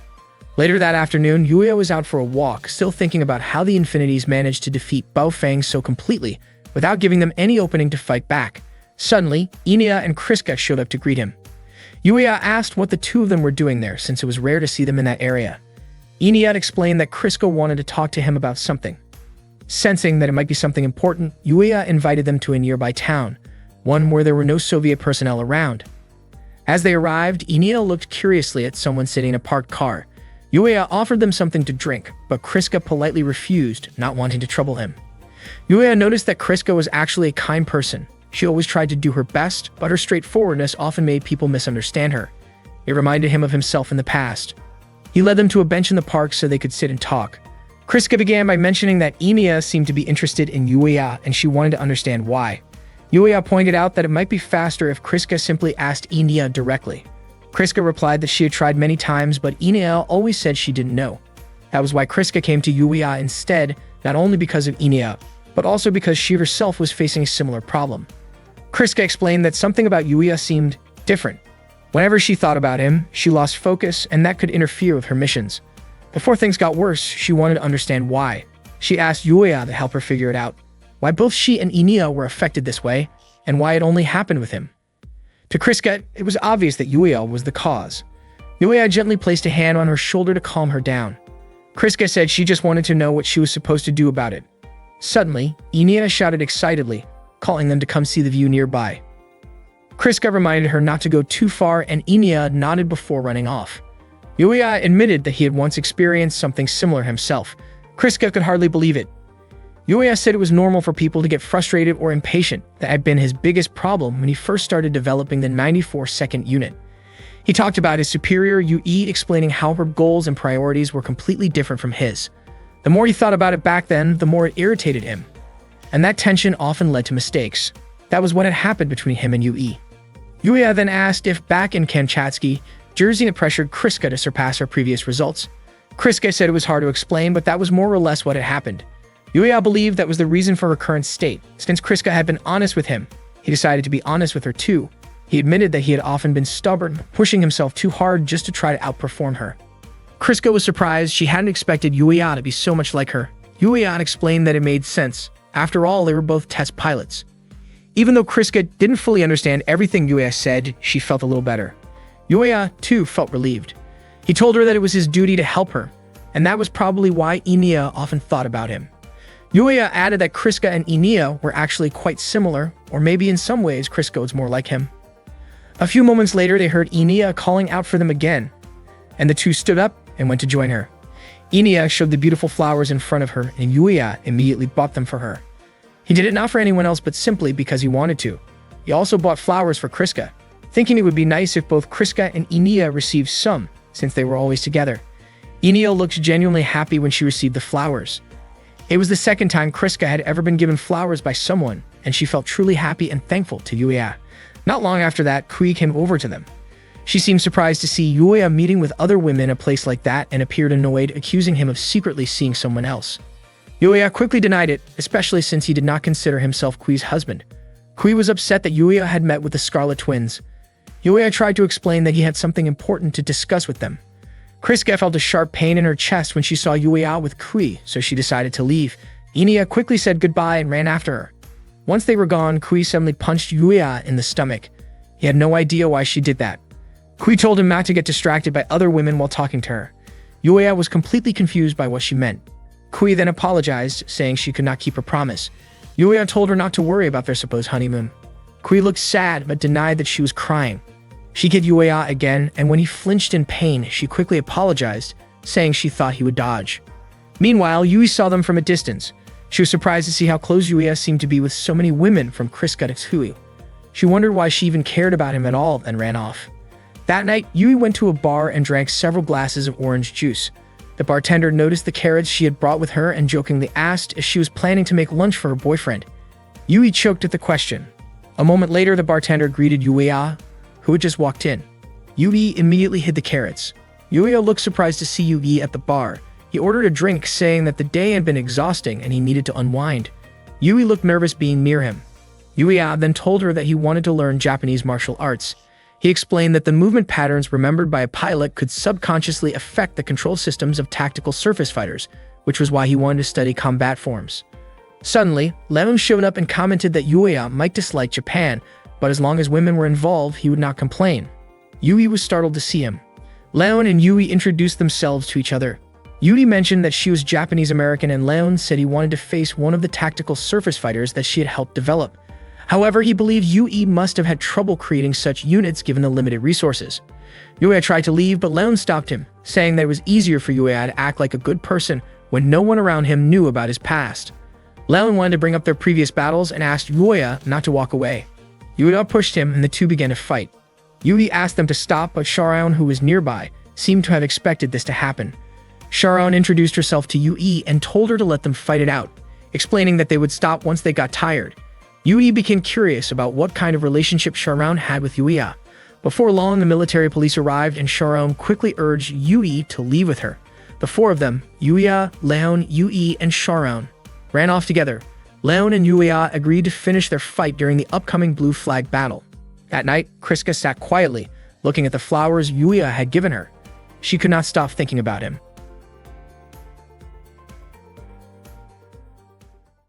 On August 12, 2000, at Groom Lake Base in Nevada, Yuya was still part of the Ghost Squadron alongside Sharon and Leon. They were in the middle of a joint training exercise when Yuya suddenly pushed his tactical surface fighter to speeds far beyond the approved limits. Despite repeated warnings to slow down, Yuya refused to listen. Captain Sven reminded him that what he was doing was extremely dangerous, but Yuya insisted on testing just how far the tactical surface fighter could go. Leon got frustrated and yelled at him. but Yuya told them to head back to base if they couldn't keep up. He said he just wanted to prove the machine's full potential, otherwise the Raptor development project might be cancelled. Captain Sven announced that he would go after Yuya himself. Leon tried to stop him, saying Yuya was practically on a suicide mission, but Sven replied that if the development kept getting delayed, their project would die anyway. Someone had to take that risk. Unfortunately, during the chase, Captain Sven's unit exploded. Leon was furious. He grabbed Yuya by the collar and accused him of causing Sven's death through sheer recklessness. He shouted that Yuya didn't deserve his title of the top test pilot at Area 51. Yuya didn't respond, which only made Leon angrier. He called Yuya arrogant and stubborn. Vincent quickly stepped in to separate them, pulling Leon away as he was choking Yuya. Leon glared at Yuya and swore that he would never forgive him for getting Sven killed. The next morning, Yuya woke up early. He washed his face and stared at the bruise on his cheek in the mirror, remembering Leon's words from the night before. Later in the cafeteria, Valerio approached him, joking about the fight. He said Yuya had looked more manly last night. Yuya asked if Natalie had told him about it, but Valerio replied that he often visited that bar. He didn't need anyone to tell him. Yuya didn't bother replying and just walked away. Valerio laughed, saying Yuya was back to being the lone wolf. Teresa showed up and told Valerio to let Yuya be for now. Everyone sometimes needs a little time alone. Later that day, Yuya went for a run by himself. As he ran, memories of Captain Sven's death came flooding back. During a meeting afterward, the investigation results concluded that Sven's death was caused by human error. Officially, Yuya wasn't to blame, but the discussion about the incident was still ongoing. After the meeting ended, Yuya immediately left the room where Sharam and Leon were waiting outside. To Leon, no matter what the report said, Sven's death would always be Yuya's fault. Their argument escalated again until it nearly turned physical. Yuya ran off at full speed and only stopped when exhaustion caught up to him. When he finally rested, Inia noticed him and smiled. Yuya greeted her, realizing Kriska was with her too. He asked if they were taking a break as well. Inia tilted her head and asked softly if he had been crying. Embarrassed, Yuya denied it. Inia told him that sometimes the painful memories and the tears that come with them are important. They help shape who a person becomes. Yuya smiled faintly and asked if they could talk for a while. Back then, Yuya had been part of the Ghost Squadron running high-speed tests on the Raptor prototype. He had broken several speed records, but it wasn't enough. He wanted to go even faster. During one of those tests, Captain Sven followed him closely. Yuya almost crashed into a cliff, but the rock formation collapsed, falling onto Sven's unit instead. Leon and Sharon were shocked to see Sven's unit disappear from radar. Yuya had no idea how it happened. The Ghost Squadron was immediately ordered to suspend all further tests. Yuya was consumed by guilt and anger toward himself. Meanwhile, in another part of the base, Sharon stopped by Leon's quarters to check on the cut on his face. She mentioned that it seemed like Yuya had changed. Sharon recalled the past battle between Argos Flight and Baofeng Squadron, saying that if the people around Yuya had trusted him back then, that duel might never have happened. Leon thought maybe Yuya's teammates were simply too exhausted from his arrogance to keep arguing with him. But no matter how much Yuya had changed, Leon said he would never forgive him for abandoning Captain Sven and everyone else. Sharon quietly wrapped her arms around Leon from behind. She asked him if he knew what the opposite of love was. Leon answered hate, but Sharon softly disagreed. To her, the opposite of love wasn't hate. It was indifference. She said Leon was suffering because he had trapped himself in a curse of his own making. At the same time, Yuya was talking with Kriska. Inia simply smiled while watching them. Yuya shared that the incident with Captain Sven had been his fault. At first, he just wanted to become a good American and prove it to everyone because that was the only way to silence those who had mocked his mother. That was why Yuya pushed himself to excel in the military, no matter what it took and as fast as possible. He didn't care about anyone else. In his eyes, everyone around him was an enemy. Eventually, all of his efforts paid off when he reached the peak of his career as a pilot and became a test pilot for the Tactical Surface Fighter Development Team. His attitude, however, had grown arrogant and he even turned down Leon's attempt to befriend him. Yuya often got into arguments with others, and the only person who could calm him down was Sharon. Not long after that, his mother passed away, leaving only his position in the military. That was when Yuya started to think that perhaps this was the price he had to pay for what happened to Captain Sven. He apologized to Kriska for making her listen to what he called a boring story. Even though they didn't talk often, Yuya found that she was surprisingly easy to talk to. Kriska admitted she didn't fully understand everything he had said, and Yuya responded that every time he thought about it, he realized how cruel he had been. But Kriska didn't see it that way. What she couldn't understand was why Yuya still felt responsible for his captain's death. To her, what happened was something no one could have stopped. As a test pilot, Captain Sven had chosen to risk his life for the sake of developing a better tactical surface fighter, one that would protect those on the front lines. Kriska said she was the same. She had dedicated herself to serving the Soviet Union, and even if she failed in a mission, she would never regret it or blame anyone else. Yuya then remembered what Fikatsio once told him, that when someone blames others for mistakes they made themselves, the only thing they're really trying to convince is their own heart. Kriska went on to say that many members of her family had died in battle, but none of them ever blamed those who survived. When Yuya asked if she still had any family left, Kriska said that many of them were already gone, but the emotions they left behind gave meaning to their deaths. A moment later, Inia came over and hugged Kriska, saying she had found something beautiful. Before they parted ways, Yuya apologized again for taking up their time. Kriska told him that she did it because she wanted to, not out of obligation. Yuya thanked them, saying they had both helped him more than they realized. What none of them knew was that Jersey had ordered a spy to keep an eye on Kriska and Inia. The spy reported everything to Jersey, who instructed them to continue the surveillance. That same afternoon, Leon was running alongside one of the Infinity's squad members. His teammate told him that he couldn't separate his emotions from the mission, and that whatever happened between him and Yuya was none of their concern. The teammate reminded Leon that their duty was to complete the mission perfectly, so failure wasn't an option. Leon assured him not to worry. He could keep his past from getting in the way. Deep down, Leon knew his teammate was right. He realized that he could never feel satisfied as long as he was just living in Yuya's shadow. That night, the Argos test team held a small drinking party to celebrate their victory. Seeing Yuya sitting quietly, Teresa asked what was wrong with him. She invited him to raise a glass, saying that Vincent was treating everyone that night. Vincent was more than happy to treat the team since he had won a bet during the Blue Flag training. Valerio mentioned that Vincent had wagered a huge amount of money on Argos winning their first battle. Stella pointed out that everyone had expected the Baofeng squadron to win, while Teresa explained that Argos had 2 tactical surface fighters, one of which couldn't even be used, meaning Vincent had bet everything on Yuya, the dark horse of the competition. Vincent laughed, saying he still had plenty of money left even after buying everyone drinks. At that moment, Yui still hadn't arrived at the bar. Yui was walking toward the bar when she ran into Kui on the way. Kui stopped her for a chat, saying she had something she wanted to ask, and invited Yui to go somewhere more private to talk. Meanwhile, Vincent was showing off his skills by downing 2 glasses of beer in just 2 seconds. His friends were cheering him on, calling him talented and impressive. Yuya, however, was sure Vincent would end up skipping work the next day, even though it was supposed to be one of the busiest days for the mechanics. Yuya fell silent, still thinking about his argument with Leon. Natalie could tell that his thoughts were stuck on what happened yesterday.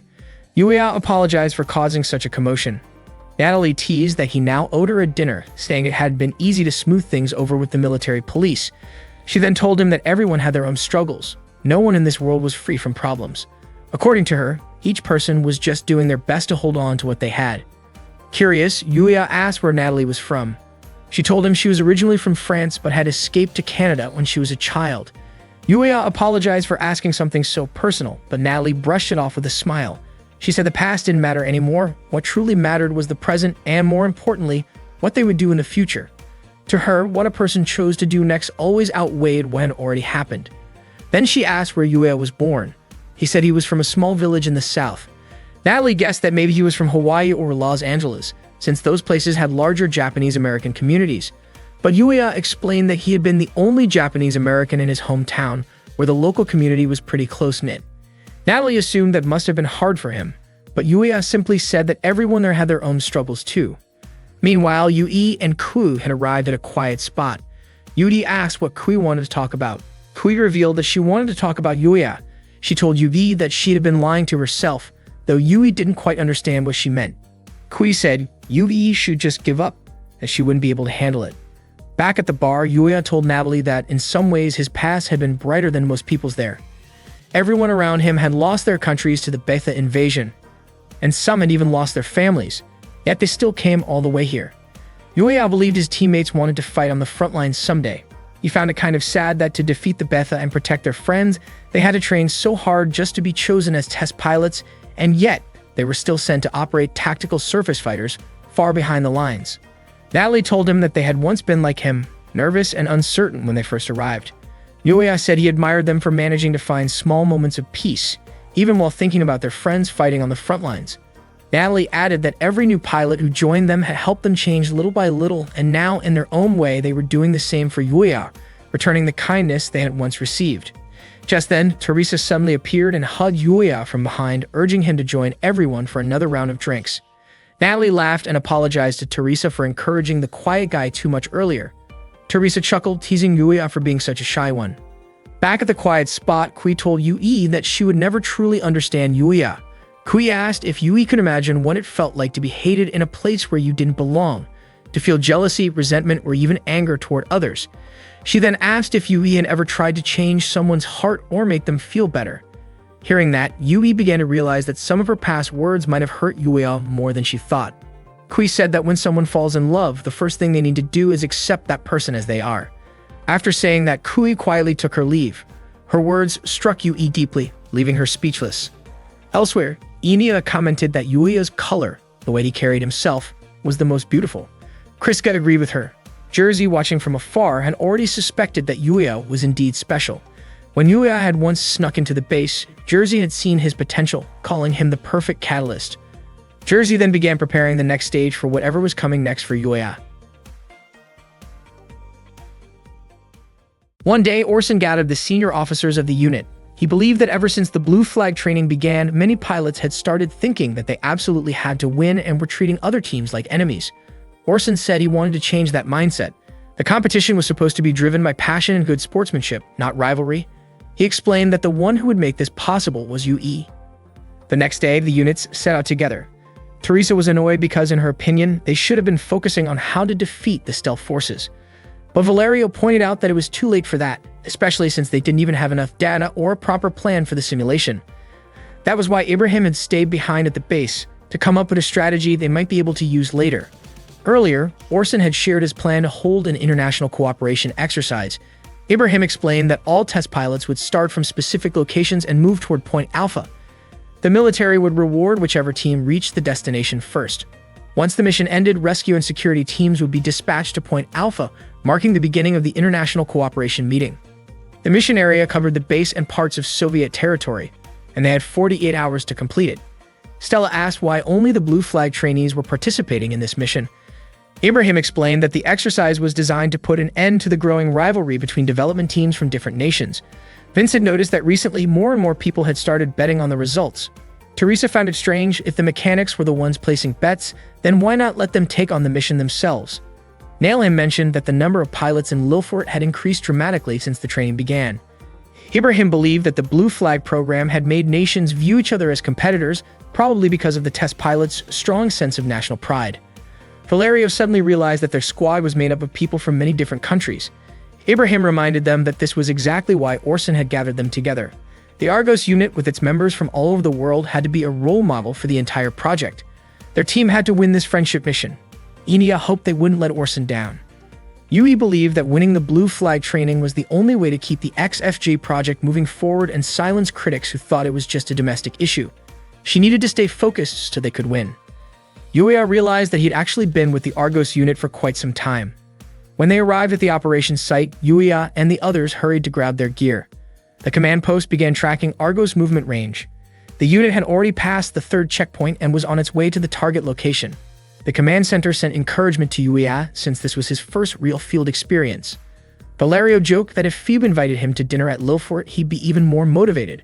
To his surprise, Lita and Nailham both said they'd gotten similar invitations before. Valerio laughed and said he'd just take all three of them out at once. Somehow, that joke spread quickly, and soon everyone knew about it. The entire base started cheering when they heard Valerio was throwing a party once they got back. Yui asked everyone to calm down. She reminded the Argos team to stay focused on the mission, and said the staff could handle the party plans later. Valerio replied that the celebration would only happen if they were the first to reach the destination. He added that Yui seemed gentler than she used to be. Teresa agreed, saying that before Yui would just shout orders all the time. Yuya said it looked like Yui had gone through a lot lately, which made Teresa and Valerio sigh. He still hadn't realized how much Yui had changed. Meanwhile, Yui told Nailham and the others to call her immediately if there was an emergency report from Yuya. She said she would prepare food for everyone. Phoebe mentioned that she wanted some beef stew with potatoes, and Nailham suggested adding curry seasoning. Phoebe was sure all the test pilots would love that. Yui promised to cook with all her heart if it could help lift everyone's spirits and keep humanity going strong. Lita commented that Yui seemed more open about her feelings lately, though Phoebe felt it was a shame that Yui had a soft spot for Yuya. Lita said she actually thought Yui was cooler and more reliable than most guys.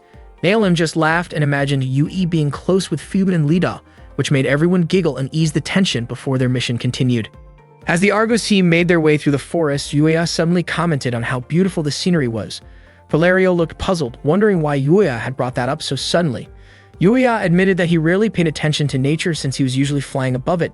Stella mentioned that people often only realize the value of something once it's gone. Her words reminded Yuya of the time he lost his mother.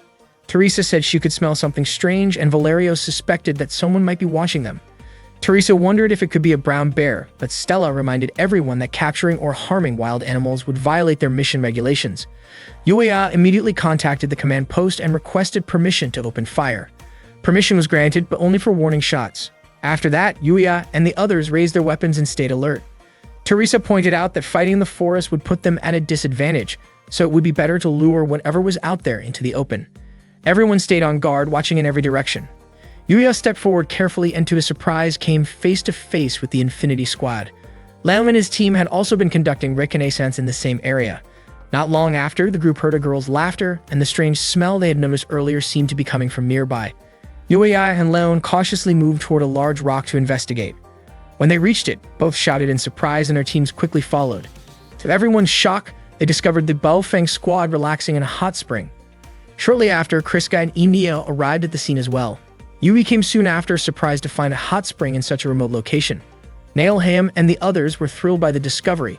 It turned out that the so-called Alpha Point was actually this natural hot spring. The members of the PCU jokingly said that Orson must have been generous enough to give a married couple a honeymoon break in a hot spring. Yuya quickly clarified that they weren't married and definitely not on a honeymoon. Yuya and Leon exchanged sharp looks, though Sharon teasingly described their gazes as affectionate. Deiros was confused, recalling that Yuya and Leon used to be teammates. Before long, Inia approached Yuya. She and Kriska were the only members from their unit who had been assigned to join the mission. Yuya told Inia she must be tired after such a long walk, but Inia denied it, saying she was used to taking walks. Suddenly, she began sneezing, which worried Kriska. Yui offered to let them use Argos team's equipment while waiting for the support unit to arrive. Yuya assumed Inia was exhausted because she wasn't used to walking through the forest and might catch a cold as she pushed herself. He gently patted her head, and Inia said she felt fine as long as she was with Yuya, Yui, and Kriska. Kriska thanked Yuya for being considerate toward them. Out of nowhere, Kui complained that Yuya was being too friendly with other women in front of his wife. Confused, Yuya asked who she meant, but before he could get an answer, Kui angrily punched him. Her friends jokingly called it a punch of affection. Sharon watched the scene with an amused smile and asked Leon if they should join in the fun with Yuya and the others, but Leon politely declined. Not long after, Blazer asked Yui if it would be alright for the Infinity Squad to join them. Yui agreed and even invited them to try the traditional Japanese dishes she had prepared. Deiros reminded Leon that he had always wanted to taste Japanese food, while Valerio teasingly called Yuya a playboy for being surrounded by so many women. Yuya protested, insisting that wasn't true. Teresa muttered that the chaotic mix of personalities made her uneasy, while Sharon and Leon could only watch Yuya enjoying himself with everyone else. That evening, both teams worked together to prepare dinner. Yui served a traditional Japanese dish of stewed meat and potatoes, which reminded Yuya of home. His mother used to make it for him before she passed away. Yui also recalled that her father had loved the same dish before he passed. Soon after, Inia followed the delicious smell and joined them. Yuya offered her a bite, and she happily said the potatoes tasted amazing. Kriska looked a bit flustered when Yuya's eyes met hers. Then the Baofeng squad struck a gong, announcing that their spicy tofu dish was ready. Kui proudly brought some over for Yuya to try. Yuya hesitated, unsure if it was safe to eat. Kui accused him of being too harsh, claiming that everyone who had tried it before absolutely loved it, so much that they fainted from excitement. Yuya jokingly called her dish dangerous, but Kui said he could overcome any danger with love. Not expecting her to take it that far, Yuya was left speechless as she insisted that her food wasn't dangerous. Inia curiously asked if Yuya and Kui were close friends. Yui reminded Yuya that Kui had gone through the trouble of cooking it, so he should at least give it a try. Yuya reluctantly took a bite and immediately shouted in surprise after chewing. That night, Teresa jumped excitedly into the hot spring. Fubi and Lita quickly reminded her that it wasn't a swimming pool. Naelim joked that Teresa should have at least pretended to be shy, as if her swimsuit had come loose. Stella suggested that everyone should just let Teresa do what she wanted. When Yui arrived, she was surprised to see everyone wearing swimsuits. Feeling embarrassed because she was the only one wrapped in a towel, she hesitated for a moment. Naelim apologized, explaining that Orson had deliberately forgotten to tell Yui about the swimsuit plan. Teresa then mentioned that Japanese people were used to bathing without any clothing, so it was already too late for Yui to feel embarrassed. Blushing, Yui slowly stepped into the water and began to relax, amazed that she could find such a beautiful hot spring in the middle of Alaska. Suddenly, Teresa playfully tugged on Yui's towel, surprising her. Teresa said that in Japanese culture it was considered rude to keep a towel on while soaking in a hot spring. Naelan glanced at Yui for a moment but said nothing. A few moments later, Sharon entered the bath with Kui. Seeing Yui, Kui looked startled and refused to be outdone. She immediately adjusted her swimsuit, determined not to lose to Yui in confidence. The Baofeng team cheered playfully, calling it a heated competition, joking that Yui and Kui looked similar except for a few differences in appearance. As they sat together in the water, Kui noticed that Yui seemed a little tense. Sharon commented that both Yui and Kui looked really cute, and Stella agreed with a warm smile. Seeing Sharon and Stella getting along so quickly, Teresa wondered how Stella could become close to someone from the stealth unit so fast. Stella casually mentioned that it was a good way to gather information. Teresa, however, couldn't help but feel a little self-conscious compared to the others. On the other side of the wall, there was a lot of noise coming from the men's hot spring. Foom and the others started to worry that the guys might be trying to peek. Kui didn't seem too concerned and said she wouldn't really mind if it was Yoya. Sharon laughed lightly and told everyone not to worry too much about it. Meanwhile, Vincent and Valeria were trying to help their friends who were being blocked by gyros as they attempted to peek into the women's side.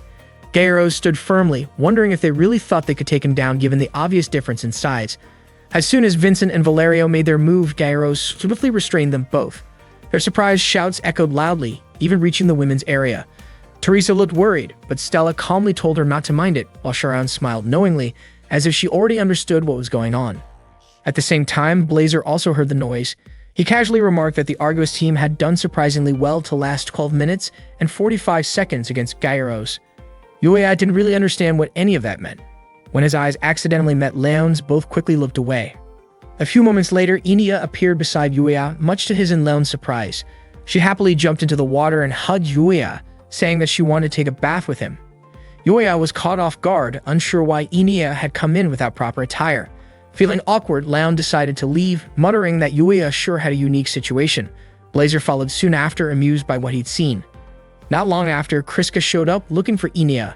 Yuya was startled when he realized Kriska had also entered the area. Inia reached for Yuya's arm with a bright smile, but Kriska quickly stalked her and took Yuya's arm instead. In the confusion, Yuya accidentally brushed against her, which made Kriska's face turn red before she pushed him away and took Inia out of the bath. Yuya remained in the water, still stunned and unsure of what had just happened, while Kriska couldn't quite believe it either. Later, Teresa approached Kriska, curious about why Inia had gone into the men's side. Kui admitted she had never even considered doing something like that. The next day, Ibrahim gathered the Argos team to inform them that they needed to start preparing for their upcoming match against the Infinities unit. On September 21, 2001, at exactly 9:11 a.m. in the Lillifort shopping district, Natalie was cleaning up some empty drink bottles when a delivery driver greeted her. He mentioned that there would be an aurora visible that day. Natalie curiously asked what color it might be. The man guessed that it would probably be red. That same day, Yuya explained to his teammates that the main tactics used by the Raptors relied on stealth and supercruise, which allowed them to lock onto targets and eliminate them quickly. The real problem, he said, was their incredible agility and close-range combat skills, especially since the test pilots operating them were highly skilled. Teresa was full of energy, eager to come up with a strategy to fight the Infinities. She seemed frustrated that no one was suggesting ideas, so Valerio teased her by asking what her plan was. Teresa confidently replied that all they needed was the courage to dodge enemy attacks and strike back. Yuya reminded her that she had already seen both the Infinities' maneuvering capabilities and the Baofeng unit's speed, yet the Baofengs had still been defeated with ease. At that, Valerio couldn't help but joke further, calling Teresa a chihuahua. Stella commented that the more she thought about the Infinities' weaknesses, the stronger they seemed instead. Suddenly, Kui appeared, asking if the Argos squadron was having trouble coming up with a plan to fight the Infinities. She suggested that the Argos team could train against her Baofeng unit first as a warm-up. Valerio thought it wasn't a bad idea since the Baofeng team had previous experience fighting tactical surface fighters equipped with stealth capabilities. Yuya agreed, saying that if they could manage the sensor limits properly, they might be able to detect the stealth systems. Stella said that was a great idea. Meanwhile, Yui remembered what Kui had once told her, that Yui didn't seem to truly understand Yuya. She decided she would bring that up with her superiors later. Kui then added one condition to her offer. She wanted to spend an entire day out with Yuya. Everyone was taken aback by her request. At the same time, Inia was walking around looking for Kriska, calling out her name repeatedly but getting no response. While this was happening, Yui still couldn't stop thinking about Kui's request for a date. She tried to convince herself that she wasn't jealous at all. By chance, Yui overheard Kriska sounding upset. When Kriska noticed Yui, she looked surprised and said she wanted to meet Yuya. Yui told her that Yuya was currently in Lillifort. Kriska then realized that Yui referred to Yuya by his first name. After that brief moment, Kriska quickly left. Elsewhere, Vincent was puzzled to see a large number of logistics trucks arriving. One of the mechanics explained that because of the upcoming Blue Flag training exercise, the schedule had become packed and weapon supplies were running low. To make up for the shortage, they had started using civilian stockpiles. Then, one of the delivery drivers quietly informed the others that it was time. At that moment, a group of pilots, including Giselle, were chatting casually. Giselle brought up the situation in North Africa, asking what everyone thought about the battle lines there. One of the pilots said it was even worse than fighting against the Betha. Bureaucrats and military forces were taking all the food aids sent by the UN. Giselle mentioned that it sounded similar to the refugee liberation movement, adding that her entire family had almost died in a refugee camp. When someone asked why she hadn't joined the movement, Giselle began to answer, but before she could finish, a group of military police suddenly arrived for an inspection. What happened next was chaos. The soldiers opened fire on everyone except Giselle. Afterward, the military police checked the victims' identities. Giselle calmly asked whether they had disabled the security cameras, and when the agents confirmed that another team had already taken care of it. She seemed pleased that their plan was proceeding perfectly. They then began hacking into the base systems. After changing into a different uniform, Giselle asked about the status of the American and Soviet tactical surface fighters. She was told that another team had already neutralized them.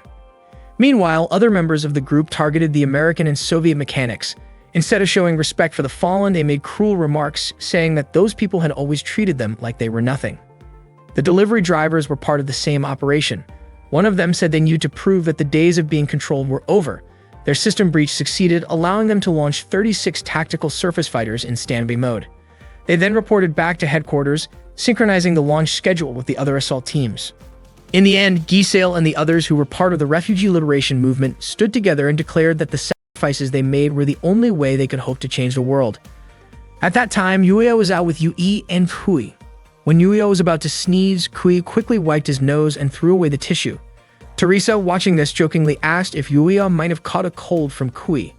Kui immediately turned it around and accused Teresa of being the one spreading germs since she had been sneezing too. She even teased Teresa to go see a vet, which made Teresa visibly annoyed. It was clear the two weren't getting along very well. Suddenly, the phone rang and Yuya asked Teresa to answer it.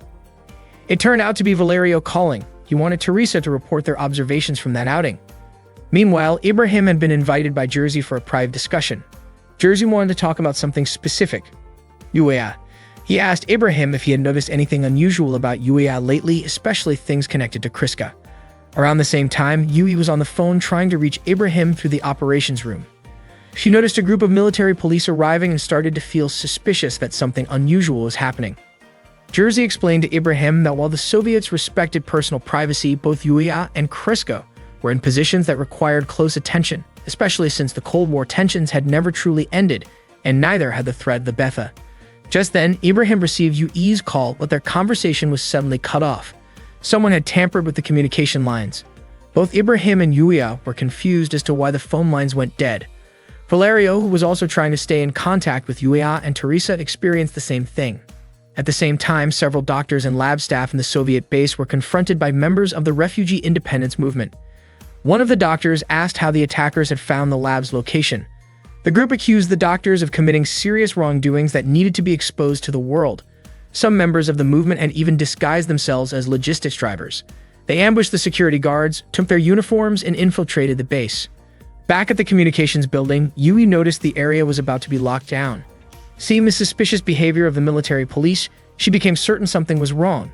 She distracted the guards by tossing a pile of papers and used that moment to escape the building. Shots were fired in her direction as she ran, but she managed to get away safely. Inside, chaos erupted. There were shouts and cries as the situation escalated. Yui came across a young girl who was terrified and crying beside her injured mother. Yui gently covered the woman and comforted the child, doing her best to keep her calm. She then stopped a passing vehicle and told the driver that the base was under attack. As they drove away, Yui could still see people at the base being targeted without clear reason. The driver asked if Yui was sure they shouldn't drop the little girl off in Lillifort, where it might be safer. Yui agreed it would be best for the child to stay somewhere secure, since no one knew what might happen next. The driver, clearly distressed, asked what was really going on. Yui didn't have a full answer, but she suspected that someone was trying to take control of the base. Suddenly, an attack hit the vehicle, forcing Yui to grab the wheel and take over driving to escape the danger. At the same time, Teresa was trying to contact Valerio again, but the signal wouldn't go through. She wondered if there was interference. Yui, growing more uneasy, started to suspect that something had gone seriously wrong with the military communications. Their uneasy feeling grew when their car almost collided with a speeding supply truck. To their shock, they recognized Natalie behind the wheel. Yui quickly told Teresa to reach out to anyone available on the emergency frequency, but no one responded. Realizing the situation was far from normal, Yui stepped on the gas and drove faster, recalling that something similar had once happened during their mission in Kamchatka. Elsewhere, Budimir was in his office with other senior officials when members of the refugee independence movement suddenly burst in.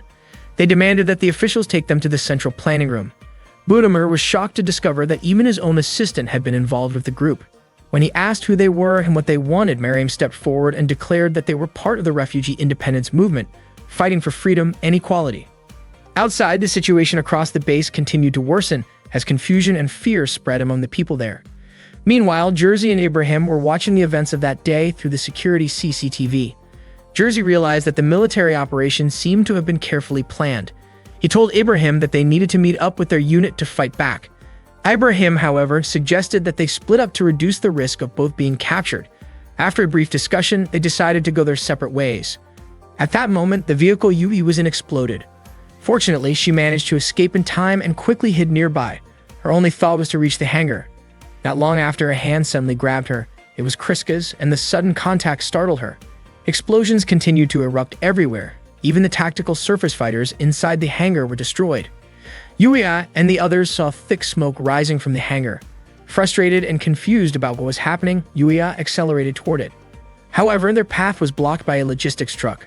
The opposing soldiers opened fire, and when one of the bullets hit their tire, their vehicle lost control and flipped over.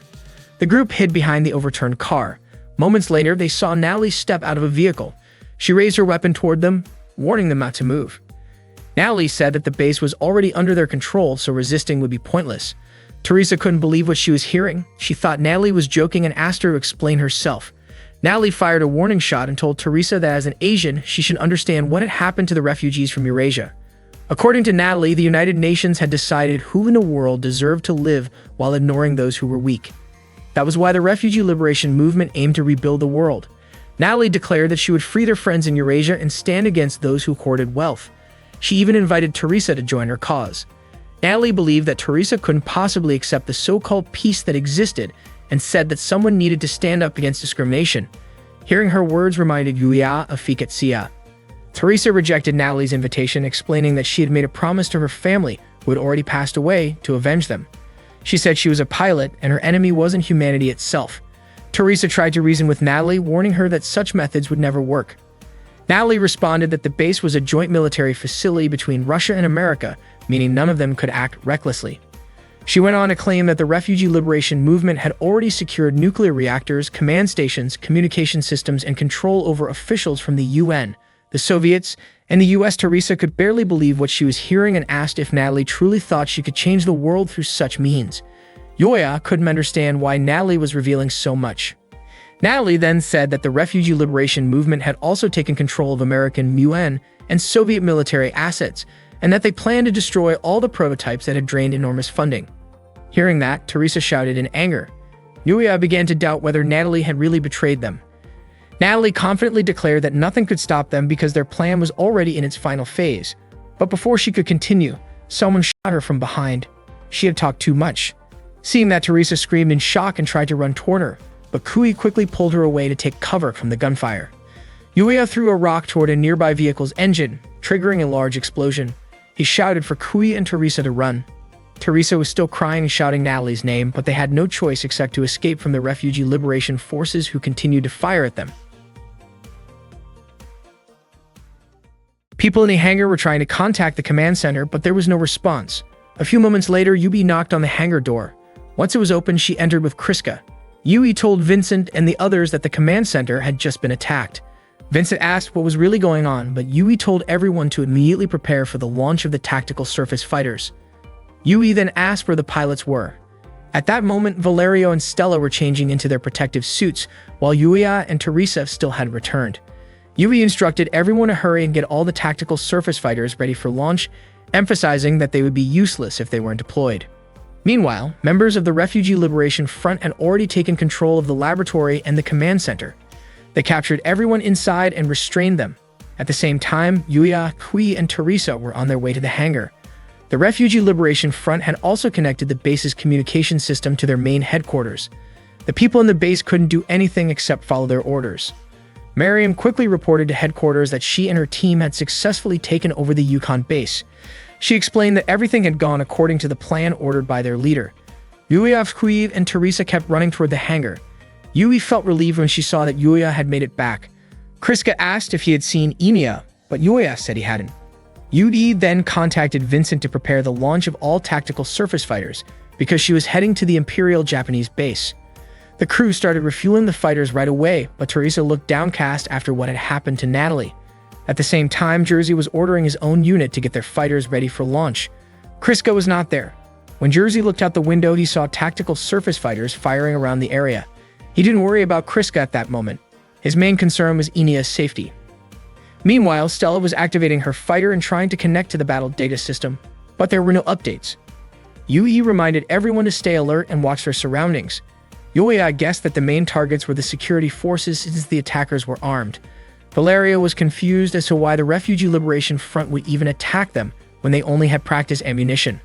Kui asked Yubi to let her borrow one of the remaining tactical surface fighters. The only one available was a Striker Eagle from the US military. Kriska also requested one since the enemies were already closing in. Stella then informed everyone that the battle data they were receiving was fake, so she told them to switch to short-range communication and adjust to local range. Unfortunately, even after switching to local mode, they still couldn't detect the enemy. Yuri asked Vincent to prepare the Striker Eagle immediately and said she would take full responsibility for it. Kriska and Kui had already finished putting on their protective suits. Teresa urged Vincent to hurry, but he warned her not to act recklessly. Valerio asked why she was in such a rush, and Teresa, looking heartbroken, said that Natalie had been killed. Vincent was stunned to hear that. Teresa explained that Natalie had been shot while trying to warn her about what was happening. The memory made Teresa both angry and sad. Valerio told her that they needed to accept what had happened, even saying that next time could be any of them. Yuya believed Natalie's death might have been because she tried to protect them. Suddenly, a huge explosion shook the area. The enemy had approached within 12 kilometers from the southeast.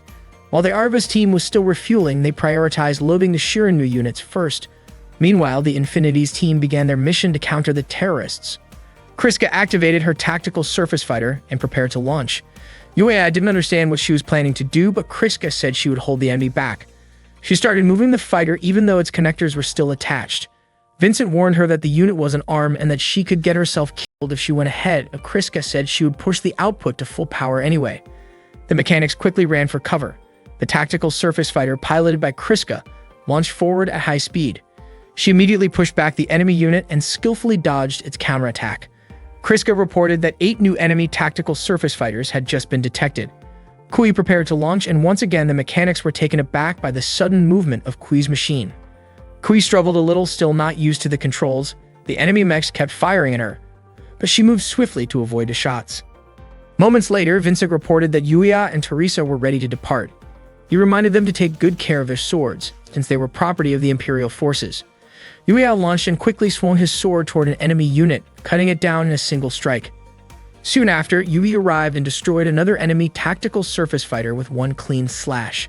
Despite heavy gunfire, Yui stood her ground and kept fighting fearlessly.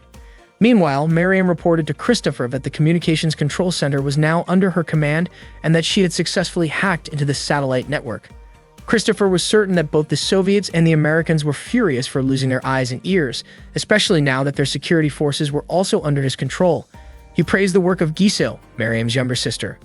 Budamer shouted, demanding to know who was behind their operation, whether it was the Americans, the African Union, or the Oceanian forces.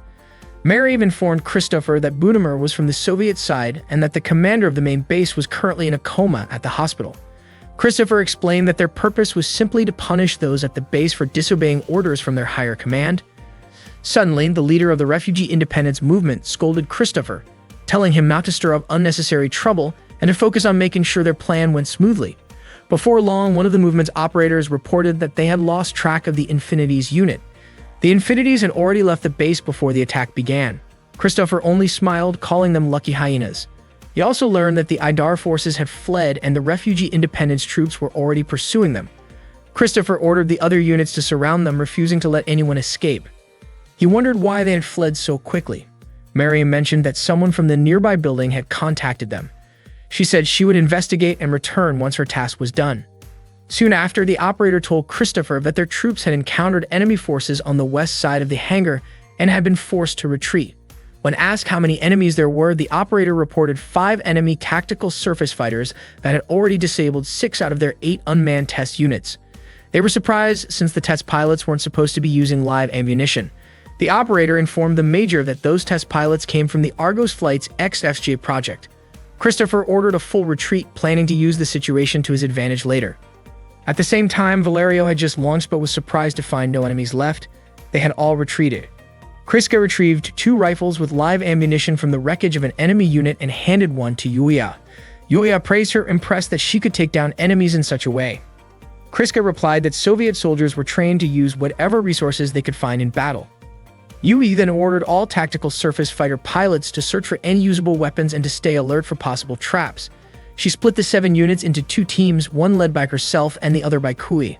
Yuri directed them to head to the 207 training zone, a place often used for gathering intel. She'd also instructed Vincent to tell all mechanics to leave the hangar and finish wiping the data. Vincent mentioned that Frank was currently attending a meeting at the main base. Yui hoped that Frank was safe inside the bombing shelter. Kriska reported that she needed to return to her own base, but Yuri immediately refused, saying it was too dangerous. Kriska pleaded, insisting she had to leave right away. Yuya reasoned that their enemies already knew their location, and even though they were heading to the training zone, they still needed backup.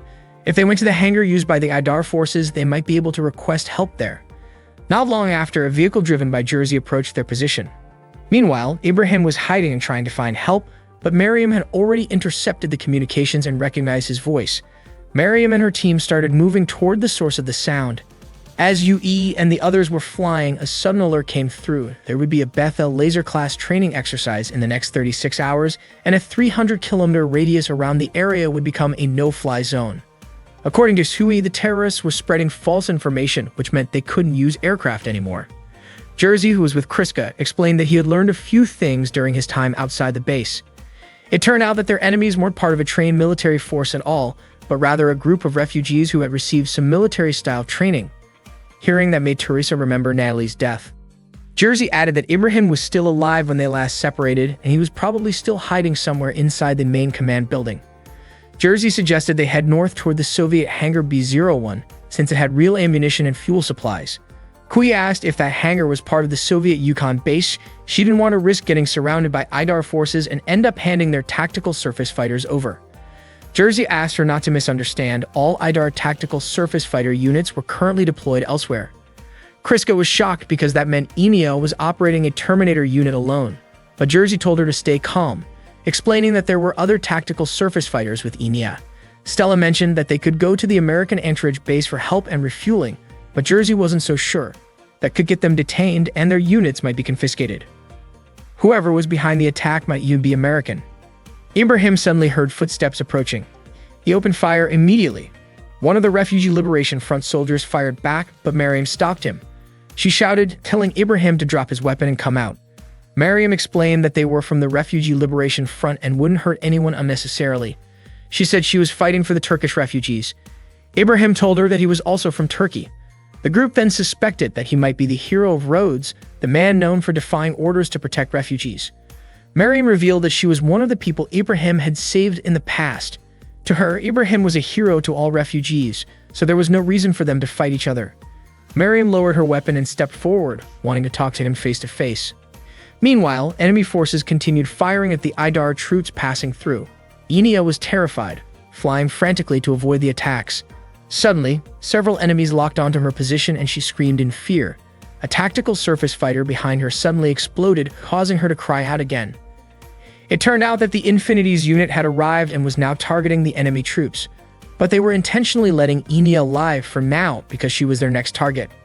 According to Jersey, the Americans would do whatever it took to protect their own interests. The government allowed such situations to happen because one of America's favorite strategies was to play the victim in order to justify striking back. Kui had already been suspicious, especially since the Infinities had been suddenly deployed to Alaska. Jersey said that depending on America right now would be far too dangerous. Vincent pointed out that the Soviets were supposed to be North America's shield, so there was no reason for the US to make things harder for them. Yuya told everyone to stop arguing. Yudi then ordered Valerio and Stella to carry out a long-range strike on the Anchorage base, while the others gathered intel around Sector A207. After that, they would move to Base B01 to reload with real ammunition. Because communications were cut off, Yui said that someone had to find out what was actually going on. The terrorists had captured around 108 tactical surface fighters, while they only had 7 units, so getting outside reinforcements was their only option. Everyone agreed with Yui's plan. Before leaving, Valerio couldn't resist teasing Teresa a little, and Teresa told both him and Stella to make sure they didn't die out there. Not long after, multiple enemy tactical surface fighters were detected, too many to count. Yui ordered the team to head for A207 and deploy sonic sensors once they arrived, emphasizing that their top priority was to uncover the truth behind all this. Before the enemy mechs engaged, Christopher warned Heesail that their opponents were incredibly skilled. They had taken down 6 tactical surface fighters without using weapons. Christopher reminded her to keep her distance, fight carefully, and use guided missiles to take them down one by one. Yuya and the others were fully prepared to face the enemy. At that moment, enemy radar signals appeared. The missiles were expected to arrive within 120 seconds. Yui had already predicted that possibility, which was why she ordered the unit to move out before the enemy could reach them. Kui reported that there were 24 enemies, with 8 of them armed with guided missiles. According to Teresa, splitting up would be pointless since there was no way they could destroy that many missiles in time. Jersey then suggested dividing their forces. One group would hold their position while the other moved towards Sector B01. Teresa asked if that meant some of them would have to stay behind while the others escaped. At that moment, Yuito remembered Fikatsia's words. Determined, he volunteered to stay and told everyone else to head toward B01. Kui expressed concern for him, but Yuya reassured her that he had trained with tactical surface fighters in the US military, including how to counter guided missiles. He believed it would actually be easier for him to protect the area alone. Teresa doubted that Yuya could take on so many enemies by himself, and she insisted on helping him. However, Yuya didn't want to risk losing 2 Shiranui units in that battle. He made a promise to Yui, saying he would prove the power of the Shiranui when they fought together. Yuya pleaded for Yui to approve his plan. After a moment of hesitation, Yui finally agreed. Yuya told him not to worry about him, saying that this battle was nothing compared to fighting the Betha. Yui then ordered the others to follow her and stay low. As the sensors confirmed the presence of 24 enemy units, 8 equipped with guided missiles, Yuya disengaged his pilot safety systems and charged into battle. Meanwhile, Miriam approached Ibrahim without any weapons. She pleaded with him, saying that they needed someone like him to make their dream a reality. Ibrahim calmly replied that he didn't cooperate with terrorists. The members of the Refugee Independence Movement protested, saying they weren't terrorists, but rather the voices of those who had been silenced. Miriam told Ibrahim that if he joined them, he would become a source of hope unlike any other. Ibrahim responded that he wasn't a hero, he was just a lieutenant. Surprised, Miriam asked if his rank had been demoted because of a past incident. Ibrahim admitted that there were indeed injustices in the world, but that didn't justify taking lives recklessly. Miriam then shared her painful story, explaining that her mother had endured terrible hardships to raise her and her younger sister. Life had been harsh and unfair, and Miriam questioned whether Ibrahim would simply allow that same cycle of suffering to continue. She reminded him that he knew what was happening to the refugees in the camps. Miriam begged Ibrahim to join her, saying she didn't want to fight him. Ibrahim quietly replied that he once had to sacrifice his own squad to save a group of refugees. At the same time, the Infinity's unit had successfully neutralized the enemy's tactical surface fighters. Leon speculated that if Eurasia fell under control, the Soviet Union would dominate global military power, something the US forces would never allow. After confirming that their targets were destroyed, the Infinities were ordered to retreat 3 kilometers and regroup at the Yukon base. Meanwhile, Yuya was still fighting alone, surrounded by enemy tactical surface fighters. The machines opened fire, but Yuya skillfully dodged the bullets and sliced through them with his blade. He had already lost track of how many he had destroyed. Before long, his position was detected and he found himself encircled. He quickly took cover before enemy units closed in on his location. Suddenly, all 4 enemy units exploded. Inia had arrived in her Terminator and opened fire on them. She admitted she was terrified, but Yuya told her to stay close to him. As the battle went on, the number of enemy tactical surface fighters steadily decreased. They hadn't expected a Terminator unit to appear, especially since all their guided missiles had already been used. Elsewhere, one of the refugee independence soldiers reported to Giselle that they had lost contact with their unmanned tactical surface fighters and requested permission to retreat. Moments later, more explosions echoed through the area. The soldiers began to panic as enemy reinforcements arrived. It turned out that Kriska and the others had returned. Kriska was relieved to see that Inia was safe. Yuya asked why Yui and the rest had come back. Jersey explained that they had seen Inia piloting the Terminator, and they needed to meet her first before entering Soviet territory, since they would require someone familiar with the area to guide them. The refugee independence forces were beginning to collapse. Giselle then took direct control of the remaining unmanned tactical surface fighters and ordered the rest of her troops to retreat and report the situation to Christopher.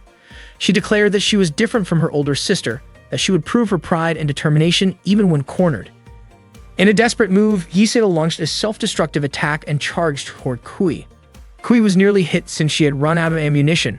She managed to grab Giselle's weapon, but as she moved closer, Giselle pulled her in and triggered the explosion. Yui couldn't comprehend what had just happened, and Yuya shouted in despair, calling out Kui's name. Meanwhile, Ibrahim admitted that he didn't regret saving Mariam and the others, but when he had to inform the families of his fallen soldiers about their deaths, he came to a realization. He understood that Mariam wouldn't be able to stop such tragedies, and that if someone truly wanted to change things, they needed to reach a higher position of power. Mariam then asked what would happen to those who couldn't reach such a position, whether they had no choice but to accept discrimination and being treated as if they were worthless. She believed that if one didn't know what the future would bring, the best thing to do was to keep moving forward, though Ibrahim admitted he still hadn't found an answer. Not long after, Christopher informed Mariam that her younger sister had just died after being surrounded by enemy forces and setting off an explosion. Mariam was shocked by the news. Christopher then ordered his troops to regroup and told Mariam to return immediately. Mariam later told Ibrahim that Giselle had just died. Her younger sister had also been a fighter in the refugee independence movement, so Mariam understood the risks that came with it. She said that perhaps the answer Ibrahim had been searching for was the one she had already found, that she would take revenge for her sister against the broken world that had caused her pain. Ibrahim immediately tried to stop Mariam from doing that. He released tear gas and made his escape. Mariam ordered her troops not to chase him and told them to come back. At the same time, the American forces were preparing to launch an airstrike on the Yukon base.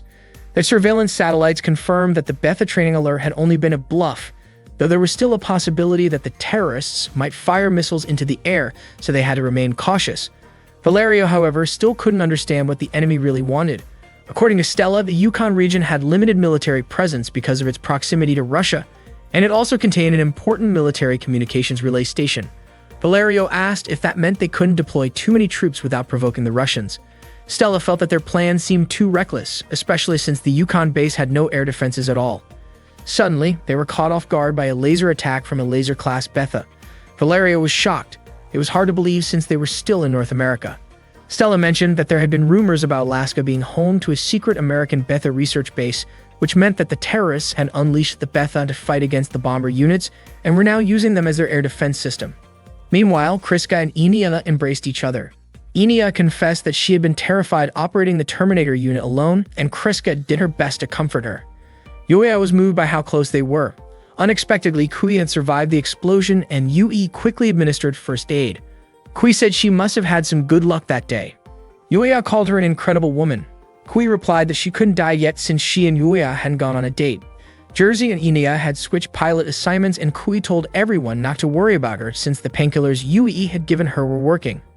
Suddenly, their signal started to weaken, and Mariam, representing the refugee independence movement, sent out a message to everyone. She stated that her group would no longer tolerate the cruel treatment that had been inflicted on Eurasian refugees since the beginning of the war against the Betha.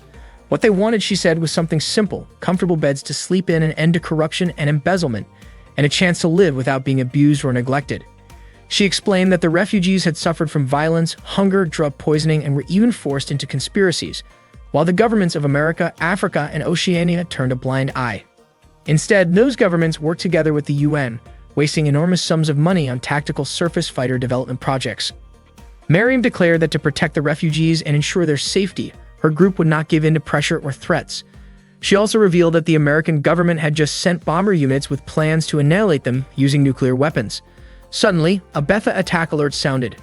The refugee independence movement had no choice but to release laser-class Betha from the secret American research facility to protect the 10,000 civilians stationed at the base. At that moment, Stella reminded Valerio that they were supposed to head to the Anchorage base, but Valerio replied that all Anchorage forces had already been defeated. For now, he said, they should focus on gathering information about the laser-class Betha. Meriem then revealed another disturbing truth, information she had obtained from a Soviet official. She explained that North America's strongest line of defense, known as Red Shift, was a defense system designed to protect the continent from Betha attacks. Once the Betha reached a certain point along that line, a chain reaction of hydrogen bombs buried across Alaska would detonate, creating an artificial strait that would serve as a new defensive barrier. In other words, the system was designed in a way that would inevitably kill countless Soviet citizens. Meriem admitted that releasing the Betha without understanding the inhumane nature of that system had been a terrible mistake, but she said that was the harsh reality they were living in. After hearing that, Kui asked Yui to leave her behind since they didn't have much time left. Yui hesitated, unwilling to leave Kui alone, but Kui reassured her not to worry. She explained that Jersey's vehicle was probably nearby and that she would use it to get to the Baofeng hangar. Kui also didn't want to slow Yui and the others down. Yui handed Kui a pistol for self-defense, and Kui thanked her before quickly heading off. Yui then returned to her tactical surface fighter to continue the next mission. Teresa couldn't believe that America would actually detonate Alaska, and she wondered why they would do something like that. Yuya asked if Yui had known about it beforehand, but Yui was just as confused, so she turned to Jersey for an explanation. Jersey said he hadn't known in advance either, but he figured it wasn't too surprising since that system had already been in use even before their arrival in Alaska. Yui stated that their next mission was to destroy the Betha and stop the terrorists. Jersey explained that most of the military forces were stationed in Kamchatka or along the Alaskan coastline, using the base only as a transit point. He mentioned that their strength was limited, but Yui pointed out that they didn't have time to restock ammunition at the B-01 sector anymore. Jersey added that they were running out of both fuel and bullets, making it nearly impossible to defeat the enemy under such conditions. Teresa felt like they were trapped, but Yui proposed a very risky plan. He was certain there was fuel stored at a Soviet patrol base. Teresa doubted it since that location was deep within enemy territory. But Yui argued that was exactly why their enemies wouldn't expect an attack from that direction. Jersey suddenly realized he had forgotten about that option, and he admitted that in guerrilla warfare, it was often necessary to take weapons and supplies from the enemy. Yuya was tired of running away. It was time for them to fight back. Hearing about Yuya's decision, Kui realized just how capable he really was. Meanwhile, Christopher headed toward his tactical surface fighter. He asked his subordinate about the situation, and the subordinate reported that the unit had already been prepped with Christopher's personal data. Although some sensor interference remained, he was confident Christopher could handle it. Christopher ordered his team to begin evacuation procedures since they were about to put an end to the terrorists' actions. He was certain his plan would succeed and that victory would belong to his elite forces. With absolute confidence, Christopher laughed out loud, ready to take command of the battlefield.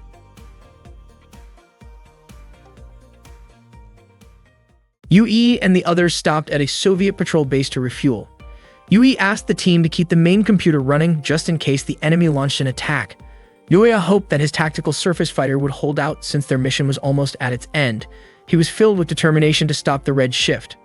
Suddenly, Inia called out to encourage him. Yuya was surprised to hear that Inia wanted to pilot a tactical surface fighter herself. She admitted that she actually enjoyed taking down enemy units. Meanwhile, Jersey was contacting his comrades from the Spetsnaz unit to discuss their upcoming mission. He decided to leave the ground battle to them. To Jersey, the Soviet forces weren't the main concern. He didn't know who was truly behind the conflict, but he was determined not to let anyone interfere with his plans. At the same time, the Betha creatures released by the refugee independence movement had multiplied far beyond what was planned. They were only supposed to unleash a single laser-class group. Budamer confronted Meriem about this, warning that their actions could trigger a Red Shift reaction. He urged her to inform both the American and Soviet forces and ask for their assistance. The leaders of the refugee independence group grew angry at Budamer for speaking out, but he reminded them that if large numbers of Betha gathered along the Red Line, it would spell disaster for everyone. He explained that over 2,000 SAR bombs could detonate, destroying not only Soviet territory but also affecting the United States, the world's center for weapon manufacturing and food production. The explosion would kill millions and humanity would face shortages of weapons and supplies. Most of the casualties would be the very people they were trying to protect. Hearing this, Miriam said that Budimir had a kind heart, though she questioned why he had never shown that same concern for the refugees before. Elsewhere, Jersey informed Yulia that their mission was to reclaim the main communication center and base.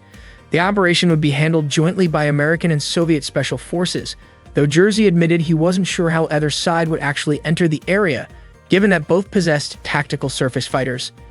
Yulia said that their actions would decide the outcome of everything. Jersey explained that they would need to stop the signal interference that had been blocking their satellite connections. Yui added that with access to the main satellite data, both American and Soviet forces could finally understand the full situation and develop a better plan against the Betha threat. That, she said, was their only real hope. Lilliput was predicted to become the main target of the next Betha assault. Jersey suggested that they first eliminate the destroyer-class units, as those moved the fastest. Yulia pointed out that thousands of civilians were still in that area, but Teresa replied that it was still a better situation than what had happened to everyone in Alaska. The discussion reminded Yulia of what Fiketsia had once told him, that sometimes a person must decide what they're willing to leave behind when they can't protect everything. Yulia finally understood the burden that Fiketsia had carried for so long. Yui knew how difficult the battle ahead would be, but she said that all they could do now was prevent total destruction and give their absolute best. Soon, Yulia and the others took off, heading toward enemy territory. After receiving the alert, Christopher launched the Lastaka squad, 36 units strong. Teresa detected their presence along with a Falcon team approaching from the 9 o'clock direction and one unidentified tactical surface fighter. Yui ordered her forces to prepare for battle and split into two groups. Christopher guessed that their enemies were targeting the main base and the communication hub. He told his team to act as though they had been deceived, then challenged Yulia and his squad to show whether the world's greatest pilots could truly live up to their reputation. Christopher charged forward, engaging Yulia in close combat with his sword. Yulia blocked his strikes, countering with his own blade. He soon realized that Christopher was transmitting his voice over an open channel. Yulia fired repeatedly, but Christopher skillfully dodged each shot and counterattacked. Their strengths were evenly matched, and the battle grew more intense as neither side could gain the upper hand. Elsewhere, Yui swiftly destroyed an enemy tactical surface fighter in close combat, the explosion lighting up the field. She then signaled Teresa to begin her attack. Teresa opened fire on the enemy units, successfully taking down several of them. But suddenly, the opposing forces retaliated with a barrage of missile strikes. Yui swiftly destroyed an enemy tactical surface fighter with her sword, while Yulia tried to dodge the shots fired by Christopher. Christopher praised Yulia's TSF for managing to evade his attacks, and Yulia also acknowledged Christopher's impressive skill. Meanwhile, the Spetsnaz unit successfully infiltrated the communications center, and Yui immediately ordered Teresa and the others to retreat and focus on fighting the incoming Betha forces. At the same time, Jersey was taking down a group of unmanned TSFs. With a powerful spinning maneuver, he managed to eliminate all of them. For Jersey, the battle wasn't over yet. It wasn't the right time to use his last resort. Things quickly turned critical inside the communication center as the Spetsnaz soldiers broke through. Miriam ordered the TSF troops to retreat from Lilliput. Budimir said it was already too late and suggested that Miriam should consider surrendering. The soldiers quickly escorted Budimir away, but before he was taken out, he warned that the main gate had been breached and it was only a matter of time before it would be completely destroyed. Just as someone was about to harm Budimir, Ibrahim arrived and saved him in time. Yudi and the others took off to face the Betha, but Christopher and his squad continued to chase after them. Yulia declared that he would take down Christopher himself and told Yui and the others to go ahead and deal with the Betha instead. Teresa tried to stop him, saying that Christopher was too experienced and Yulia wouldn't stand a chance. But Yulia was confident that he would be fine. Yui eventually allowed him to go. Teresa couldn't understand why Yui was so certain about letting Yulia face Christopher alone. Yui explained that Yulia had never lied to her, and because of that, she believed he would truly be okay, just like he said. Meanwhile, the first wave of Betha forces had already entered the city, sending civilians into panic. The situation grew increasingly dire. From the communications center, Mary monitored everything, unsure of what to do. She suddenly remembered Ibrahim's words, telling her to stop all of this. Then the main Betha forces arrived, Rappler-class units. Miriam realized she had to contact Christopher right away, but he was still locked in combat with Yuya. Miriam repeatedly called for him. Christopher grew irritated by the constant interruptions and asked why Marion was contacting him. Marion reminded him that their mission was to prevent the Red Shift from reacting. She urged him to redirect his focus toward fighting the Betha entering the city and said she would try to negotiate a ceasefire with the opposing forces. However, Christopher replied that he was part of the Union and that the Betha were servants of a higher being, so he had no intention of attacking them. Then, he abruptly cut off the communication link. Marion was stunned by his response. Moments later, all connections went down and the Refugee Liberation Movement forces could no longer contact any TSF units. Confused and alarmed, Mariam ordered her subordinates to reach the main headquarters, but no matter how many times they tried, the connection just wouldn't go through. At that moment, Yui was fighting hard, shooting down Betha from above. Enemy TSFs fired back, but she quickly drew her sword to counter. Teresa joined in, taking shots at the advancing Betha. Before long, the Scarlet Twins arrived with Jersey to support them. Jersey reported that the assault on the communication center had succeeded and that they needed to go after the Betha that managed to escape. Not long after, Christopher's subordinates informed him that their targets had walked right into the trap. Christopher said that he would personally capture them. He then set out to pursue the Scarlet Twins in Jersey, while Yuya was blocked by enemy troops. Unfortunately, Yuya was running low on ammunition. One of the enemy shots hit Teresa's TSF. Shocked and frustrated, Teresa couldn't understand why, in a situation this critical, no one seemed to care that the Betha threat could bring about the end of the world. The Betha forces started closing in on Yui, and her memories of the past Betha incident flashed vividly in her mind. Filled with anger, Yui rushed forward to strike at the tactical surface fighter in front of her, then turned to attack the advancing Betha units. Unexpectedly, two enemy tactical surface fighters tried to surround her. Yui almost lost hope, but someone shot the arms of both enemy units just in time. Seizing the moment, Yui quickly drew her twin swords and slashed at the two enemy machines. Suddenly, Leon and Sharon arrived, piloting their raptors. They swiftly took down the enemy units with impressive coordination. Teresa was stunned to see that Leon and Sharon were still alive.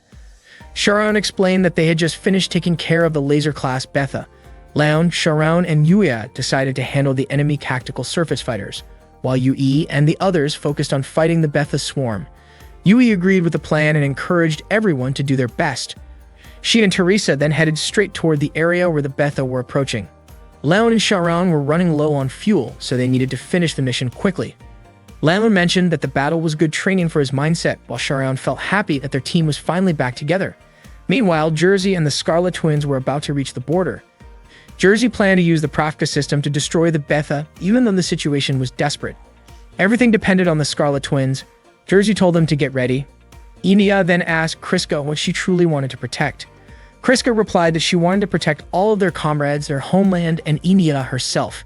But Enia knew there was something more. She could sense it because she and Kriska were connected as one. Kriska realized that as well. She didn't understand why she kept thinking about it, but deep down she wanted to protect Yuya. She wanted to protect the world where Yuya existed. Enia felt the same way and invited Kriska to join her in protecting the world Yuya lived in. Meanwhile, the Betha were expected to reach the Red Line in 20 minutes. Members of the Refugee Liberation Movement were growing frustrated because their plans had completely fallen apart. Mariam urged everyone to end the conflict, realizing that their plan had failed. She understood now that they had not only been used but also abandoned. The group realized that they would be blamed for the killings that had occurred. Mariam wanted to prevent that, even if it meant humiliating herself. She believed they had to show the world that they had only been manipulated. Just as Mariam ordered her troops to cease all attacks and surrender, a gunshot suddenly struck her down. The shooter turned out to be one of her own comrades. After that, the remaining members of the Refugee Liberation Movement chose to end their lives rather than be captured. Jersey decided to begin the mission. He couldn't believe that the fate of all humankind rested in his hands. He gave the Scarlet Twins permission to activate the Pravka and eliminate all Betha. But Jersey was confused when they didn't respond immediately. Kriska pleaded with him to set limits on the Pravka's power, knowing that there was no way to survive once it was fully used. She understood the risks and accepted them, knowing that this was the reason she existed in the first place. Jersey sighed and instructed them to prevent the Red Shift from being triggered at any cost. Kriska and Enia thanked Jersey and immediately took off to carry out the mission. Jersey didn't understand why they were willing to go so far, and he wondered if they had somehow realized the truth about their situation. He quickly pushed that thought away, convincing himself it was impossible. The Scarlet Twins soared into the sky to begin their task. Meanwhile, Christopher laughed loudly, saying he had been waiting for this exact moment. He then activated the Pravka system to take control of Kriska and Enia. Suddenly, Kriska found herself in a place filled with flowers. She was shocked to see a girl laughing in front of her. At first, she thought it was Enia, but Enia was standing right beside her. Kriska grew confused, wondering who the mysterious girl really was.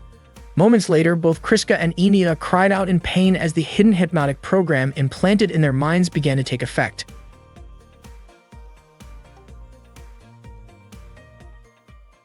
Kriska and Enia were under hypnosis. Christopher laughed, feeling victorious as he believed he had gained control over the Scarlet Twin on the very day when the forces of a major leader planning to destroy the world were supposedly under his command.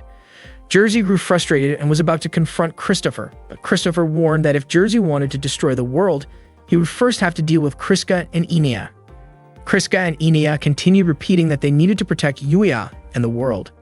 They were instructed to attack Jersey, but those words only made them perceive him as a threat to Yuya. Suddenly, the tactical combat robot piloted by Christopher expelled him and was handed over to the tactical combat robots of Kriska and Enia. Christopher was left confused, unsure of what had just occurred. Without hesitation, he was swiftly defeated. The Scarlet Twin then transferred to Christopher's tactical combat robot. Jersey was surprised by how effective the Nastroika effect truly was and realized that his assumption had been correct. Yuya was the perfect trigger. Unexpectedly, Kriska and Enia also managed to injure Jersey. Meanwhile, Captain Blazer informed Sharon and Leon that the Infinity Forces had successfully defeated the Beta laser-class enemies and were moving toward their location. Shortly after, Valerio and Stella also reported to Yuya that they were heading his way. Yuya felt relieved that they were safe. They had borrowed rifles and assisted in defeating all of the high-class laser Beta. Valerio suggested that Yuya pursue any Beta that might have escaped.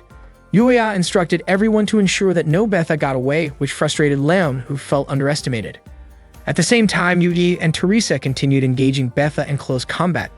Teresa appeared irritated because her right thruster was damaged, likely since they had taken over the communications center. She even requested assistance from American or Soviet forces. According to Yui, even if the national base responded, they might not arrive in time. Suddenly, Yui detected Christopher's tactical combat robot. Teresa could not believe that Christopher could defeat the Scarlet Twin so easily or consider the possibility that the Scarlet Twin was controlling the robot. The Scarlet Twin quickly eliminated the Beta around them. Meanwhile, Yuya attempted to contact Kriska, Enia, and Jersey but received no response. Shortly after, he noticed that Teresa's tactical combat robot was being restrained by Christopher's tactical combat robot. Yuya grew frustrated, but Yui advised him not to approach, urging him to focus on preventing the Beta. Yuya did not fully understand what was happening. Yui reminded him that, although the robot was an enemy, their priority was to prevent a red shift from occurring. And Yuya needed to protect his homeland, America. Yuya hesitated, but Yui reassured him, confident in her ability to fight the robot, recalling her close combat experience in the Japanese Empire. She insisted it was Yuya's turn to trust her. The Scarlet Twin, still under hypnosis, immediately attacked Yui upon hearing Yuya's name. Yui blocked their strikes with her sword, skillfully dodging their attacks. She fought with all her strength, determined not to let them harm Yuya. The battle between the Scarlet Twin's tactical combat robot and Yui's robot intensified, and Yui's robot sustained severe damage across nearly all systems. Yuya screamed in desperation, seeing Yui on the brink of defeat. Suddenly, the Scarlet Twin turned its attention to Yuya and swung its sword at him. Yuya tried to defend himself and even attempted to fight back, but Yui held him back. Soon after, Jersey contacted Yuya, explaining that Kriska and Enia were controlling Christopher's tactical combat robot. The Scarlet Twin's robot forcefully kicked Yuya's tactical combat robot, prompting him to demand an explanation for why Kriska and Enia were attacking him. Jersey clarified that it was due to MK Ultra, a secret Russian technique he led, which combined advanced hypnosis and mind conditioning methods. Yuya realized that America must have been involved behind the scenes. Jersey admitted he did not know the full scope, but explained that the hypnosis could be reversed and only Yuya could accomplish it. Yuya still felt uncertain about what to do. Jersey explained that Kriska and Enia only reacted to anything related to Yuya, which indicated that their attention was focused on him. He mentioned that there was a single glimmer of hope, the only chance they had, and if Yuya could not stop the Scarlet Twin, he would also be unable to prevent the Beta, as all tactical combat robots would be destroyed. Yui was frustrated and wanted to stop the Scarlet Twin herself, but her tactical combat robot was already severely damaged, leaving her unable to maneuver effectively. Yui shouted, calling out to Kriska and Enia, trying to bring them back to their senses. Yui asked him to stop, still unsure whether the method Jersey had mentioned would work. Yuya insisted that they would never know unless they tried. Yui urged him to be realistic, warning that the Scarlet Twins could no longer be reached, but Yuya refused to accept that. He explained that the battlefield was never simple, and that what one leaves behind and what one chooses must be determined. By following those choices, one could understand the meaning of life decisions. That was why Yuya was willing to put his life on the line to protect everything, and he would never give up. At that moment, Yuya continued to fend off attacks from the Scarlet Twins. Yuvi was deeply moved by his words, while Jersey realized that Yuya's reasoning was correct.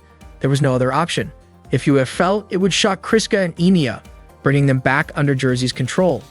By now, Yuya's tactical combat robot had sustained significant damage from the Scarlet Twins' attacks.